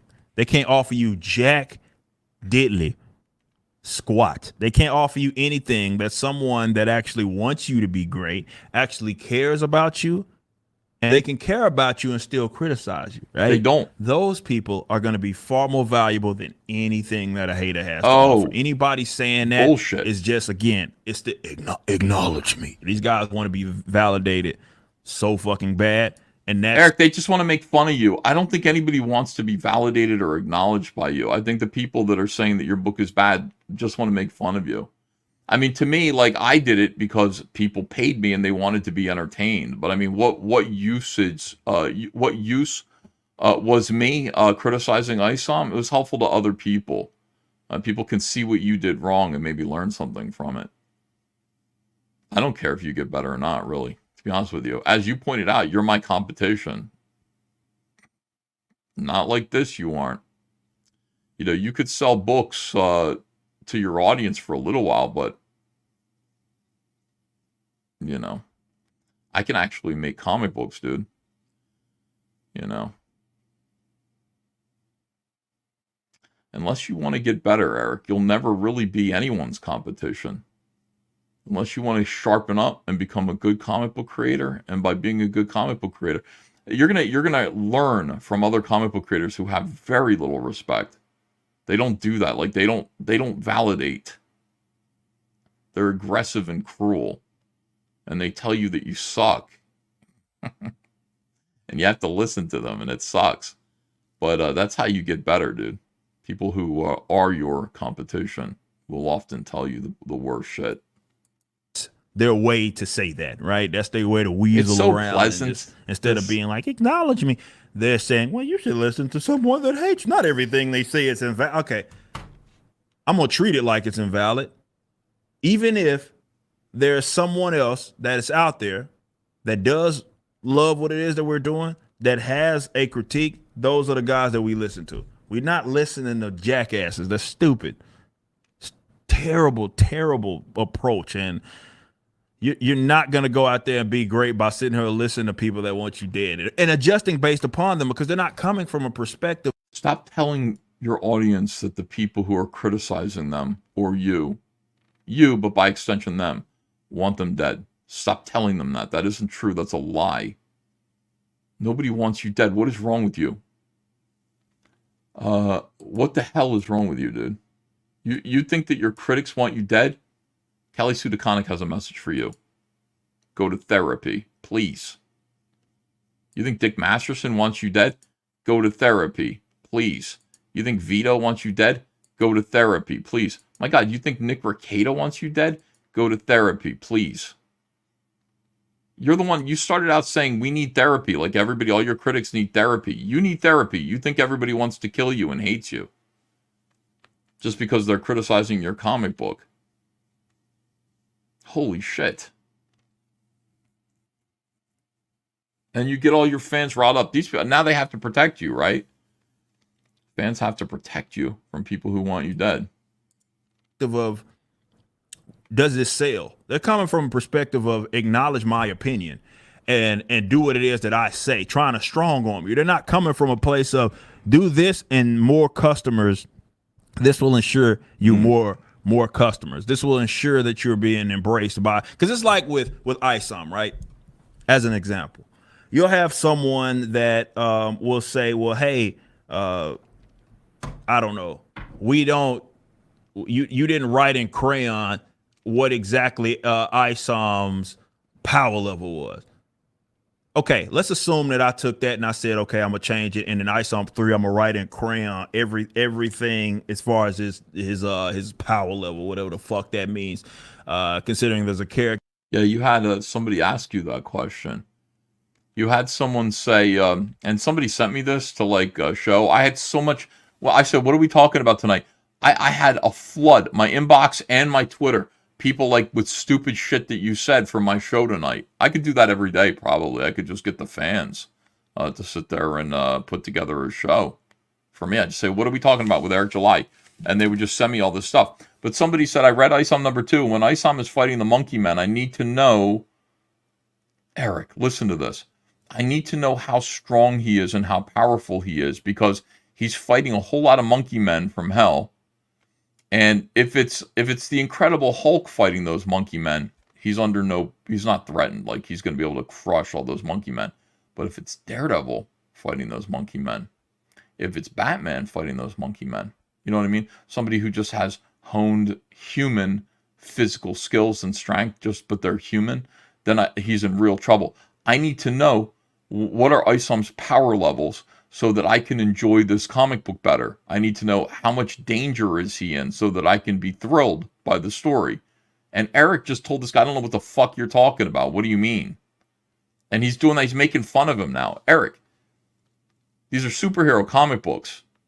People know, when people write superhero comic books, they kind of let the people know. I did it in Cyberfrog Wreck Planet. The first 20 pages are Cyberfrog fighting one Vespis by himself. And you can see all of his powers, you see all of his weaknesses, you see all of his skills, and you see how he measures up to one Vespis. And the reason why I did that was at the end of the book, he's fighting 20 of them, and he's fucked. So that's what it is. You gotta make it clear to people what your hero's power levels are, because that's a superhero thing. Gotta let people know. Don't make fun of this guy. He's absolutely right. This is a big ass universe. What I be doing there, right, is you got my man Dan Cotter. You've seen him in the chat. He's talked about this. I would then be turning him off as a customer because he likes the fact that, well, the approach to ISOM is we play the long game. I'm not thinking 2 years from now. I'm not thinking a year from now. I'm thinking 5. Eric, if I were you, I wouldn't play the long game anymore. No offense. I wouldn't play the long game. If you think there's going to be an ISOM number 50, I got bad news for you. It's not looking that way. If there's an ISOM number 5, I'm going to be like, whoa. Holy shit. I'll be really surprised. I'll be glad, but dude, the thing about these books is that you got to really hook people right away.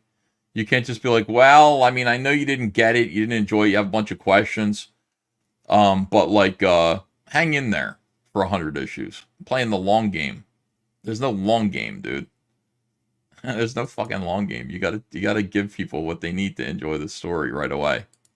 I can't write myself in a corner. I can't try to go as quick as we need to be, so everything. What's ISOM's fucking truck fucking type, gasoline fucking type? Is it diesel? Premium? What the fuck is it? What's his social security number? What color shoelaces right now. Does he prefer? He would much rather us tell a story, and a lot of people would much rather tell a story that there's layers to it. We take our time and we don't feel like we have to rush ourselves. So you're asking me to do something that would turn off another type of fan. I can't do that. Sorry. I don't know what that was. What I can do is make other books that are more up to speed to maybe something it is that you like. It is, Extra, it is. Eric, all of your books need to explain the characters in as much detail as possible in the first act. Every single one of your stories need to do that. It's not like, well, these people are kindergartners who are reading this, and these people are advanced. No. Stories are all the same, man. Story structure's all the same, whether it's Berenstain Bears or Alpha Core or Gone with the Wind. People need to know who these characters are in the first act. You need to establish them so that we feel like we understand who they are, where they're coming from, so we can follow them on their journey. You're not doing that, and you're stubborn about it. You're like, I don't listen. You're just stupid. You're retarded if you don't get it. No, Eric, you're retarded. You have to do this. There's no variations on this. This is what people are trying to tell you. There are certain things about storytelling that you have to learn that are consistent. And one of them is with ISOM. Jabai, who remixed ISOM #1, he did it brilliantly. In about 10 panels, he completely told ISOM's story. He said who he was, what happened to him, what he used to be, where he is now, why, and where he's going, what he needs to do. Okay, I used to be a superhero named ISOM, and then I would get blamed for everything. Every little catastrophe that happened, I'd get blamed for it. And I got sick of it until one day this stupid thing happened, and I said, that's it. I'm leaving the city. I didn't want to work with Alpha Core. The only way superpowered characters could use their powers in the city was if they had the permission of Alpha Core. I didn't want to work with the police, so fuck the city, and I went to the country. But I'm still kind of working a little bit. My friend Franklin's a PI. He was murdered. I think it was my old nemesis Darren who did it. Now I'm going to go over there and find out what the fuck's up. And that's everything, dude. That's all you really need to know. And he did it so quick, and I was immediately interested. I understood why he left, and I understood his anger and why he'd want to go back immediately. You could not do that. You had 100 pages. Nobody knows who Isom is or what he wants. He just seems like an asshole. It's a story failure. You're not sophisticated. You don't have a sophisticated audience.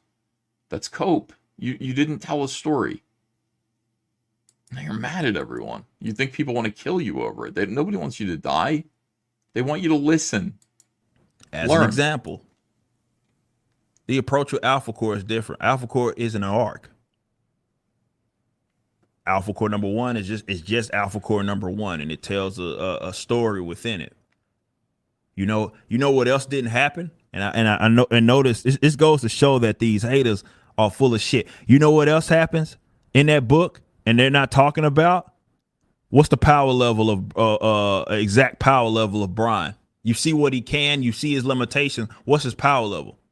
What is the origin of Ingrid Valdez? Did you get that in Alpha Core #1? Why is Braxwell the approach, verbalizing, let's say that, in the way that he does? Did you ever learn about that? Did you learn all of what he could do? No. You didn't. I haven't read Does it make it a bad Alpha story? Core yet. Absolutely not. I don't know what he's talking about. I'll read Alpha Core. And here's the thing. I'm quite sure that Chuck Dixon wrote everything necessary for you to understand the characters. You don't have to know everything, Eric. Stop. You don't have to know their origin story necessarily. You just have to know enough to get you through the story. You have to have enough information. You have to have the tools so that you understand their predicament, their motivation, and where they're going here. Those are the things that you need to know. So I'm sure that Chuck Dixon did that correctly. And you gaslight, and it's like all or nothing with you all the time. Everything's very binary. No. People know nothing about ISOM after 2 issues, and they probably know something about Alpha Core. I'll know when I get the book and I read it and review it. I can't really comment now. Because that's not the design. It's the first book. Should I read some super chats? All right, let me read some super chats. Thank you guys for sending them. I appreciate it. Let me see here. Oh, wow. Look at all this. Amazing.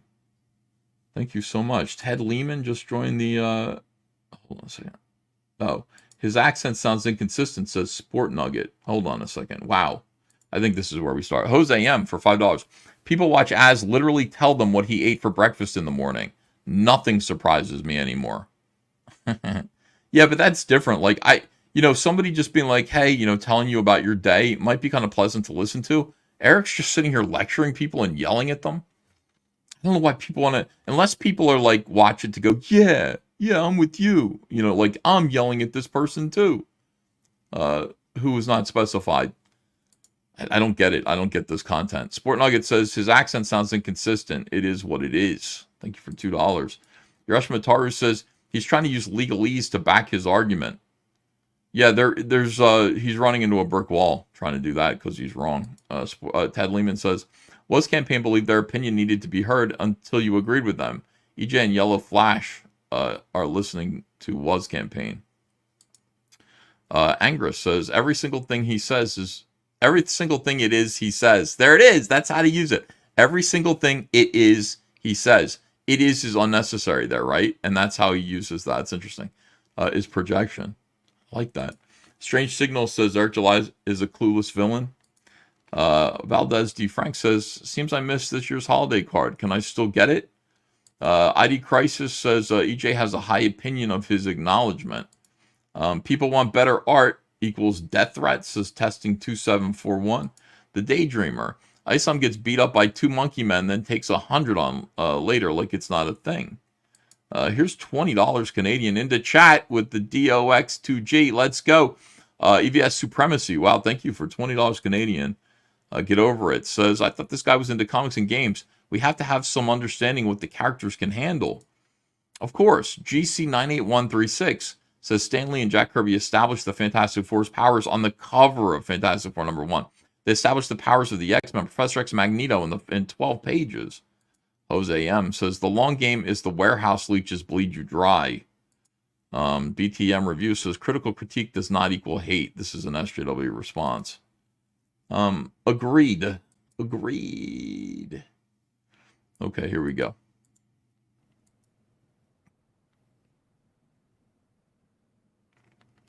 So what we could do is maybe there is a more appropriate time to tell a story in which that's the way that we tell it. It makes the most sense if we tell the story like that in that context, and that can exist.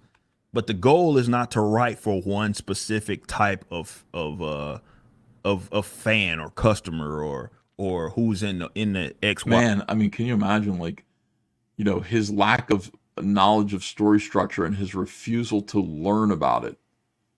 He sees that as, well, I'm writing for a certain type of reader. And he's going to, and then again, he just says, this is nonsense that I can't take care of, I can't accept criticism. This whole video is him not accepting criticism. Eric, you have to accept one thing, like people know more than you about this particular subject. People who like you and who don't like you, they all uniformly know more about this than you. And you should listen. And Z. Some people like that shit being spelled out in crayon. That's an insult. You're insulting people. You're insulting people who did not understand ISOM, and nobody understood ISOM.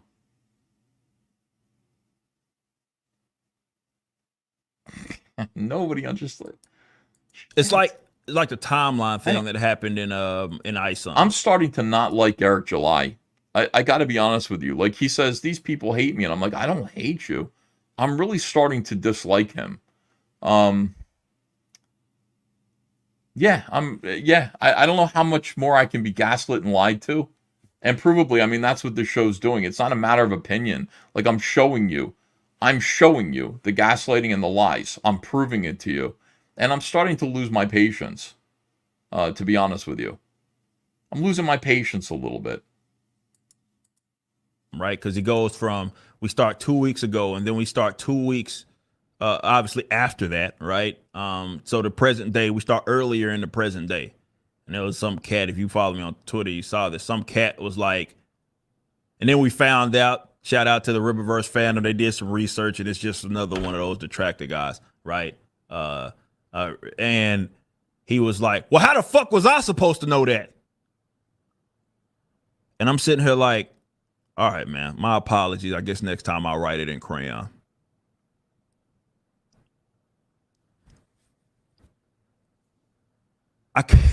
I can't write to treat my audience like they're retards, man. I just can't do that. They're not retards.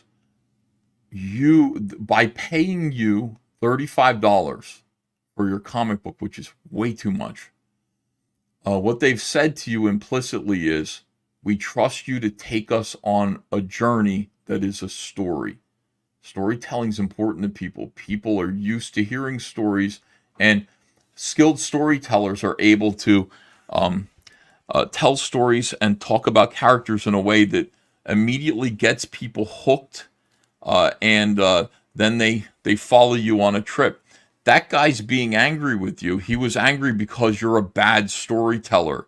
You failed to take him on the journey, and now you're insulting him. He's frustrated because he's like, I don't fucking know anything here after having read this book, and I should know, and I shouldn't have to ask. And you're like, I don't want to write in crayon for you. I'm not writing for fucking retards. Yes, you are, Eric. Whether you like it or not. By writing the way that you're writing for fucking retards that aren't even going to read your book. They're just buying it to support you.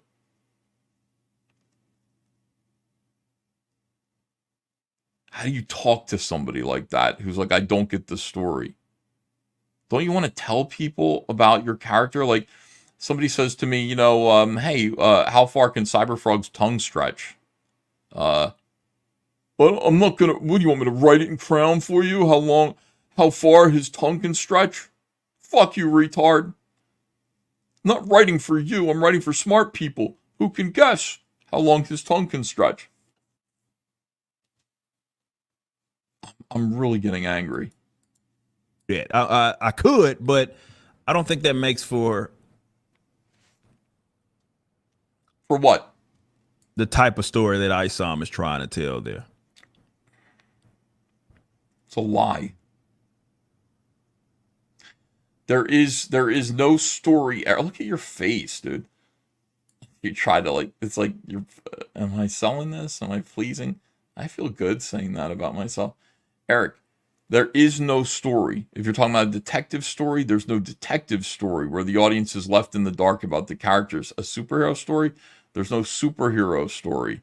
A blaxploitation shoot 'em up, there's nothing like that in which people are left in the dark and don't understand the characters. There is no style. The Holy Bible makes sure that you understand the characters in the Holy Bible. There is no type of storytelling where people walk away from it and go, I don't even know who the main character even is or what he can do. Doesn't exist. And the fact that people are telling you that and you're retreating to this, well, I guess you're not smart enough for it, is a fail and a cope. It's a fail. You should be ashamed of that. You should feel bad about that. You should feel bad. You failed your readership. Let's take our time. And like I've said before, 5 years from now, we're not even having this conversation because more material's out. There's more information out. But I get it, man. We live in the world where all the industries have changed. Everything is about short-term, short gains. No, it isn't. It's not short gains. You got $3.7 million to tell a story, and everything is short-term. You've got to treat it that way because these companies go out of business real fast, and you got a lot of people on your payroll. Too many people on your payroll. Okay, I don't know if you know as much about the business as you claim to. You're spending hundreds of thousands of dollars on useless animation. That animation's useless. What is that for? And the books that you're putting out are not going to keep an audience. So, I mean, you saying, hey, check back in 5 years. I don't I can't guarantee you'll be here in 5 years, dude. I don't know how you're going to do that at this rate. If people are like asking you questions about the characters and you're calling them retards, you know, I don't know how you do that. I don't know how you keep an audience that way. I'm writing for a smarter audience. See, that's what Marvel Comics said. Marvel Comics decided they wanted to curate their audience. This book is for somebody other than you. You don't like it, it's not for you. You're a retard. It's so easy. Like, here's the thing. Like, you know, it's so easy to stand there and criticize other people. It's other creative people from the sidelines when you are not creative and you do not know what goes into creating something. I can do it. I can sit there and make fun of Marvel and DC books, again, because I do it. I know how to do it. I worked there. I was competitive when I worked there with the people who also worked there alongside of me. And if I want to sit there and say that Squirrel Girl's a piece of shit, I'll go ahead and do that because I have every right to do that. You don't have the right to do that. You took your shot, and here's where you are. You've created books that are like, nobody understands what you're talking about, and then you insult people over it. Short attention span. Give me everything, all of everything now, so I can move on to the next thing. And you've heard me say this before. And it sounds fucked up to the people that don't understand business, but I can't treat the Rippaverse as a company like you read other people's shit. I can't do that.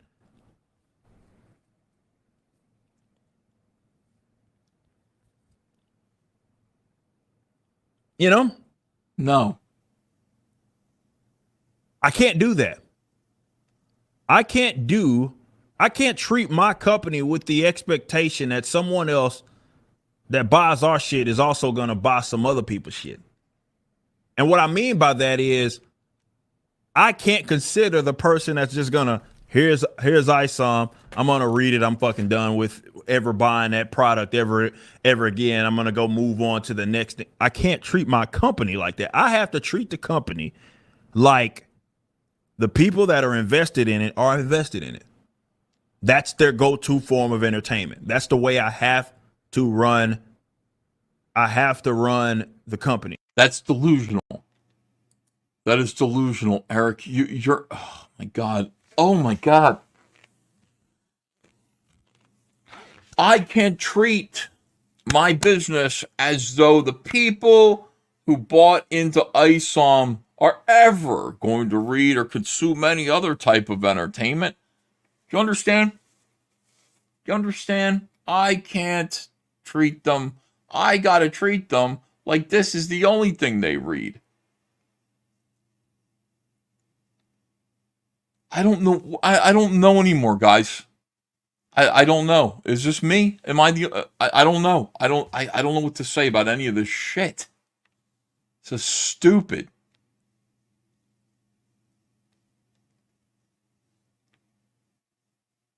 Why does he say things like this? I like him better when he's on Geeks and Gamers. He just sits there quietly. Anus Hog says, "Don't play dumb, Ethan." What are you talking about? I hope you're kidding, man. Oh my God. Dexter Garner says, "It's not just you, Ethan." All right, let me see. Keep going. So I do. So I don't want to pull a George R.R. Martin. I don't want to write myself in the corner with ISOM. This is a character that the audience responded to the way that they did. So I'm going to take my fucking time. What?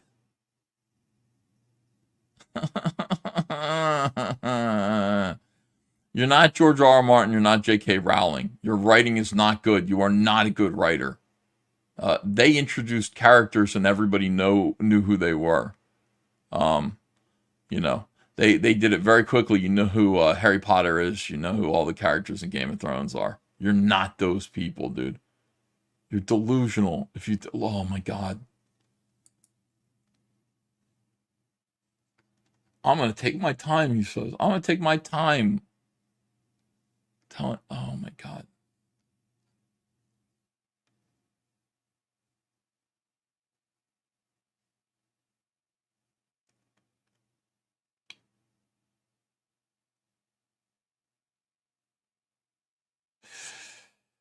Guy like douche chills, you know, like.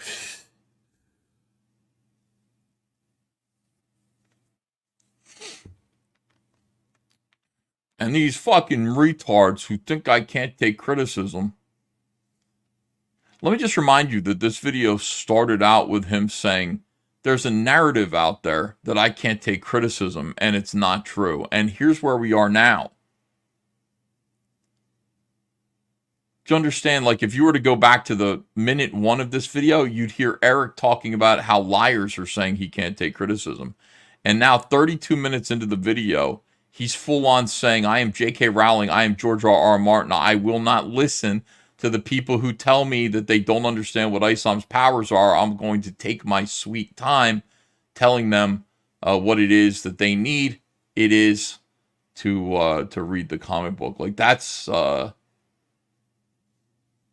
that is amazing. And look at the look on his face, too. I don't know what this look is, but I see it as just like 12-year-old. I don't know.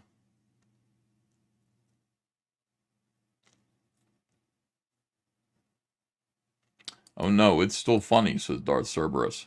He said that at the beginning, though, remember? He said, and this is him, correct me if I'm wrong, this is him, like, full-on refusing to accept criticism. Like calling people retards. He's seeing greatness. Is that what it is? The look on his face, that is. He's seeing greatness. He's actually witnessing, like, his vision. He's a visionary. And that look on his face is like greatness. I'm being great. Oh.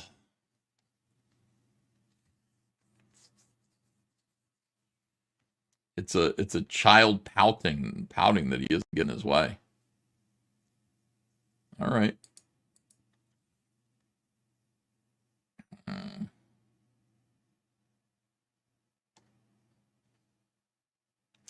Here we go.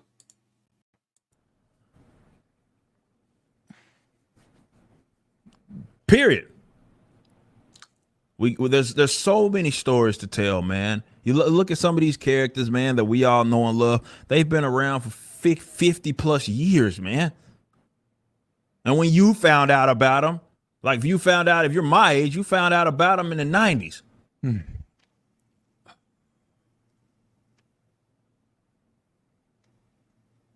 You know? Is he drunk or something like Spider-Man's already 30 plus years old by then, man.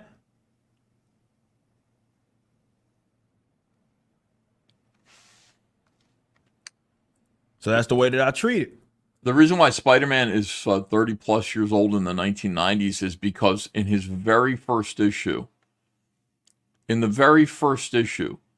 Stan Lee was able to provide him with motivation, with a backstory, with characters, very first episode that showed his origin. He got bit by a radioactive spider. He decided to use his powers at first because he had a family to take care of, his Aunt May. He decided to try to use them to make money and be greedy. And because he didn't use his powers to save others, he let a criminal go because he felt it wasn't his responsibility, and that criminal ended up killing his Uncle Ben. If he had only interceded and used his powers for good, then his Uncle Ben wouldn't be dead. And he made this oath to himself that he would, with great powers come great responsibility. And from there on, he became a superhero. That is his motivation. I will use my powers for good and to fight crime. We know what his powers are. He can stick to the walls. He made little web shooters for himself because he's a brilliant scientist. He has a spider sense, so he can sense danger coming. And he swings from webs that he shoots from his web spinners. And he's super strong. He's got the proportionate powers of a spider. And we learned all that in Amazing Fantasy number 15. We met all of his friends. We met his family. And from then on, whatever you want to do with him, you can do because we already know everything about him. And almost every issue, all of those things get restated subtly so that new readers can hop on board and know what's up. That's why Spider-Man has lasted so long. He's a simple concept that everybody can understand. And his origin story is neat, clean, relatable. You see where there's a difference between Spider-Man and Ison? Do you see why Spider-Man could last since 1962? and still be around, still be popular, and maybe ISOM might not. I don't think you're getting the right lessons from any of this. Some more super chats here. Wow, thank you very much. Critical critique does not equal hate. That should be a response. That's right. Sif 4. The story should have started with the Texan Wars. That'd be nice, because apparently, yeah, Texas seceded from the United States. That would be interesting to see. Timothy Fitzgerald says, peep game on the pit posters and monetize this, Hater. Yeah, everybody go back to pit posters, please. The link is pinned. Darklow Comics says, funny how NTCG isn't attacking him for grifting. Well, some of them are. Paul Free says, even sitcom characters start with a backstory and character establishment. ID Crisis, thanks for $10. Try running your family the way EJ writes. No one will know anything about each other for years. Hashtag long game. Mr. Chemo. I like Derek July, but after selling ISOM #1, he thinks he's one of the big dogs at comics. CG for life. Hiroshima Taru says, 5 years from now, we will get ISOM's first power. Plungecast. I emailed you about the interview in March. I need subscribers. Let's go Indie Comics. Daydreamer says, it's not telling you everything. It's just tell the essentials. Michael Strelitz. EJ comes across as a person who cannot take criticism. EJ was on Nick's channel. He tried to help him, but he got angry. Where are my toys, big boy? Criticizes R.R. Martin and writes ISOM, says testing 2741. Well, we got $20 from J-Bot Art. Eric sure likes to hear himself talk. You know who doesn't talk? Berserker. 12-page Ashcan dropping in April. Limited to 100 copies. Buy directly from me. Logo by Matt Barr. Grab an oar and fight boring comics. Hail CG. Nice. Sport Nugget says, how does revealing Awesome's power limit stories? It shouldn't. The stories should not be about discovering what his powers are, unless they are. I don't know what my powers are. They don't seem to be that. He knows. Who's taller, Eric July or Kevin Hart, says Apple Pitts. I don't know, Emmanuel Lewis. Jorby Jimson, wow, $5. $35 comics that come out once every 6 months as my go-to source of entertainment. What do you mean, EVS? That's a totally sustainable model. Cheers. Thank you for that. Appreciate the $5. That's funny. All right, let's get back to this. Like a company that is playing a long game. Will we be around for 30 years? I don't fucking know. I love to. I'm a spring chicken right now. I still have a lot. I feel like I have a lot in me in 30 years from now. So I treat the company like that. I treat the company like we will be around for 30 fucking years.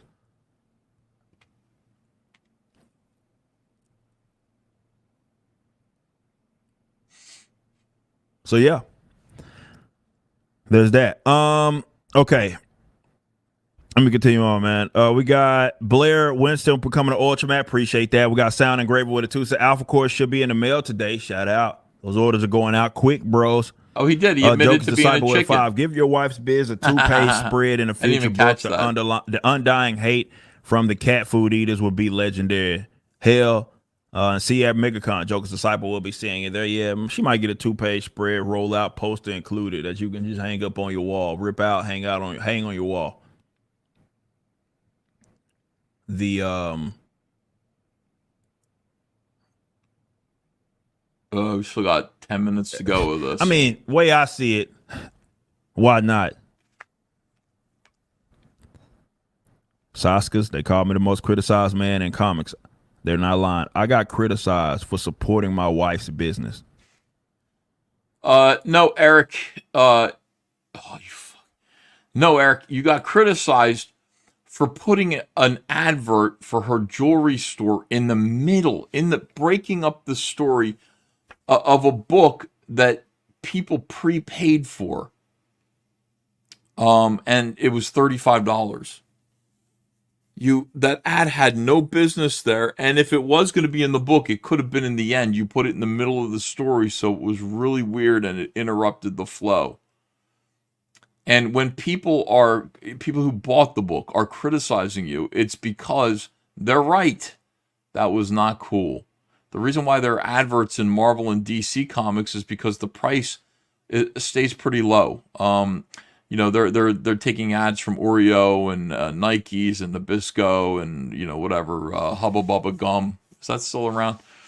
they're taking money from them to put ads in the book to make everything manageable. They can pay the artist, they can pay the writer, pay the printing fees. That's what the advertising is for. All of your fees were paid. There was no reason why anybody should have to tolerate an advertisement in your comic book. And you play the victim like, I'm just supporting my wife. You know what? Either put her ad in the back of the book or support her some other way. That ad was a real bad idea, champ. Real bad. There was only one ad in I Someone. That's it. And it was the company by my wife, or the wife of the owner of the company, as far as Rippaverse. Nobody cares. That apparently it's not relevant. How could I? How could you? Fucking dare you do that? How dare you? Stop exaggerating, Eric. It was inappropriate. You don't put an advertisement for your wife's jewelry store in the middle of your graphic novel. Did Frank Miller do that with Lynn Varley, Batman Strikes Back, or The Dark Knight Returns? You don't do that. It's somebody paid $35. You want more money? You want more money from these people? They paid $35 already. You want to soak them for your wife's jewelry company too? The story was already incomprehensible, and it's broken up with a weird piece of it looks like junk mail in the middle of the book. And don't act like it's people sitting there like tarring and feathering you. It's not that bad. People are just like, this was gay. I didn't like this. It was inappropriate. It's out of place. It displayed a lack of awareness, self-awareness, greed, all of those things. It's not the end of the world, but don't do it again. And stop acting like everybody's so put upon. And people are criticizing me for no good reason. That was a good reason to criticize you.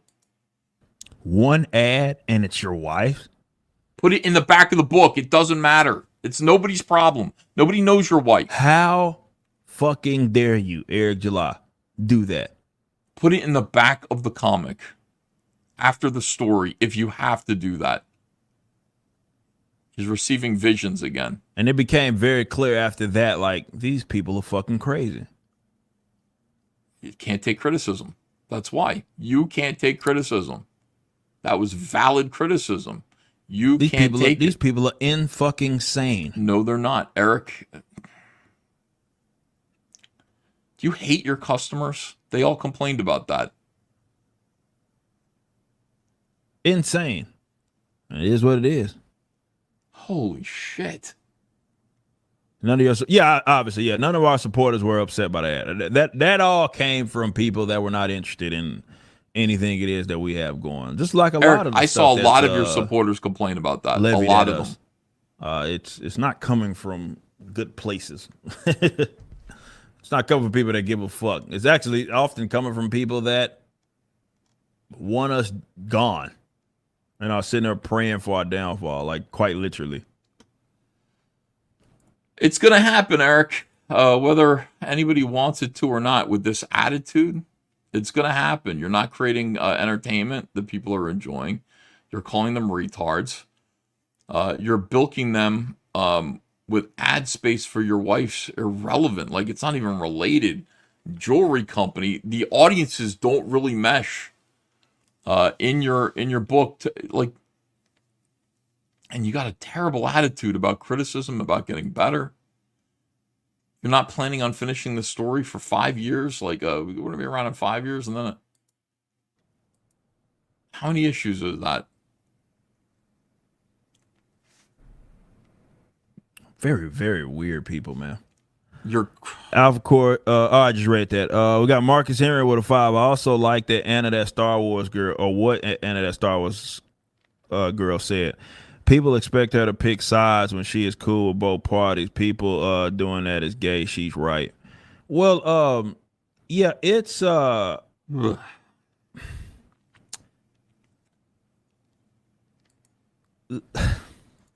What's that, Eric? What happens with this is I'm really annoyed with this guy now. People that unfortunately dislike me or have made it like their new mission, right? That, hey, I'm gonna become the new reverse attractor, right? And what happened is they tried, and they still are trying to actively rope people into things that they have nothing to do with, and that is fucking gay. I don't like that shit. I've never liked that shit, but that's fucking gay. Like, who's doing that? Like, to sit up here and be like, you see how I'm streaming like alone? You see how like I refuse to let other people. I let Alex Stein in here, and that was like at his request. Do you see how I'm not streaming with any of the Comicsgate kings? I'm not doing that. I'm letting everybody just kind of be. I'm speaking for myself and myself alone. I'm not asking for allies in this, because I don't need them. I can do this by myself. All I have to do is play this stuff. Just play your own words. I could show people what you're saying and doing, how you contradict yourself, your bad attitude. And meanwhile, yeah, I do. I'm noticing some people who shouldn't have their hearts turned to stone towards me are doing that. And, when somebody says, I like Anna, deciding she's not going to take sides, and you have to pause and, calculate what your comments are going to be, that's not good. Yeah, Anna should not have to get involved in this at all. She shouldn't have to get involved. Comicsgate shit. When, you had one fat motherfucker who was like, Eric July is attacking Comicsgate. And the only reason that's being said is because, well, I won't back up. I want to be able to position myself as the good guy here in this scenario. Good luck. And therefore he's going against everybody else. And I'm like, bro, you have never at any fucking point in time heard me say a fucking negative thing about Comicsgate. That's never come from my fucking mouth. But it's an easy way to rope in people that ain't got nothing to do with it. And look, that puts people in an awkward spot, right? Like, this is when I go to, I'll tell you this as an example, right? When I go to other people's streams, right, it's understood that we're not entertaining any of this retarded shit, right? So when I'm streaming with other people, right, not like an interview, I'm talking about like if I'm streaming with other people, right? Because what I don't ever want to do, and you'll never see me do, is try to rope other people into some dumb shit that they ain't got nothing to do with, right? And granted, I'm not beefing with anybody. I don't have any problems. A lot of people got problems with me, but I don't. Isn't that what you said when you said, I'm going to reciprocate on that? When you said to me, you sent me a night letter, a text, and you said, I see you essentially streaming with people who want to destroy me and kill me. And I'm going to start reciprocating on that. Isn't that what you said? Didn't you actually say the thing that you're denying doing? Didn't you actually say that you were going to do that? And isn't it funny how now you are doing that? Like, now you got a show with heel versus babyface. Yellow Flash is suddenly streaming with you out of the blue, cutting me off. Well, how do you get to lie like this? And by the way, I never said that you were against Comicsgate. I didn't say that you said that. And if you were referring to me as the fat guy, see how I can take criticism? I don't even know if you were referring to me, because I don't remember saying anything like that. But you are definitely opposed to Comicsgate values. Comicsgate believes in promoting independent comics in exchange for the promotion we receive. The guys who have big platforms, it's kind of incumbent on them to help the guys that are beneath them, help them get a foothold so that they can get big platforms and they can help other people. And that's how we build this thing. But you're against that for some reason. I don't know why. So I guess, yeah, it does seem like you're against Comicsgate. If you're not going to promote other people and you're just all about yourself, and you sit there and denigrate crowdfunding with crowdfunding, your thumbnail, and all this stuff about all these people sit on your money and wait. That's what crowdfunding is, Eric. So if you're against all those things, yeah, I guess you are against Comicsgate, Eric. You didn't come out and say, I'm against Comicsgate. No, it's just everything else that you've said. It makes you kind of anti-Comicsgate. Whether you mean to be or not. It's just what you're doing. I don't care enough about motherfuckers to be beefing with them. people, right? Not like an interview. I'm talking about like if I'm streaming with other people, right? Because what I don't ever want to do, and you'll never see me do, is try to rope other people into some dumb shit that they ain't got nothing to do with, right? And granted, I'm not beefing with anybody. I don't have any problems. A lot of people got problems with me, but I don't care enough about motherfuckers to be beefing with them. But I would never put someone in that awkward position so they feel like, yeah, we gonna sit up here and knock. There's a person that this person knocks, right? And we're gonna sit here and be in this uncomfortable stream, right, where we're all talking about it, and it's like these people ain't got nothing to do with any of that shit. I would argue that that's probably not your friend. If your friend is trying to rope you into some gay shit, right? They're probably, that's probably not what it is that they. What were you doing with heel versus babyface the other day? Your stream with him, the two of you, the chicken and the egg. What were the two of you doing? You're sitting there roping heel versus babyface and they're talking some shit. What if you're talking about me? Who do I do that to? I don't let people in here. I don't do that. I don't do that. I don't, listen, this is my own problem, my own situation with you. I like his face here. They are. I would never do that. I would never put like, we do when we do ripping the silverback, or we do like Tuesday night's main event, or we do something like that. Like, I don't sit up here and go into it like, yeah, man, this is what we gonna do. We gonna sit here and fucking you got this guy, you I know you're cool with X, Y, and Z. They don't like me. So this is what we're gonna do. We're gonna talk about it. The fuck? Like, especially with someone it is that you're like, you're cool with, this person's cool with, I would never put them in that awkward position. That's actually what you threatened to do, Eric. So it's weird that you're saying that. And the fact that you say that I would never do that, I never even thought that you did. The fact that you've concocted this scenario makes me think you kind of do that. It makes me think that is what's going on behind the scenes. Yo, here's what we're going to do. You say this. That's interesting. Position to feel like they got to do that. Never. I would never rope people into that gay shit. That's not what it is that I do. I don't operate like that. And I'm too old for that, man. And the fact that there's people fucking 20 years older than I am acting like that is kind of weird. But, nobody's doing that. I know, like, and first of all, Anna's not gonna turn on me, man. Like, a lot of people don't know Anna's the reason why a lot of this connection shit happens. Like a lot of people don't know that lore. Right? So I don't like that she has to get put in this uncomfortable position. Right? Or where it's like someone that doesn't like me, she's cool with, and they keep trying to force the issue, right? Like to talk about shit while she's around, or to do that shit. Who's because doing that? I can see where that be awkward. She don't want nothing to do with that person's gay shit. And I totally get that. Right? So yeah, to your point, like, don't make assumptions, Eric. She shouldn't, and she should never feel like, and nobody should ever feel like they're like, hey, you need to take somebody's side on some stupid shit. Like, that shit's gay, man. Don't make assumptions, Eric. All right, hold on a second. We got a huge super chat in here. Thank you very much. Pranvat Gulati. Thank you for another one of these cool rupee super chats. I like them. Uncle E, you have to get him in a debate.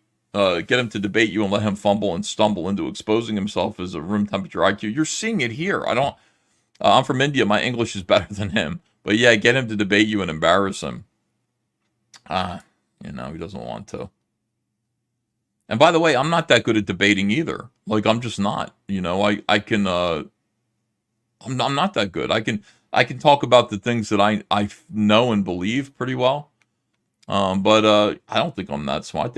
I might be smarter than Eric. I'm pretty sure I'm smarter than Eric at this point. I didn't think that to start with. I never assumed that I'm smarter than anyone, but after watching a little bit of Eric July, I feel like I'm smarter than him in a bunch of different ways. Crusader Joe says, self-defeating point. I don't try to make people take sides. That guy probably isn't your friend. He's talking out of both sides of his mouth. That's funny. Mick Adams, how you doing? Are you having fun? I don't know, man. I can't wait. I Can't wait till this video's over. I can't wait. Testing 2741 says he censors chats that let him in, admittedly. No, Ethan, he said he wouldn't do it on stream. Oh, I see. Andrew Rowland says it's so obnoxious that whoever criticizes his books, he resorts to calling them fat or remind us that his wife is hot. Series of Bats says, EVS, you need hazard pay for going through this video. Side note, backed Rainbow the Brute the other day. Excited as hell. Oh, thank you. Everyone, please back Rainbow the Brute. Thank you for your support. Eric's wife's ad deprived us of one more page of people standing around in elevators. Grateful, says Snorum 11RU. Yeah, I mean, to be fair, it's not like it really matters. It's not like the book is great. But it was ill-advised to put his ad where it was. To put that ad there, it's sent a message. Who's smarter, Eric or Beetlejuice from the Stern Show, says Apple Pits. Michael Fetter Show says, can EJ take his hands all away from his face? It's annoying. Yeah, it's like 2 fingers up his nostrils. I like sympathize. Most of the time I look at the chat, if people are talking about Eric's appearance, they're talking about the size of his nose. And I always think they're talking about me. They're like, look at the size of his nose. And I'm like, I know, man, I know. And no, they're talking about Eric. I was like, I didn't realize Eric had a big nose too, but we have something in common. It only took Ice on 2 issues to get an empty utility belt. Long game, says Dexy's Kessel Runners. Jorby Jimson. Oh, I read this one already. Thank you for the super chats very much. Appreciate it. And let me see where we are in terms of our subscriber count. We are at 967. I need 33 people to hit that subscribe button. Is there any way that there are 33 people watching right now who have not subscribed to this channel yet and would consider doing that and ringing the bell for notifications? If you do that, then you'll see my channel flip to 146,000 subscribers, and I'd really appreciate you. And thank you to everybody who did subscribe tonight. Just need some more people here. Darklow says, is he a fan of comics? I know none that are dismissive of power levels, etc. Also, I'm guessing all ASOM art is prepaid. No improvement coming. Yeah. CryptoKen says, I'm not doing it. CryptoKen, you're not going to subscribe. CryptoKen, why be a hater, dude? Come on back. You're enjoying the show. I know you are. That's just stupid. That's just so fucking corny, man. But that's funny. Somebody tagged me in some video of Lauren Southern talking about this, and she called these types what did she call them? E-boys. And that's kind of what they are, right? They're like women. But it's like they thrive so much on this like really, really catty, clicky, gay shit, man. And like I don't want nothing to do with that shit. I'm too old for that shit, bro. Are you? We are not in high school. Why don't you look around you, Eric? Drive-by commenter with a 10 says, I think it looks like the setups and payoffs and character chemistry of Alpha Core were quickly apparent, whereas with ISOM, I feel those conclusive elements will come fully apparent by issue 3. Well, yeah, it is a three-part arc.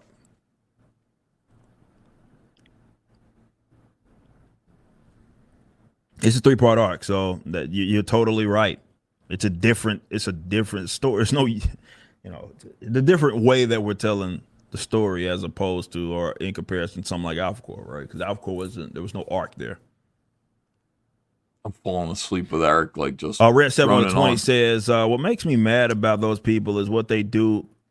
Is that they do the whole criticism, and then you come to find out they wish you get cancer. The concern, that's what it is. Concern Toleressa. Yeah, there was one guy who was like, Eric July can't take criticism, all this other shit, because he won't listen to me. And then we found out that there's a tweet of him sending out with me in it saying that he hopes I get cancer. And it's like, why? Like, and I'm saying that like not as like hyperbole. He legit said that. He's like, I hope he gets cancer, and I'm like, bro, of all people that you think I'm fucking supposed to listen to, you think I'm supposed to hear that person out. Like, that's the person I'm supposed to be listening to. The fucker that wished me cancer. If he has good ideas, if his commentary about your work, irrespective of how much he hates you, is valid, yes. That meme with the guy profile? Yes. Stop making it about your feelings, Eric. It depends on what he's saying, dude. What is he saying? What is his criticism about your work? Is his criticism valid or is it not? He probably dislikes you. It's okay. Do you think it's some reward to him that if he's giving you valid criticism, you think it's a reward to him that you obey it, you listen to it, you learn from it? Manifestly, if you listen and respond to good criticism, your lifespan is going to increase as a publisher, as a creator. You're going to do better. If you ignore it because somebody was mean to you, like you're a child, you are probably going to last less long, a less lengthy lifespan. What difference does it make? How are you a libertarian? I don't understand it. It's so emotional. And then there'll be somebody, well, you should listen. Your haters sometimes are valid. You should listen to them. There's no bad faith in. There's no such. Yes, Eric. Yes. Blah, blah, blah, blah, blah. Yes. How is this a difficult thing to understand? Somebody's giving you good advice. You should listen. Do you have to pay them to listen to them? I don't understand why you would just ignore good advice.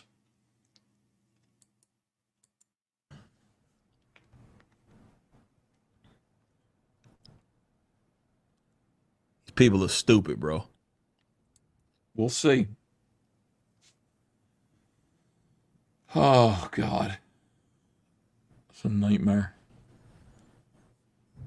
Or more accurately, they want me to be as stupid as they are. Let's just be for real. Bruce with a 5 said, I've never seen so many non-customers demand you take criticism from people who will never support you. It's kind of crazy, huh?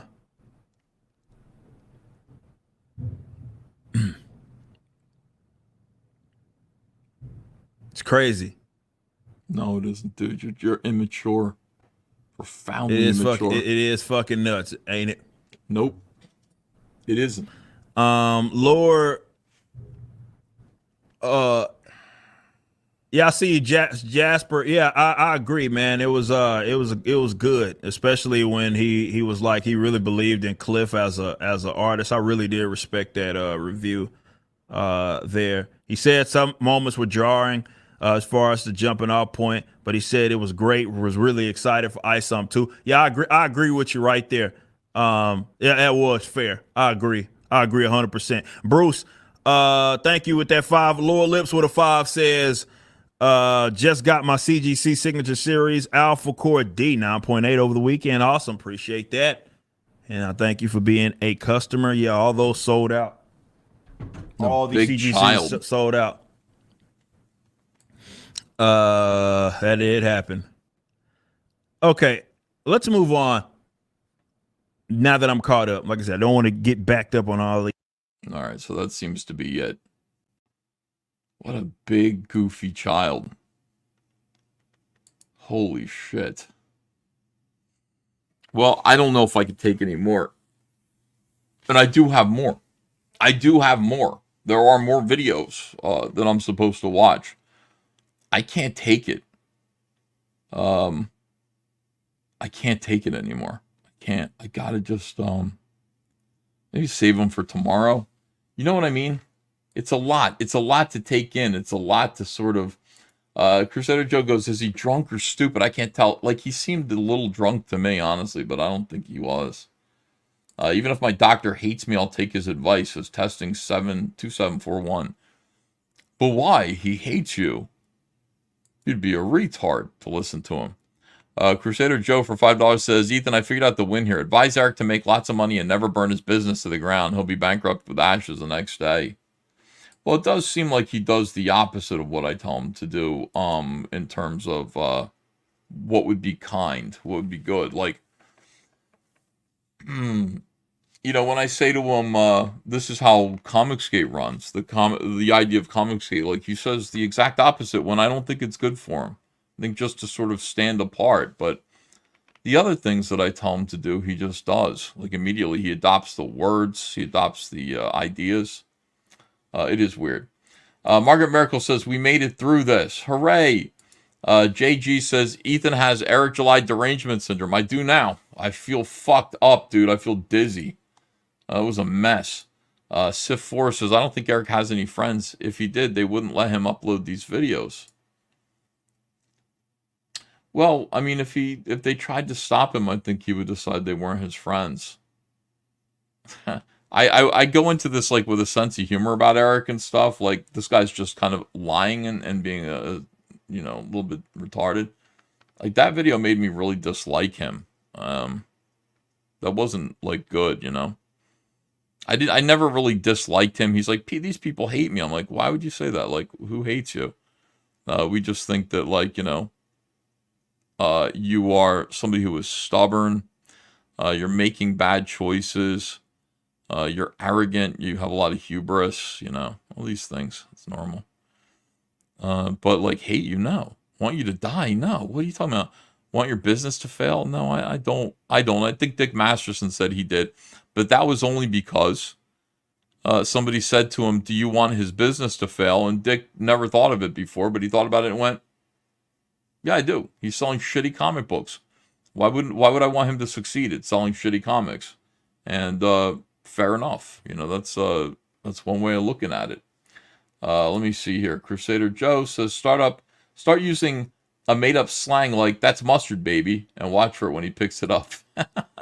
See if we can get Eric to just say whatever we want him to say. Yeah, I know. That'd be great. All right, yeah, can't take criticism. I'm pretty sure. Cody Collectible says, one more video. Baxter Bunny says he acts like a petulant child. If only people acted like adults. Well, I don't know. All I'm going to do is just keep watching this guy. I'll do, I gotta keep watching and seeing what he's doing. But, oh my God, we still got 2,386 people watching right now. This is just you guys are the best. Thank you for being here. I'm now 27 followers away, just 27 followers away from getting to 146,000. Thank you so much. Yeah, I gotta have a break. Like that really made me sick. I mean, I really feel queasy from that. Do you guys, don't you feel weird about? Crimson Mass says, Ethan, you're too nice. Super chats. I think I read all the super chats, Apple Pits. I'm pretty sure. Let me just double check. Apple Pits. Oh, here's one from you. You should take a piss, bro. Grab a brewski, bong hit. No, I think I'm just going to go to sleep. I can't take anymore. I really, Ethan, leak some Dungeoneer files, says Jasper Plan 9.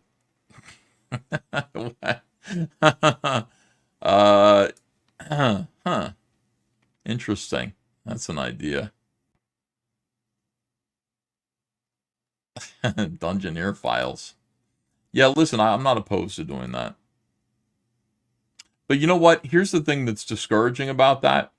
John Malin revealed some of the really nasty stuff that's in there, and you guys didn't care. Like, people were like, what was so wrong with that? And it's like, oh, well, maybe you see it differently than we do. Like, these are people who we cared about, who liked us, and this is what they were saying in private, That's why it meant something. So I feel like even if I did leak it to you, you guys would be disappointed by it. Because it doesn't mean anything to you. Like, it meant something to Anna and to Cecil, maybe, and to Cecil, to John Malin, to Shane, et cetera, et cetera. There's nothing in there that you'd really care about. All right, I want to thank you guys for being here. Appreciate you very, very much. Thank you. What a great performance tonight. Big turnout, 3,000 people, I think, at one point, maybe even more than that. And a lot of super chats. Thank you. Thank you a lot. I hope you're enjoying the show. If there's something to do tomorrow, we'll see what happens. Trashcast happens every night at 8 p.m., I think. Do we do that? Do we do Trashcast daily, or do we just do it whenever there's something to talk about? I mean, I guess there would always be something to talk about. But what do you guys think? Is Trashcast a daily show, or is it just like whenever? What do you guys think about that? Let's raid Shane. Oh, is Shane live streaming right now?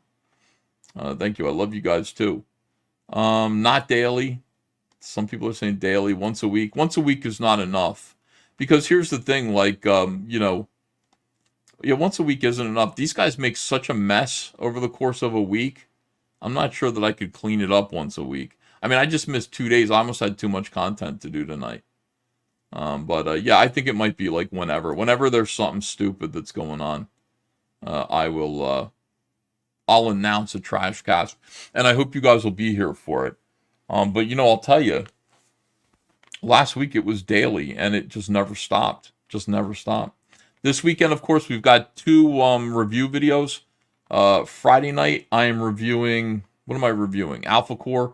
Saturday night, I'm reviewing Mike S. Miller and Shadowversity, Shadow of the Conqueror, those 2 comics. And at that point, if there are any other comics that you guys would like me to review, whatever they are, you can ask me, and then we'll see. We'll put together a possible review scenario for those comics. All right, cool. Thanks, everybody. You guys are the best, and I will see you again soon, maybe tomorrow, with another video. Take care.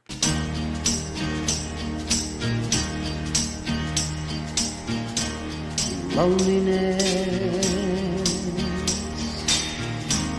is the coat you wear, a deep shade of blue is always there. The sun ain't gonna shine anymore, the moon ain't gonna rise in the sky, the tears are always clouding your eyes when you're without love, baby.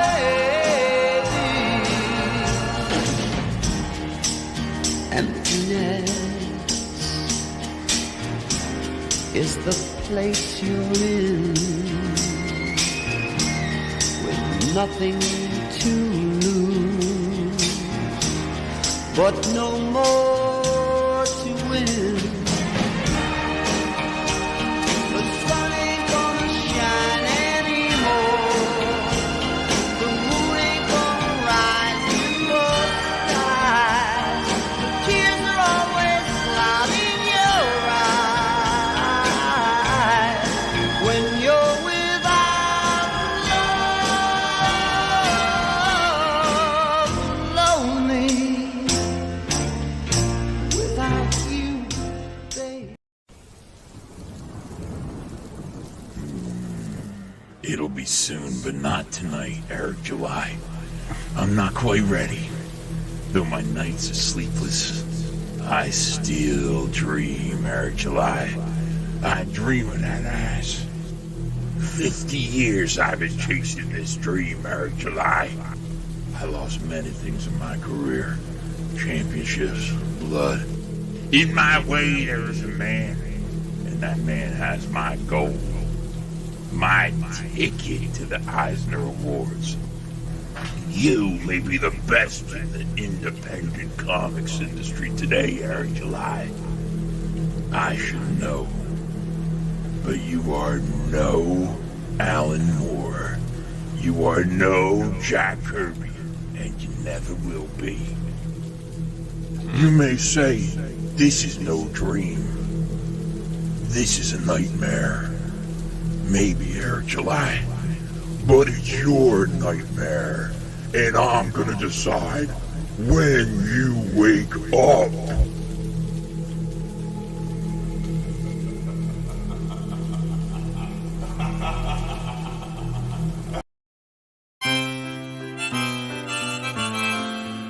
Ooh, why don't you just set up a comics service?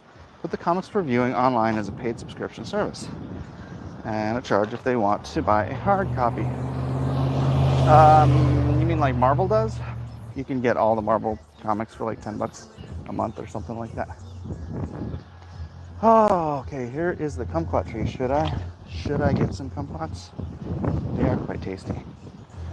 I've got a block bag today. I'm gonna get some kumquats.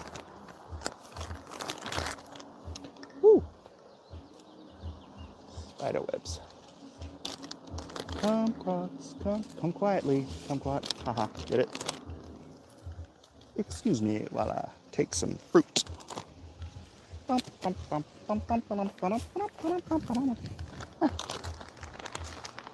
That's enough. That's enough for today. Da, da, da, da, da. People get stuff for free, don't want to pay. You know, that's if you look at Napster. So Napster was giving music out for free. It was all torrented, basically. And then iTunes came out, and lo and behold, people will pay for stuff. You know, I don't torrent stuff. So if I want something digitally, I'll buy it. And there's enough people out there like me that there's a market, right? Are there people who will just read it for free and steal it? Yeah, there are. Might just scam some of the Comic-Cons. They're just... Nobody wants them.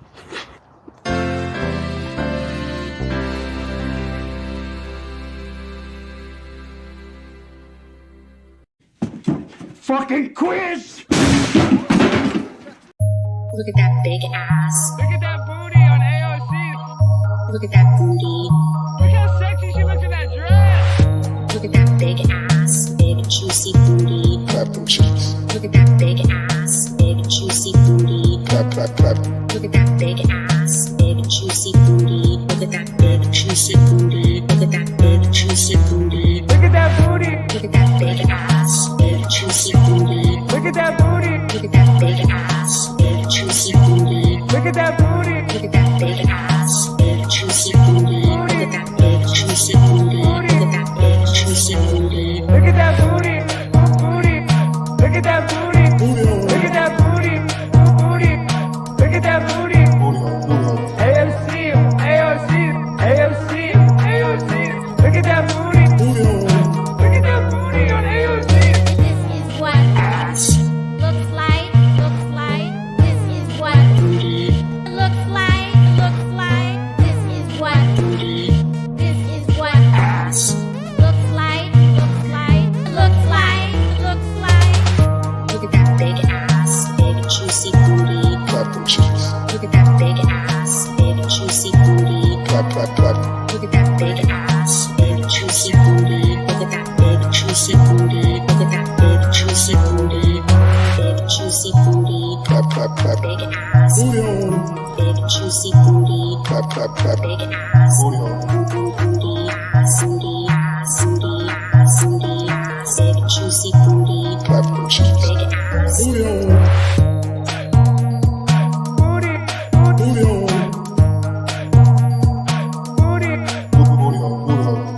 AOC. AOC. Look at that booty. Look at that booty on AOC. Making your way in the world today takes everything you've got. Taking a break from all the Twitter sure would help a lot. Wouldn't you like to get away? Sometimes you wanna go where no one knows you're poor and gay.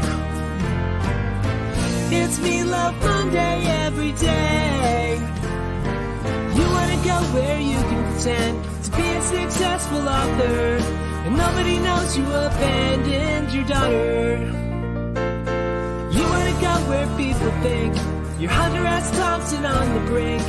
You wanna go where nobody knows you stink. Show yourself. Or any menstruating person in this country cannot make decisions over their own body. Even limit their ability to get gender affirmation treatment in their state.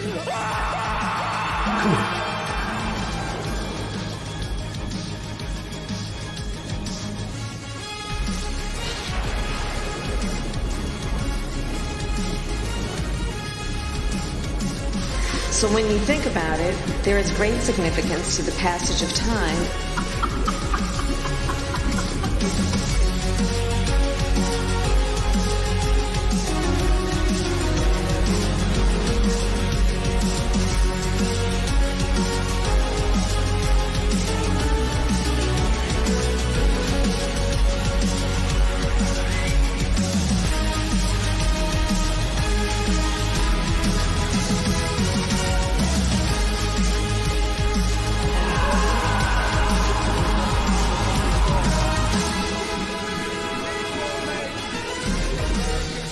again. And we will make America great again. God bless you. I love you.